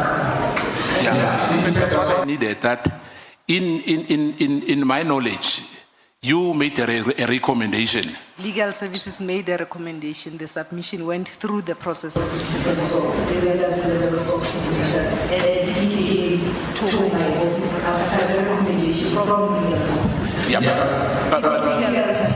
who made a recommendation.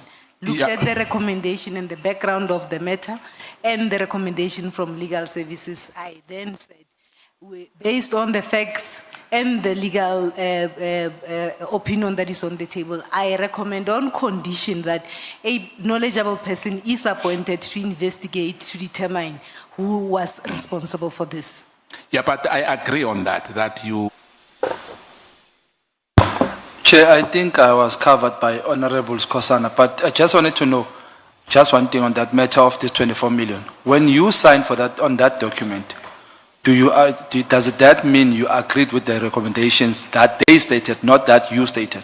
It's an opinion and a recommendation by our legal department to the accounting officer. Did you agree with what they said? I recommended on condition that the relevant people who are responsible for that matter are held to account.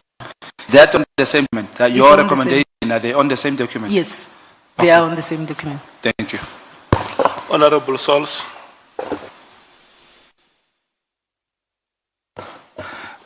General, what is the highest and the lowest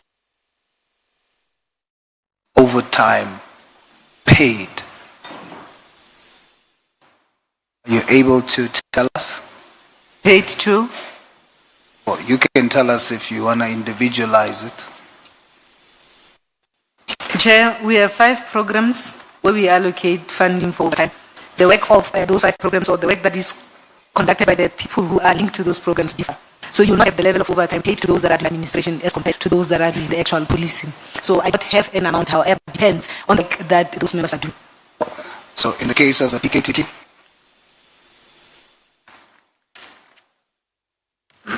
In the case of the PKTT? Chair, when you look at the PKTT, since its inception, the highest amount up to so far would be recorded in 2019-2020, that is 26 million or 26.4 million. In the case of the PKTT? Chair, when you look at the PKTT, since its inception, the highest amount up to so far would be recorded in 2019-2020, that is 26 million or 26.4 million. As I indicated, you will see a zero there for this financial year. I am aware that the members are continuously working and they are required from time to time to perform duties in terms of overtime. So there will be claims that will be captured there. Sorry, General. But the 26 million that was recorded during the 2019-20 appears to be the highest amount in terms of PKTT. Are you in a position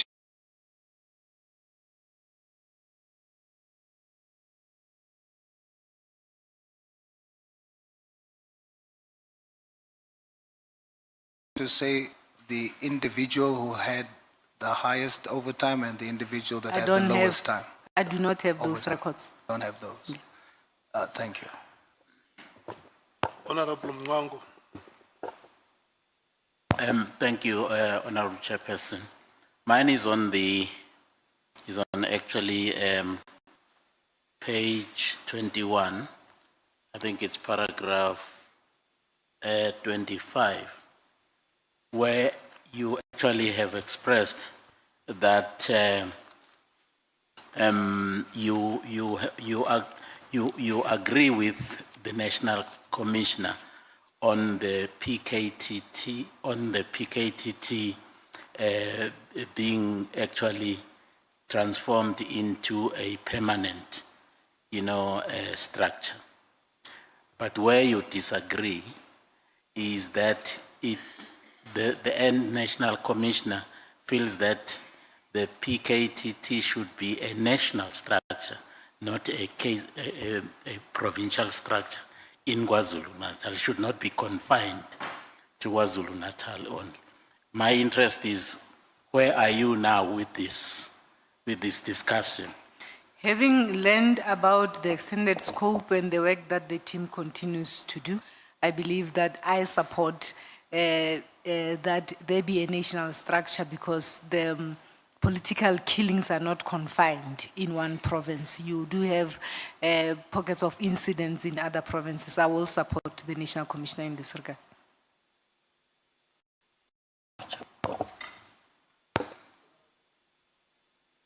Honorable Malim. Thank you, Chair. I just want to add this March 2023 shutdown, which cost 368 million. Which one is that one? CFO. 368,000. Which one is that one? 300 million. 368 million. There was a match somewhere in March that was called a shutdown. Our duty as the police is to ensure that we protect the citizens. No, as I well hear as that. You are doing so well in the they are morning. Don't do that to us. I'm asking which shutdown is this one, which costed us 368. So let's say to July 23. We know it was a protest about President Zuma. Which one is this one? Of 368 million. You wrote it here, we didn't write it here. Yes, there was a national shutdown. My memory is losing me, Chair, in terms of what was the actual issue in this particular regard, but I know it was in March. As I indicated, March you close the books, so you would have captured your few claims. Those that you would not have concluded, then you conclude them in April. That is why you see expenditure going into the next financial year, but it was for the same reason. My memory is leaving me. I can't recall exactly what was the issue, but there was a national shutdown during that particular period that we needed to deploy and ensure that we protect, or we ensure that then is stability in terms of those provinces that would have been affected by this much. But if you were talking about EFF national shutdown, it was one day. It was in March 2023, one day, costed you 368 million. It depends on the numbers of the members that you are deployed to go and support the affected provinces. These are operational decisions that are made to ensure that we are effective in terms of policing public order issues and ensuring that there is stability in the country. So I wanted to ask the General, that was not necessarily my question. My follow-up was, during lockdown, COVID lockdown, only essential services were allowed to work, and that will include police. Why should an impression be created that police were less working during COVID, as if they too were locked down? They were not locked down. They were not locked down, but Your time is up, Honorable Member. Oh, time is up. Your time is up, Honorable Member. Honorable Sangweni. Thanks, Chair. No, I wanted to go to that march of the EFF that cost the country 400 million to protect a non-starter. My round of questions is coming now, Chair, so I'll raise it then. Thank you. You see what she's doing, and we're going to come threefold like that, and she's going to be a crybaby. She does that all the time, and when we attend to her, she cries like a crybaby. I have made a request to the two of you, Honorable Malim and Honorable Sangweni, to meet aside of the proceedings and thresh out those issues. Honorable members, this is what I want to do. When we go to take the last three speakers, that is Honorable Sangweni, Honorable Nhlanhla and Honorable Shongwe.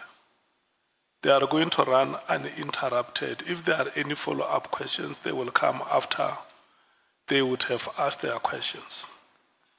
Can we restrain ourselves to that? It's now almost 20 minutes past 5. So we must run for 45 minutes, which will be 5 minutes after 6. You are going to come in that order. Honorable Nhlanhla. Thank you very much, Chair. And then when your time expires, you pass the microphone to Honorable Sangweni. And then Honorable Sangweni will pass the microphone to Honorable Shongwe. That is how we hand over the flame. Thank you. Thanks, Chair. I will hand over to Honorable Sangweni the same way South Africa handed over the G20 chairmanship to America. Chair, thanks very much. CFO, it is alleged that many SAPS officials would have benefited some few rands and few millions from the 260 million tender. Did you benefit? No, Chair. Otherwise, given a chance to solicit some benefits, you would? I have never. And I will It's never. just a matter of not getting the opportunity. And I will never do that. Okay, so I heard you are with the people from the risks management. Was awarding such a massive tender to a newly established company with no massive experience of that kind of work not a financial risk? The tender was advertised, Chair. Companies competed, and the committee said to award this in terms of the rules of tender awards in this particular regard. There would have been requirements that those that would have tendered would have had to meet. So if the BEC and the BAC would have gone through that process and agreed that the tender... CFO, pause there. The due process you are telling us, we know.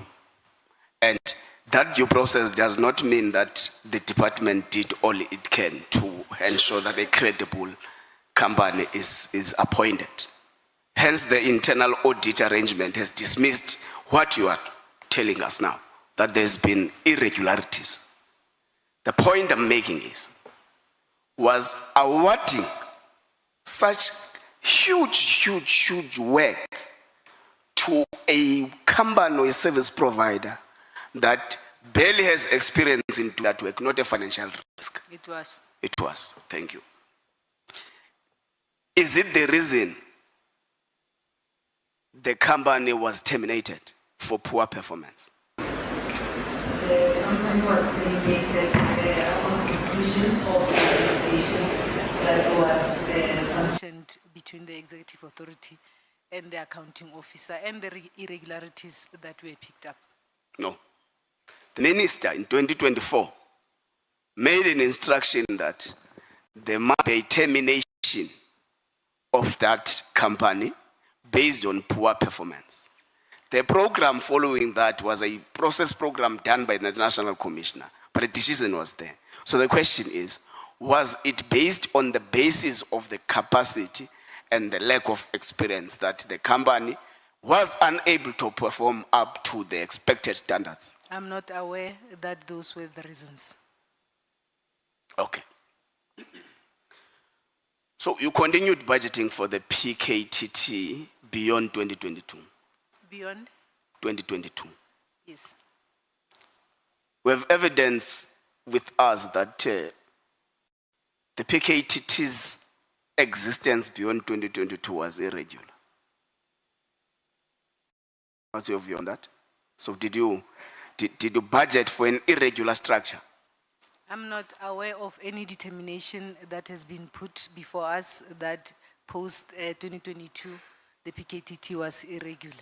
When such indications was made and I followed the evidence, I indicated that I immediately appointed a experienced person to conduct this assessment for me. I'm not aware.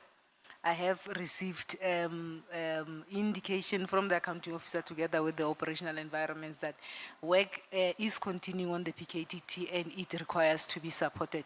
So I have sanctioned for such an assessment. Such assessment will then tell us whether indeed this is irregular. However, the person that I had appointed seem to have consulted the legal environment, and it is being recommended that let's allow the work of this committee together with the commission to conclude, then we embark on this particular process. I'm not aware, no structure has raised this. So as irregular. you admit here in front of us that you led a process of budgeting for a structure in SAPS whose standing, whose credibility is not known.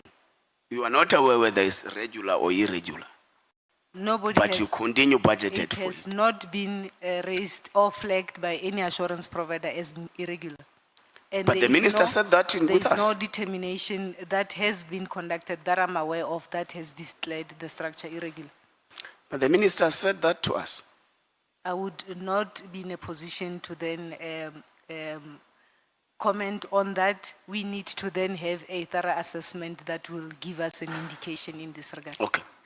So, are you aware whether or not the term or the existence of the PKTT was actually extended beyond 2023? As I indicated, Chair, I do not participate in the IMC structures. The National Commissioner together with the project team leader are in a best position to answer that.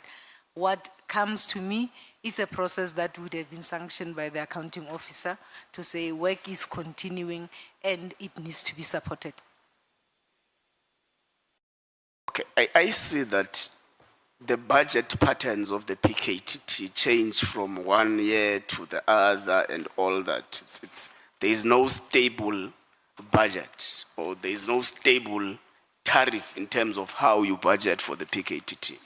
What factors influence that? It will be, the main factors would be the cost estimates that are submitted by the project leader.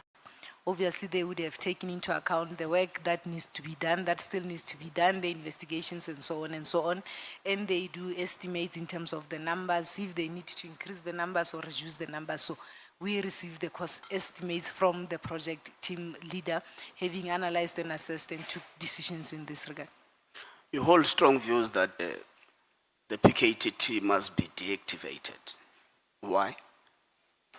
as a temporary structure, so that a permanent structure could be put in place. And from a budgeting point of view, it will make it easier for me to project, to budget, as well as to allocate resources that will support this team and to ensure accountability, so that there's a permanent head. Should there be a misuse of resources, I know, then there's a permanent head who must account for this. So it was purely from a budget as well as a resource management point of view. Was the PKTT the most expensive task team within the SAPS? Not necessarily. It was not. It was not. Okay. Do you bill other arms of state when you have deployed officers to help in the work they are doing? For example, if Parliament is holding SONA, you deploy high-ranking officials of SAPS. Do you bill Parliament for that work? There are events that would have been arranged by other environments, other departments, where a commitment letter, I will demand a commitment letter working together with the head of VIP protection or protection services, and those departments will then commit, and we then do an interdepartmental claims. There is work that the VIP protection unit as well as the protection services is their mandate to then do. Events, policing in terms of issues of SONA and all those, this is the mandate of that particular program 5. But there are instances where other events where we do not have money, then there will be an agreement with the organizing department that there is a commitment letter. Post that event, then we then submit and facilitate an interdepartmental claim. Okay, thank you, Chair. Honorable Sangoni, the baton is yours. Thank you very much, Chairperson. Good afternoon once again, General. General, tell me, how many women serve in the executive management, well, not SMS, you know, the lieutenant generals? How many women are there? It's a bit in the afternoon. I cannot recall from the top of my mind, but one thing I know is that in terms of the PCs, we have succeeded to have more than 50% of women. Then we have quite a few at the divisional commissioner level, as well as the deputy national commissioner, who is General Musikiri. So we have done well as an organization to ensure that we empower women and women serve in these positions in this regard. Okay. Now, I was asking you just to give you, you know, a break, chill from these hard questions, but also to congratulate you. I think some members have said during the course of the day that you clearly know your work. I think, you know, you've given us confidence in you and the work that you're doing. Thank you, Chair. But what I wanted to check with you, General, you said you heard about this decision to disband the PKTT from the media on the 2nd of January. What was your reaction when you heard that? What did you think of the decision? I was on leave, as I indicated, which had commenced on the 17th of December. I had gone away, and on the 2nd, then I watched TV, and I saw this reporting was still continuing. What I then did, I sent a message to the acting CFO, just wanting to find out whether perhaps my office was included in terms of the discussions, and of which she confirmed no. And then I left it at that. I believed that perhaps a decision would have been, or discussion would have ensued between the National Commissioner and the Minister, because it is a decision that must be taken at that level.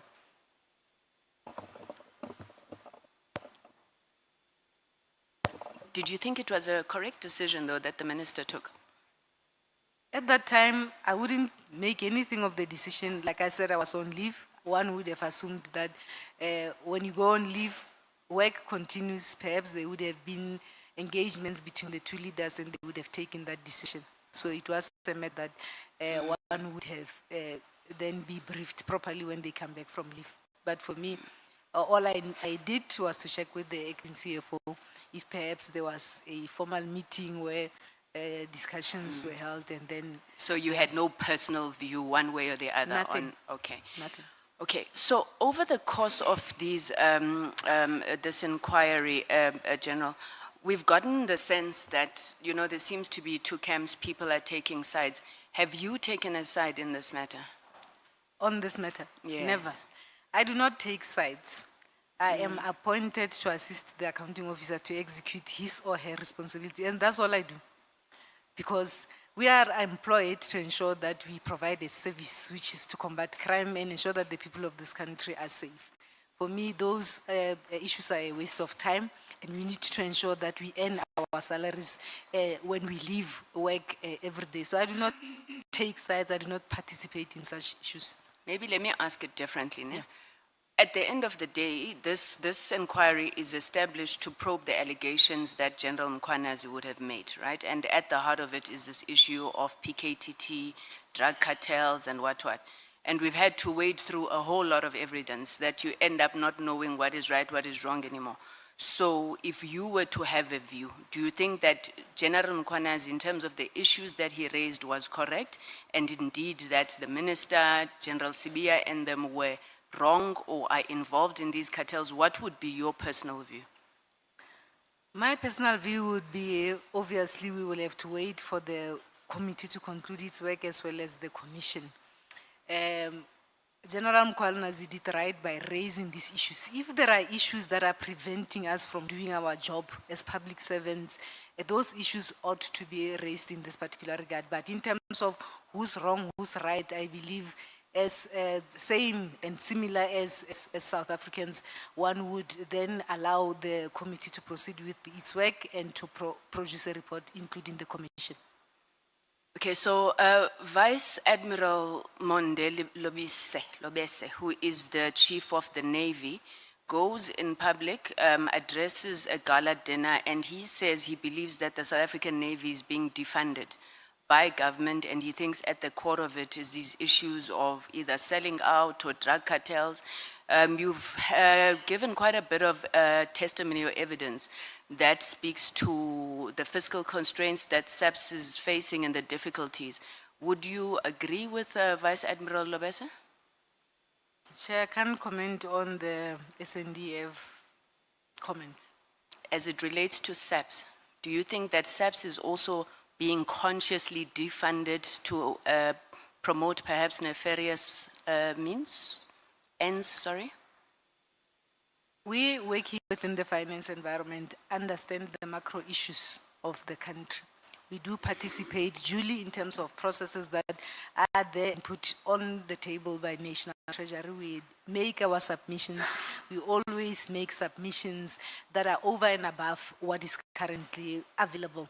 And we hope that one day the macroeconomic situation of the country will improve, and we will be having resources in abundance to ensure that we all are able to deliver the service that we are tasked to deliver as government departments.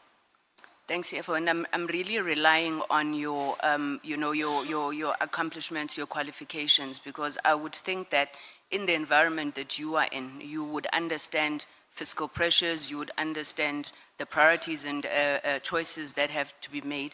So your submission is that you do not believe that the SAPS is being intentionally defunded, but there's macroeconomic pressures on the country that are leading to these issues? I don't believe that government will intentionally want to put the SAPS in particular into a position that where we will be unable to do our work. It is our wish that one day we will have these resources and we will be able to, there are competing priorities in government. We'll be able to have adequate resources to be able to service this country as expected. Thank you, ma'am. Okay, so now speaking about these priorities and choices that you have had to make, I know Honorable Ngwa did ask you this, but I want you to be specific. So you don't budget for the PKTT. You have these requests that come up every year, and then you have to take money from elsewhere.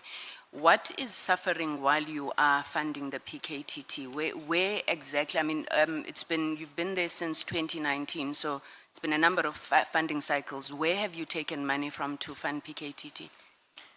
I don't want us to say something is suffering as a result of PKTT. As I indicated, we receive allocation from National Treasury annually.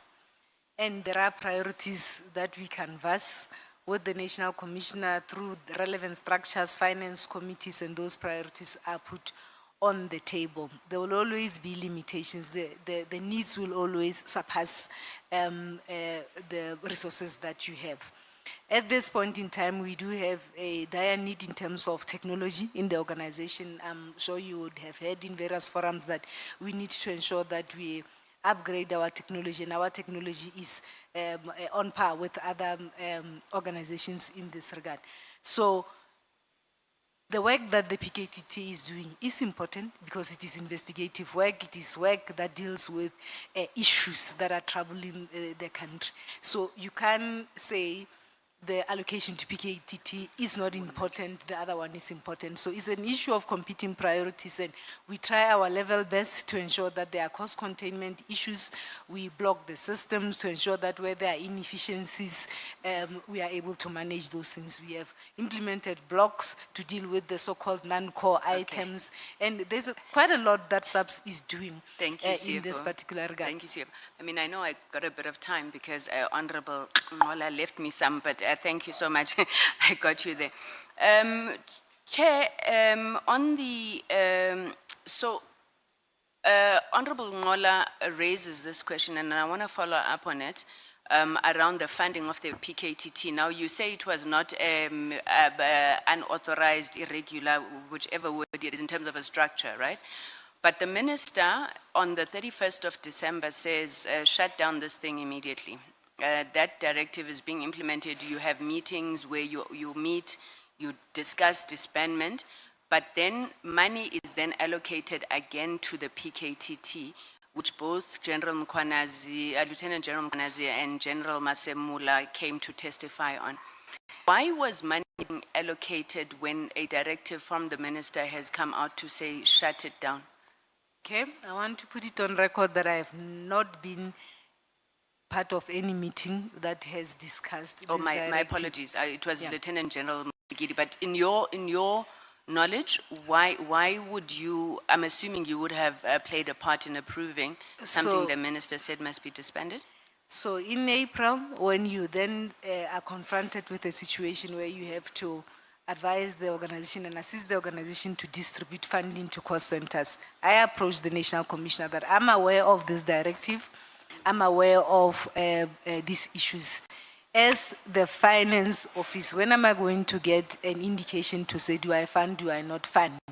The accounting officer then says, reserve funding, we will come to you.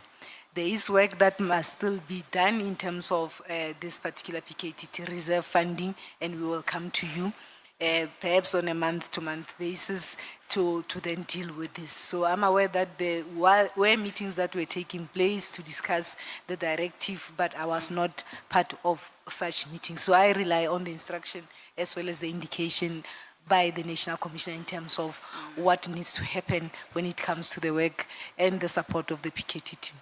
Okay, so you asked him because you knew it Yes, had been disbanded. I asked Okay. him. All right. Now, you approved, I'm assuming, because I can't find the documents, or maybe let me ask it like this. What is the delegation, what is the amount, the delegation that you have for approvals of payments? Who would have paid the money that was paid to Mr. Matlala's company? Who would have approved that? As I indicated, we have a national policy that regulates the payment of suppliers in the CFO. department. Were you the one who approved it? No. Who would have approved it? The end user? No, the payment. Angeti, the end user gives you the certificates and says this issue Oh, is ready. as I indicated, the system and the policy indicates which process starts where. My office's process is the final leg where we release money into the bank account. There are officials that are delegated to do that. It is not done by the CFO, but it is officials within my office. So who would have released this particular payment? I mean, I'm sure you would have found out by now.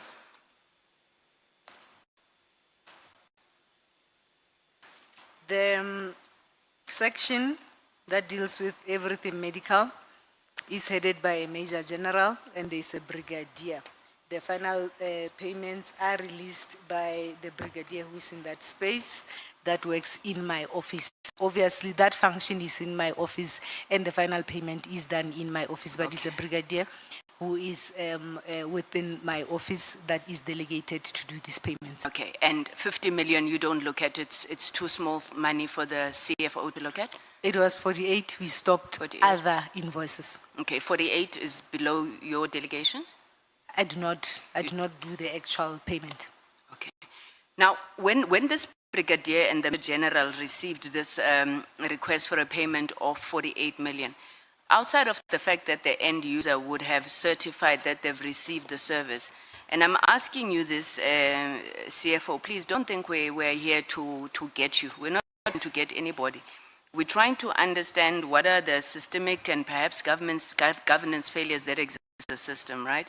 So when they get this certification from the user, are there any probity checks? Is there any due diligence that's done in your office now, or do they just press the button and the money goes? Are you our last line of defense or a post box? There would be those that will verify, will then, the segregation of duties will capture and then finally approve in this particular regard. As I indicated, Chair, there are sufficient safeguards within the system, within the policy. You would understand that procurement takes place across the country. So there are sufficient safeguards. And when you look at this graph on the determination test report, the investigator even went into that particular field and interviewed those brigadiers, and he came to a conclusion that in terms of the financial space, there are sufficient safeguards. This particular issue was an issue of an irregular contract that was issued in contravention with supply chain processes. Okay. Let me ask you my last two questions. I'll ask them as one question. So it's on this issue that Honorable, wait, I cannot ask the national shutdown. You see, Honorable Malema is right. I also looked at that amount of the national shutdown, 348 million for a one-day event, which was the march.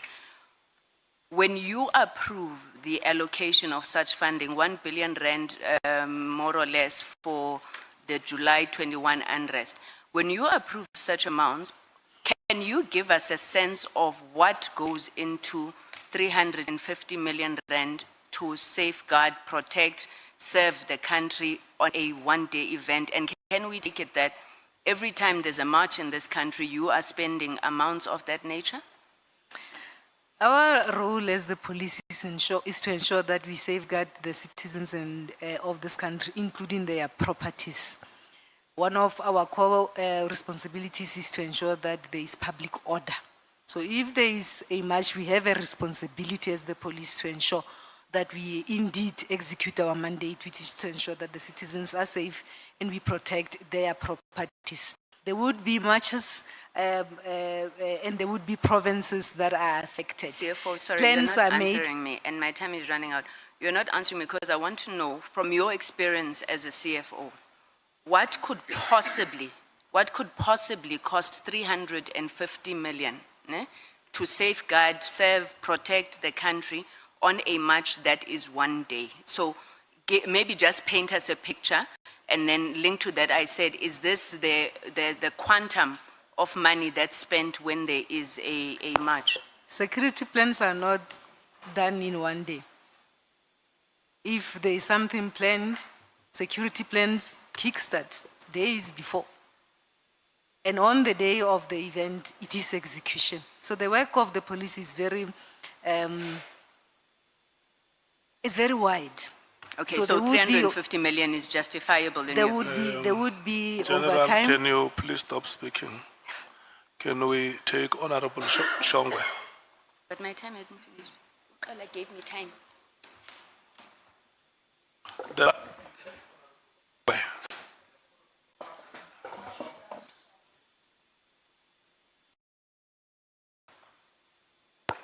The last speaker is Honorable Shongwe. Your time starts now.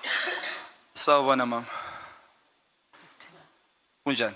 All right, thank you. Ngiyaphila. Ngicela ungisondelele ku mic angikuzwa kahle ne. Uyakhona ukukhuluma mama sixoxe? Ngiyabua, Chair. Wabuwa ukabuwa uNatal. Yes. Quick one. Imali yama South Africans idliwe mama uyavuma? Chair, can I request? Tšhelete English? ya di South Africans e jewa wa dumela Which money, Chair? in the tenders, the 360 million tender. The investigation will tell us what But has when wa happened. here. dumela ore e jewa ra ya jewa. Ke mang, Chair? By the perpetrators. Sorry? You think I jewa? Are you investigating something that you believe money was taken or not? Money were paid to this tender that has come out as a tender that it was allocated irregularly. That is why we are investigating to ensure that that monies that were paid, if then there is possible recovery, we recover from those that would have been responsible. So wa dumela ore there might be a possibility to tšhelete e jelwe. There could be a possibility. All right.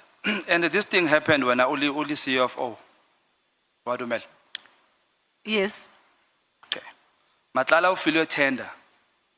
This new tender at 360 million while you were CFO. Where from?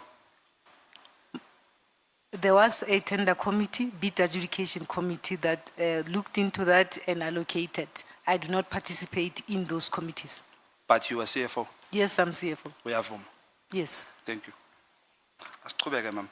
One thing I'm seeing here, General, ukugula okufanayo between you and General Fanny. There is no way you guys want to take responsibility through your officers. And we understand that your officers are the last line of defense. I want us to deal with that right now so that we understand whether you know which you are the last line of defense or you don't know. Are we clear on that, ma'am? Can we go through that line? It's fine, Chair. Thank you very much. General Fanny is having a position where you said you have been in the supply chain. Can you hear me? You said you were once in the supply chain, right? And now you are a CFO, which means it's easy for you to pick up if the General Fanny did something wrong, right? Or maybe missed something. Did he miss anything in this thing, early tender? General Fanny reports to the National Commissioner. Okay, ma'am. In terms of the where work- does General Fanny report? To the National Commissioner. Sengukubuzele lowo mbuzo ungasawuphendula. Asiye ngapha. Do you think General Fanny missed something? As he was working on the issue of the tender, Regarding this tender, yes, the investigation has revealed such. has revealed such. Yes. Do you suspect bekahlanganisela uMatlala something or what? I cannot comment on that. The investigation must reveal Okay. such. So, Kasipedi wadumela or there's something wrong that happened in that tender. The investigation has revealed that this tender was awarded irregularly. So should we blame General Fanny? He should take responsibility, the accounting officer must take responsibility in terms of having delegated this work to the BAC to deal with on his behalf. So both of them must take responsibility. Okay, let's park that and we'll come back. Nasisi akirati mutho o mogolo o bolela maka, especially when my name is used in a space where maka a tlo bolela with using my name. I want us to establish ukuthi the minister is therefore in your own, okay, let me say in my words, but taking from you, the minister has lied about you and said you knew about the budget. He came to you or spoke to you about the budget of the PKTT. Minister did not say that. When I followed the proceedings, when he was asked if he had discussed with the CFO, the minister said no. In Didn't the terms minister of say the he had consulted your office? No. His response was no. I did not consult the CFO. And he took his decision on his own? He took the decision on his own. Okay. Do you think that was correct? One would have thought such a decision would have been canvassed with the accounting officer. Come again? One would have thought that that decision would have been discussed or taken through consultation with the accounting officer. All right. Let's go back to that one now. When Matlala was given this tender through a new company, what did your office do? Or what did you do? Since you've picked up the thing, you are the one who picked up this irregularities, right? I indicated that a report was given to me to say this is possible irregular expenditure. My responsibilities will then unfold as follows. I recorded this and reported it accordingly in terms of the books of SAPS, and it was duly audited by the external auditors. After cancellation, we then also instructed my office to stop payments in this regard. Okay. Please recommend to us, what should the Parliament recommend when it comes to general fund? What should we do on fund? Those that would have been responsible for these lapses must be held to account. Must be held to account. Yes. What would you recommend to us? Angene venini noma simlethele eKhoshi Mampuru simshiye la or It will depend on the outcome of the investigations and its recommendations. Okay, in your tenure as CFO, has anybody been arrested? In your tenure as CFO, has anybody been arrested or found to have misused money, abused overtime money and all those? Has anybody been arrested or fired or dismissed? There are arrests that continuously take place. There's recently a brigadier and another official who were arrested. They previously worked in supply chain management, and then they were suspended. So those arrests, as well as those disciplinary processes, are processes that are normally unfolding. If an investigation has been concluded and it has found that those relevant officials were responsible. I'm almost done, ma'am. 2021, during the COVID time, COVID-19, two officers come to you. Actually, they spoke to you on a virtual meeting regarding the misuse and the abuse of overtime in the PPS. Have you fixed the issues of overtime abuse in the PPS? I cannot recall the meeting that the member is referring to, Chair. The issues of overtime within Program 5 are issues that we continuously discuss between ourselves, the program managers, the accounting officer, and also looking at the issues of sustainability in this particular regard. We have discussions with Treasury in this regard, and all of us are aware of the pressures that talks to the overtime within that environment, and that it needs to be fixed. So it's a matter that almost all of us are continuously discussing to find long-lasting and sustainable solutions to curtail as well as contain overtime costs within that program. So since 2021, discussing that misuse of abuse, the abuse of, the abuse of overtime. I am saying this is a matter that is receiving attention. From 2021. Let me remind you of this meeting. First, let me start here. These two officers came to you and reported that in the protection services, the PPS, there is abuse of overtime money during the COVID time. Your answer to them was, you don't want to involve yourself in politics. Who are those members, Chair? I cannot recall this I meeting. will give you their names in writing. I cannot recall this meeting, and I am not aware of this meeting. I Okay, cannot let's recall. go exactly where you recall and remember. You're saying now, since these members reported this member to you on 2021, how long in your knowledge have you been discussing this matter? Chair, I cannot recall the meeting. I am saying... Disregard the meeting. How long in your knowledge have you been discussing indaba ye abuse ye overtime lapha ya ku PPS? Chair, we know that overtime is a cost driver within Program 5. We are continuously looking for ways to ensure that we sustain that program in terms of General, this I am cost a very driver. fair person. Let me do this. What are you continuously doing? Let me give you your own question so that you can answer it, then you come back to mine. What are you continuously doing? For example, we have had discussions in terms of the possible review of the policy. We have also made submissions and discussions in terms of the areas that we believe that the current existing policies could be improved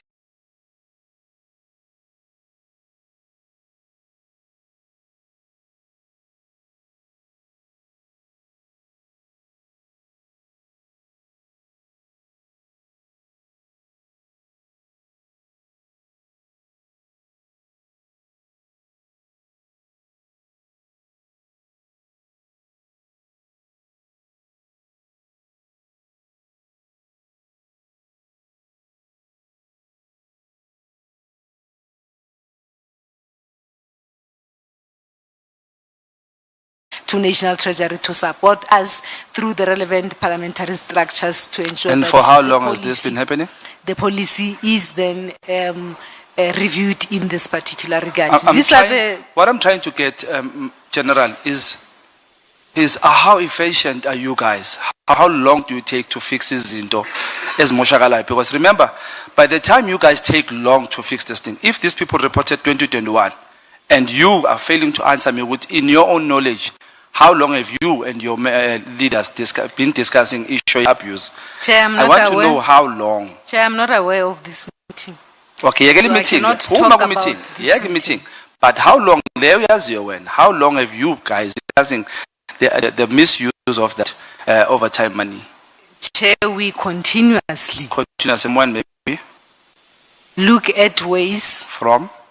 to put efficiencies in terms of manage this cost driver, which is Okay, in overtime order to within continue, you program must start five. somewhere. From where? From when did you start discussing such? Chair, Since I you've been a took CEO. over as CFO in 2019. So since 2019, you've We been discussing this monitor, matter. we put cost containment, we communicate, we ensure that the measures are then held Impendulo responsible yetholakala for ngayifunda this. khona. Okay, thank you. Let's go to this last question. General Wali Rode, Yamas. Yes.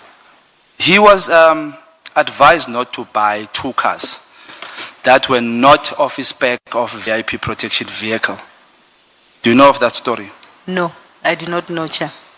Okay, I may put it on record that it was in your tenure. Sorry. Ngizokutshela ke manje, I'm going to tell you, ne? Please go do something about it. What I'm going to tell you. Please go The do something voice about is it. a bit soft. I struggle to hear. Okay. This is information I'm giving you, and I want you to come back to me in writing what are you going to do or zoyenza, right? General Wali Rode bought 2 cars from a company in Pretoria, and he was advised not to do so.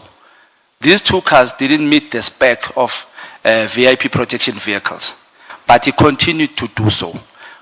Since I've told you now, on the top of your head, what are you going to do about it, or should I wait for the letter? I'm not certain who would have advised. It is a matter that I'm not aware of, Chair. Okay. It is a matter that one could follow up. All right, Chair. Thank you very much, Chair.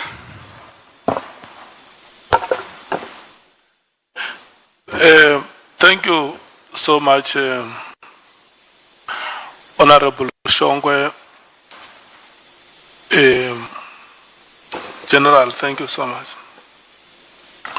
All the speakers have been given an opportunity to ask their questions to you.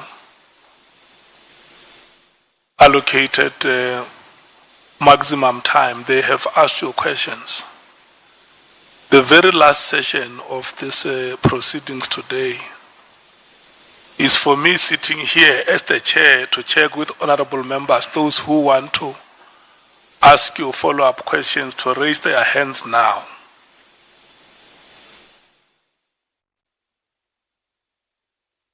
Okay.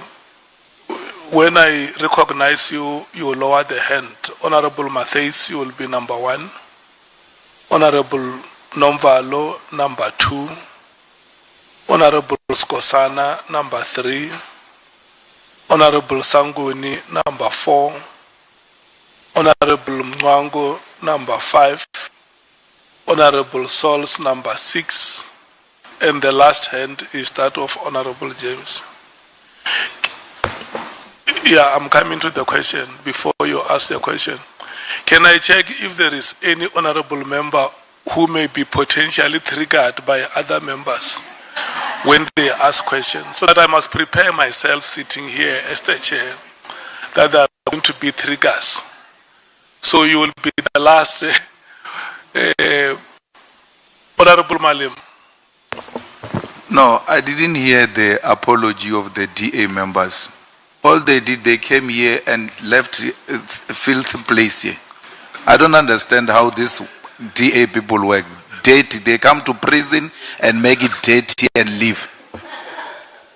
And the chair, So I don't know if we have an apology about this. I will explain that before we close the proceedings. Chair, while you are going to explain, please explain what last night They slept while you were on a meeting at the A. They slept, we finished the meeting while they were sleeping. Again, when Honorable came here, she was sleeping during the meeting. Then they left early to sleep. Chair, please attend to the sleeping. Okay. So we have 8 members who want to ask follow-up questions. Less than 3 minutes each. There is nobody who goes beyond 3 minutes, and honorable members, it is not debatable. And you know when a player remonstrates with the referee after the whistle has been blown, you are inviting a yellow card to yourself. Honorable Matthews.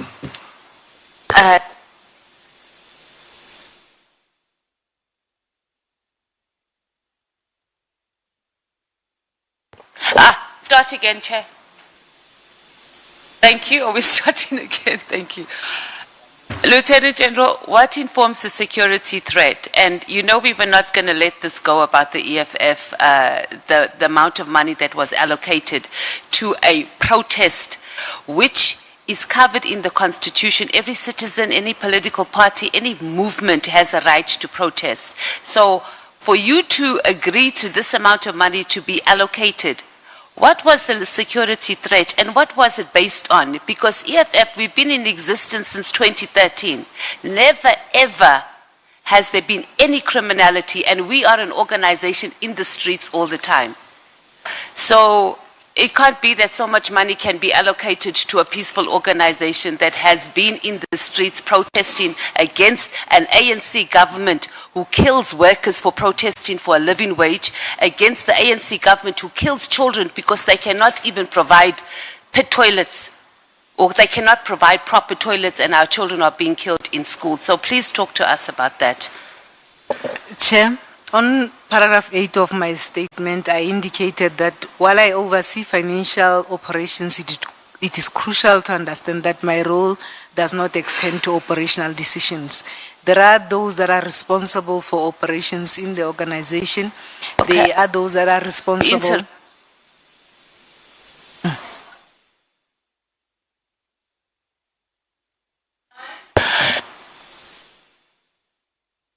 I'm being sabotaged by the GNU now. Just a moment, Honorable Matthews, may you please have your microphone on?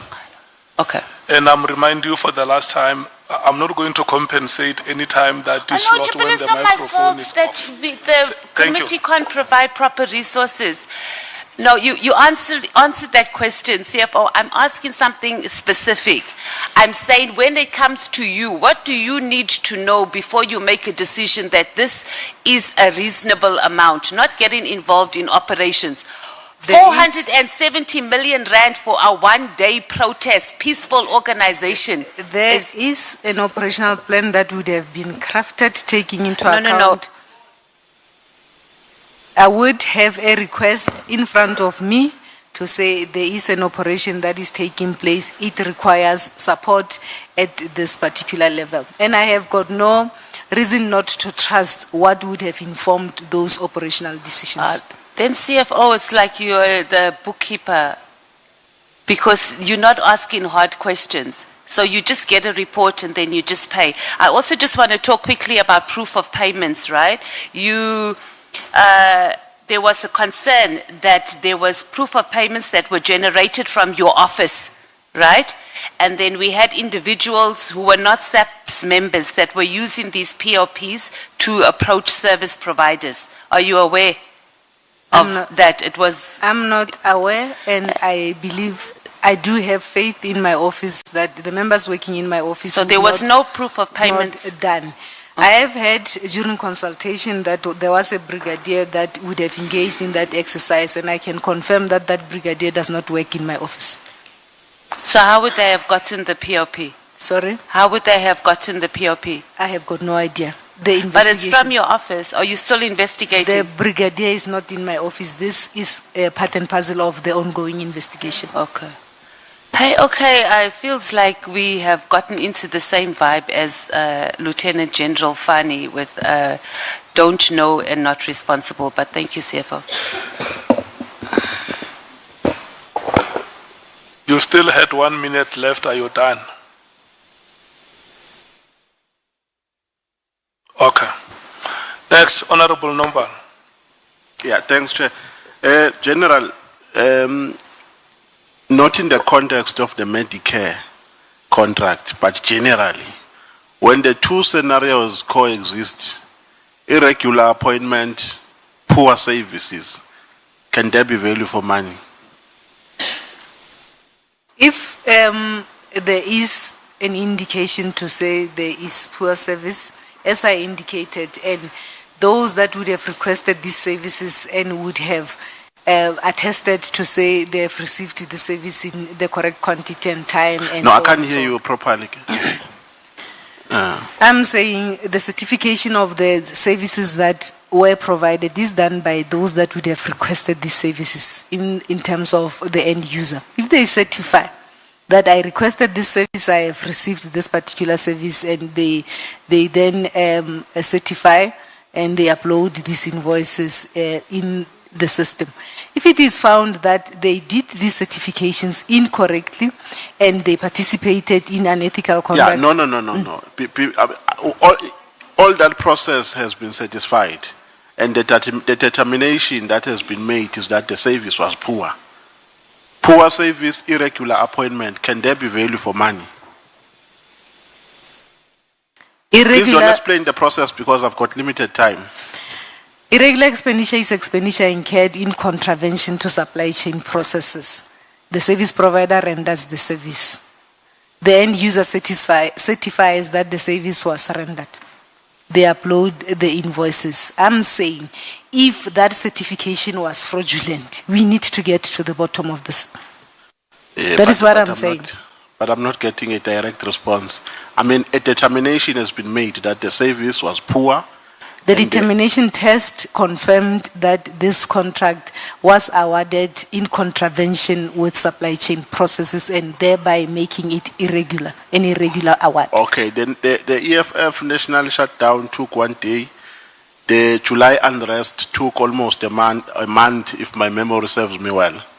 And the amount spent in the July unrest was 900 and something million. So my mathematics is failing me in that regard. Does that make sense that a shutdown that took 1 day cost 400 and something million, and the unrest, which took almost a month, cost 900 and something million? Maybe there's something wrong with my mathematics. These are the cost of public order duties that we perform in this country. So these are some of the, sometimes we call them diversions, where our resources are diverted to go deal with such public order. No, but maybe my question is the curation not impactful? The curation of the service, or the curation of the, in this context, of the national shutdown, does it not have an impact that this one was 1 day and therefore the cost can't reach a certain amount? Chair, I rely on the operational environment. They would have applied their minds, they would have done a threat assessment, and they would have come to a conclusion to say the security plan must be executed in this fashion, and it must be supported with this kind of resources. So it makes sense to you, CFO, that the shutdown, the national shutdown of the EFF cost 400 and something million, and it took only 1 day, whereas the July unrest took almost a month, but it cost 900 and something million. So that makes sense according to you. Chair, as I indicated, the operational environments will be best suited to deal with this. The July unrest, my understanding would be, it was more prevalent in a bit of more than one province, and you needed to then support those provinces with additional manpower in this regard. And when you then deploy additional... May you please stop speaking. Honorable Skosan.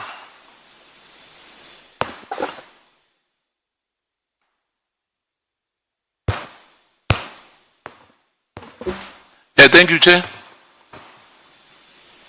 CFO,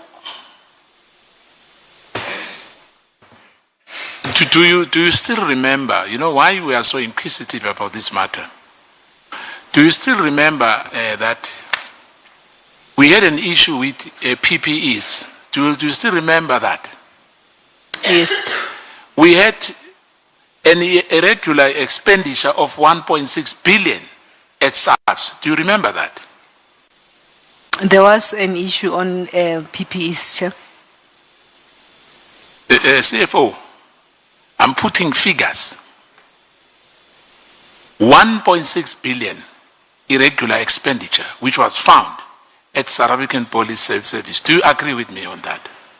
Chair, I cannot recall the figure from the top of my head, but I do know that there was an issue of irregular expenditure surrounding the PPEs. And do you still remember that there were some verbal approvals of millions of rands during the COVID period? Do you remember that? Verbal approvals from who, Chair? I'm talking about SAPS here. And remember, we are the CFO. Now, I'm saying all these monies which were paid, I don't want to name companies because it would be like I'm starting afresh. I'm just saying to you that our concern as members of of the taxpayers' money, it's not something personal. Hence, I'm reminding you that that is not the first time. It's not only about this Kate Matlala's tender, which invokes all what I'm talking about now, to say, under your watch, there was this issue of PPEs, which it was found by the AG, no, not me, that it was irregular. So what I'm asking you, do you agree? And I said to you that the issue as well was that some of these tenders, there was verbal agreement. Chair, at the time of procurement surrounding the PPEs, I did not participate in those committees, as I have indicated, Chair. I have indicated that there is a culture in the organization that we must deal with to ensure that there is real consequences so that it serves as a deterrent. But during the era where procurement was made in terms of PPEs, I did not serve in any of the structure that no, I understand anyone that. Verbal authorization and so on. I understand that, CFO. My understanding, Chair, is that investigations have been made and there have been relevant reportings. I did not participate and I did not give anyone verbal authorization in this. But CFO, have you paid for all those invoices? Who paid the invoices? The invoices, as I indicated, there is a policy that governs the payment of service providers. At the end, if the end user has certified that I've received services and they load those invoices, we then, at the end of the value chain, it is my office that will then release those CFO, payments. With due respect, at the end of the day, if you are not concerned about what I'm talking about, you are going to pay invoices which people did not even work for. Ghost, what they call them, ghost invoices, because of what they send to you. If you don't satisfy yourself that those invoices are proper. Chair, SAPS is a national department. It has a policy, and that policy provides for necessary safeguards. Yeah, but wait, CFO, let me end by saying to you. All of you is now me speaking now. You stop speaking. Next, Honorable Sangon. The benevolent is gone. The benevolent is gone. Thank you. Thank you very much, Chair. CFO, you know, you've really spent a lot of time explaining to us the reporting lines, explaining to us the policies. We get it. We honestly get it. And I want to repeat what I said to you, that we're not trying to get you. Ne? But why is it that when it comes to areas that you should be accountable for, and I was looking at your statement where you list your responsibilities, and this is what I'm following up on. On the national shutdown, you don't know, it's operational decisions. What role do you play except for just signing off the money? On the issue of procurement, you don't know, it's somebody else. So what you do is sign off the money. Is the money safe then, CFO, if you don't apply? It is very safe. Can I finish, Chair. CFO, if you don't mind? Sorry. So that's the question, and I don't want to come back again. I want for you to just clarify on the issue that Honorable Shongwe was raising on overtime. You approved 1st of April to July 2025, 13.2 million rand for overtime for a period of 3 months, right? For this year. For the PKTT for 3 months. Whereas in 2024, 25, 2022, 23, the entire annual expenditure was 13 million in 2024, 25, 15 million in 2023, 24 for the year. But you approved 13 million for 3 months. Can you just take Having taken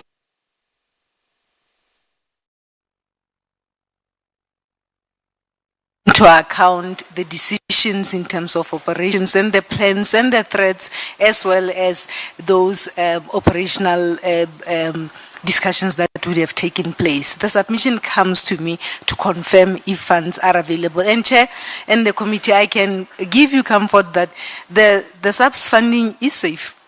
To this end, we have not incurred any unauthorized expenditure. There are necessary safeguards. The problem comes in when individual officials go out of their way to then override controls and engage themselves in wrong behavior. When we pick up that there is deliberate override of controls, of course, we do take the necessary steps in this regard. Sorry, DDG. So are you saying to us your only responsibility is to say, yes, there's money, no, there's no money? As a DDG, sorry, Lieutenant General, you don't apply yourself beyond the fact that there's money, there's no money? I do, Chair. That is why I would raise those concerns with the line managers. That is why I will have conversations with the National Commissioner. That is why during executive meetings or BOC, I would raise this and point out the cost pressures so that management can take note. That is why we would have a containment policy. That is why we would have internal controls that we put in place. I do not just rubber stamp in this particular regard. Thank you. Okay, thank you so much. In future, please, man, make sure that you fund MK disturbance as much as you fund EFF disturbance. Now they're fighting here, wanting to know why you funded these ones small when you funded those ones big. Thank you. I still stand by that commitment that the meeting must happen.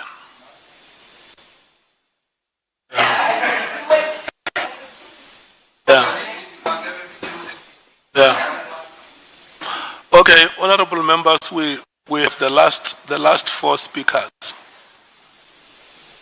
Honorable Mkhwanazi.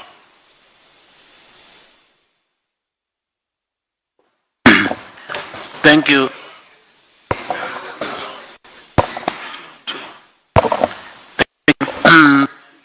Chairperson.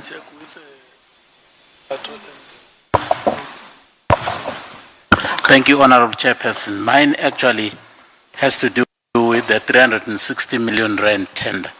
The first question is that when the General actually, in fact, in her testimony, she said that as CFO, she only comes into the picture at the last leg of the process of the tender to do payment. But now the people who actually initiate this tender process, do they actually consult you whether there is still money in the kitty for them to do what they want to do?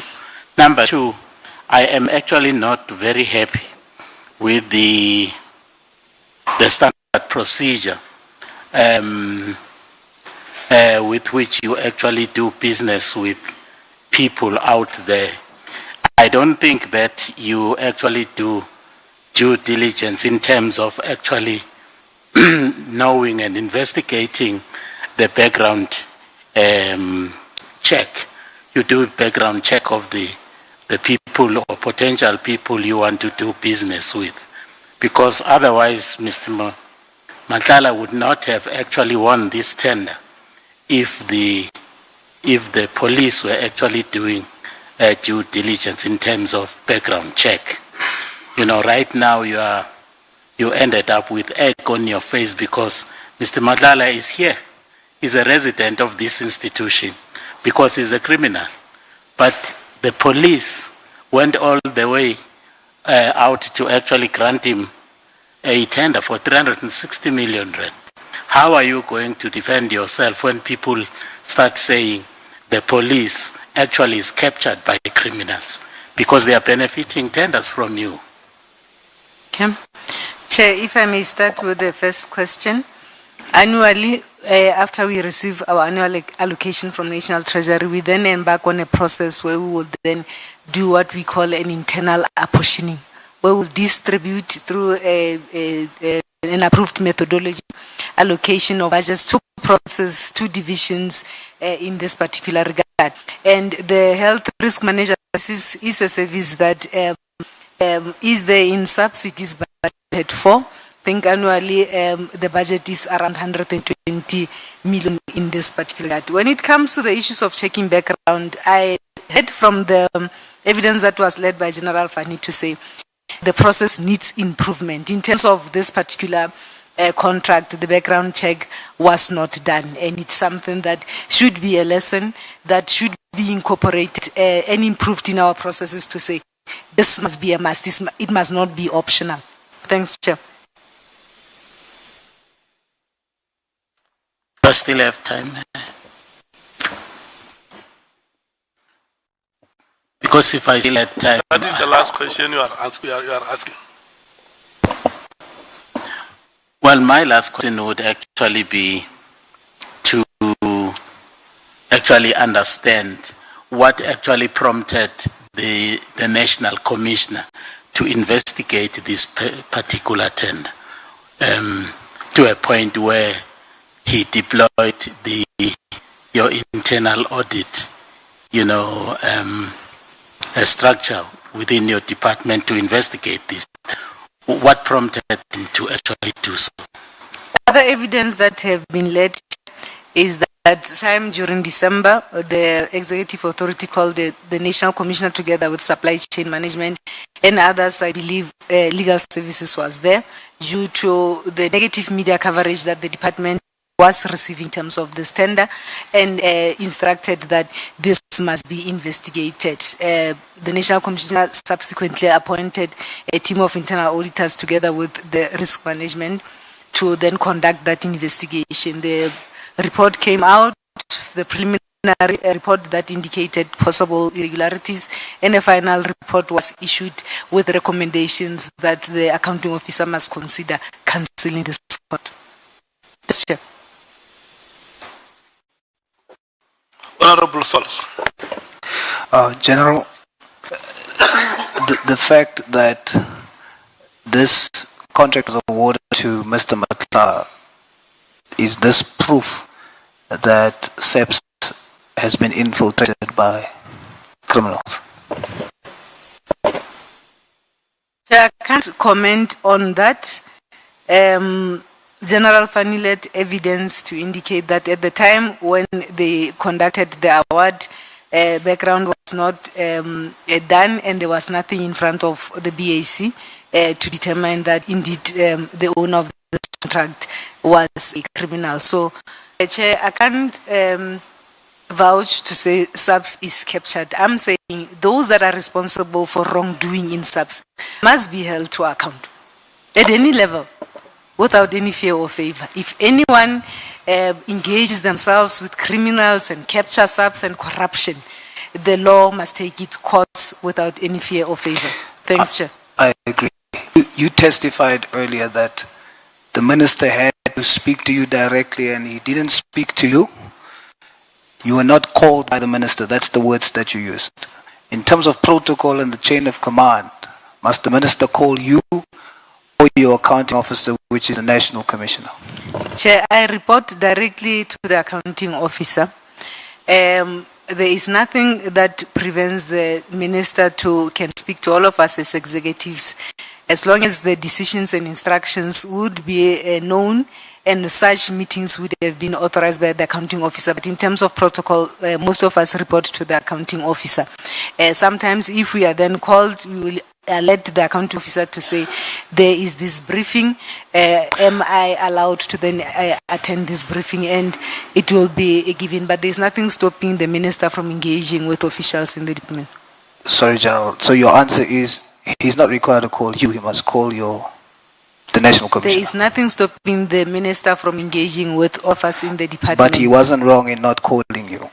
Sorry? He was not wrong in not calling you, but he called the National Commissioner. When, Chair? All the meetings before us was with the National Commissioner. And It will depend on what is being discussed in that particular meeting. I am saying in the meetings that dealt with the issues of the disbandment and so on and so on, I was not part of that because I was not invited. Obviously, the National Commissioner would have identified the relevant role players. But it is the National Commissioner in protocol that the minister should be calling for a report. There is nothing that prevents the Okay, minister. just on that, before we go to there's nothing that prevents him, but what's the answer in what protocol? Must he call you or must he call the National Commissioner? The minister can call any official. But who, in terms of protocol, who must he call? The minister normally engages at the level of the accounting officer. Which is? The National Commission. Honorable James. Thank you, Chair. Am I audible? General, 368 million spent on a one-day shutdown. Do you realize how many vehicles and printers and cell phones that money could have bought for police stations in vulnerable communities? How do you justify 368 million? What was the risk grading of the shutdown? And how long did it take you to approve this? That's my one question. My second question, you also have the January 8th state that was held earlier this year in Western Cape. General Sibia came here and he told us that the entire SAPS top brass descended on the Western Cape. And he told this committee is normal practice. It happens every year. Now I want to ask you, how much did it cost SAPS to have the entire top brass here for the ANC January 8th statement? Because that involves accommodation, that involves flights, and how do you justify? Please don't tell me you don't have an amount for January 8th, because that was yesterday. Thank you. Chair, in terms of the evidence from General Sibia, Chair, I cannot vouch for that because I did not go to January 8th. So it might be incorrect that the entire executive management or management of SAPS went to the January 8th. I did not attend the January 8th in this particular regard. In terms of the risks, as I indicated, Chair, one of our responsibilities is to ensure that there is public order. We protect the safety of the inhabitants of this country as well as their properties. There would have in a proper security plan that would have informed the level of resources to police such shutdown, and a request for us to support the work that would have been done by the operational environment would have been submitted in this particular regard. I do not believe that SAPS leadership would wake up and decide to then deal with things that they would have. You're not answering my question. What was the risk rating? I cannot recall, Chair, in terms of the security plan that was there, that in terms of the risk grading, I cannot What recall risk such. grading will justify 368 million? I believe a high risk. Excuse me? High risk. High risk, Yes. which is what? Sorry, Chair. High risk in terms of what? Because you said you allocated this budget to support the one-day High shutdown. risk in So if terms it's of- a high-risk event, what do you mean it's a high risk? In terms of ensuring that there is public order and the properties as well as the safety as well as order where these So you were unrests were protecting taking properties? place. Chair, there is a security plan led by the operatives. I normally do not have sight to that particular security plan, and we trust that plans as well as discussions as well as My time is threat almost up. How much did you assessments. spend on the It is January not 8th almost, statement? it is up. How much did you spend on the January Honourable 8th Nhlanhla. statement? Okay, thank you. No, Chair. Thank you, honorable members. It is not me here. I must tell the people who were not part of our meeting during the break. I was instructed by these committee members to come and enforce 15 minutes on each one of them. So I was showing them the effect of their decision. And if there is anyone who has a problem, it was their decisions. You know, by my own standards, I'm a very benevolent chairperson. But when members say strictly 15 minutes, I enforce it, and I did that. And thank you very much, honorable members. SC, we want to thank you so much. What are your comments? Yeah, thank you, Honorable Chair, Honorable Member. Thank you, especially to my colleague, Nhlanhla. I think she did a great job today. Thank you. Okay, you don't want to hear me. Is that mic not working? Can you hear me, Chair? Thank you, Honorable Chair, Honorable Members. Thank you, General Tempani. Thank you. And I want to thank especially my colleague, Ms. Nhlanhla. I think she did an excellent job today in terms of leading witness and making it possible for the committee to explore some further important aspects of the supply chain management procurement procedures.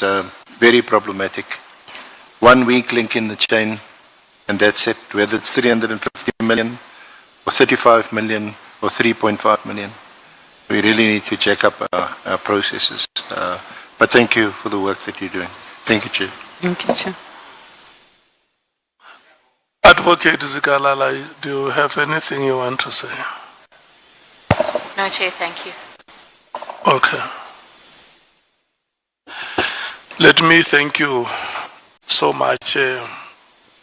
When we gave you an opportunity last week to lead evidence, you did not disappoint us. You brought back to the game. And today you continued with same form, more than that, showing prowess and exuberance.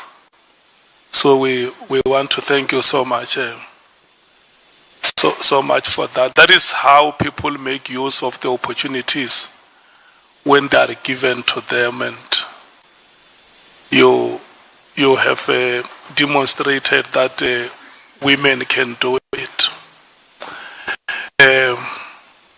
Lieutenant General Dimpane, kwa Limpopo ba re Mkhwanazi o rata thipa ka bogaleng. Do you understand what that means? Yes, Chair. Yeah, you must put the palm of your hand on the sharp edge of the knife.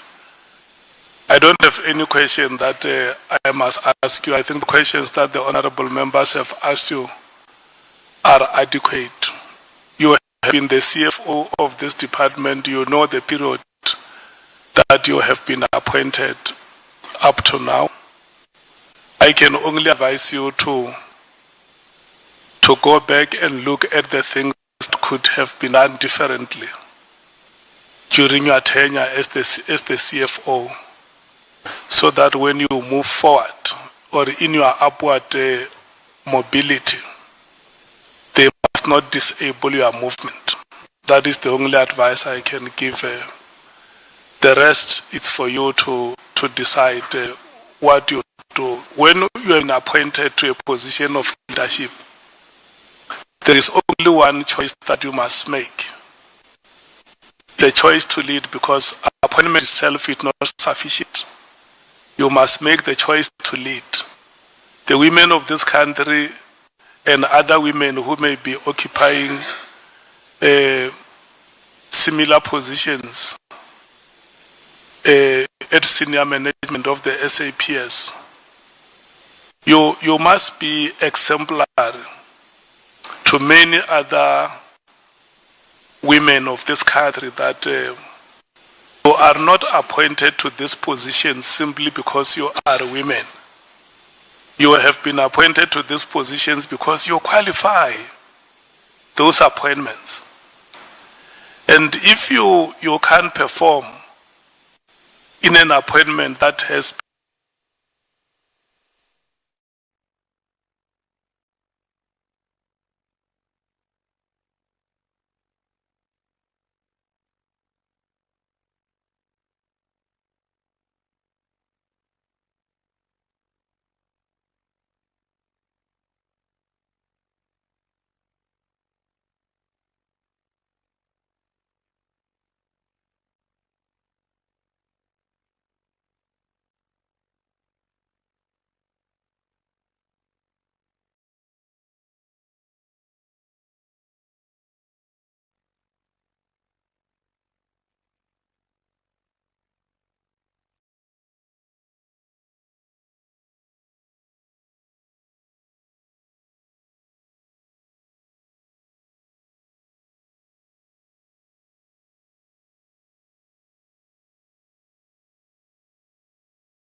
to clean after themselves.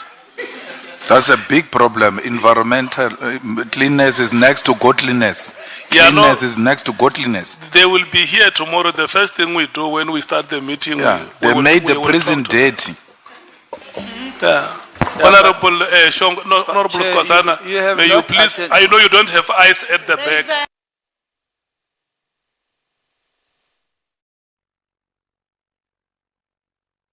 Attend the complaint we have on DA sleeping at work last night, Chair. We finished the meeting at 11, they were sleeping. Please attend to it, Chair. Yeah, no, I agree that the meeting finished at ungodly hours. Honorable members, the staff of Parliament, General Dimpani, members of the media and the South African public, we have unfortunately come to the end of today's proceedings. Let's meet here.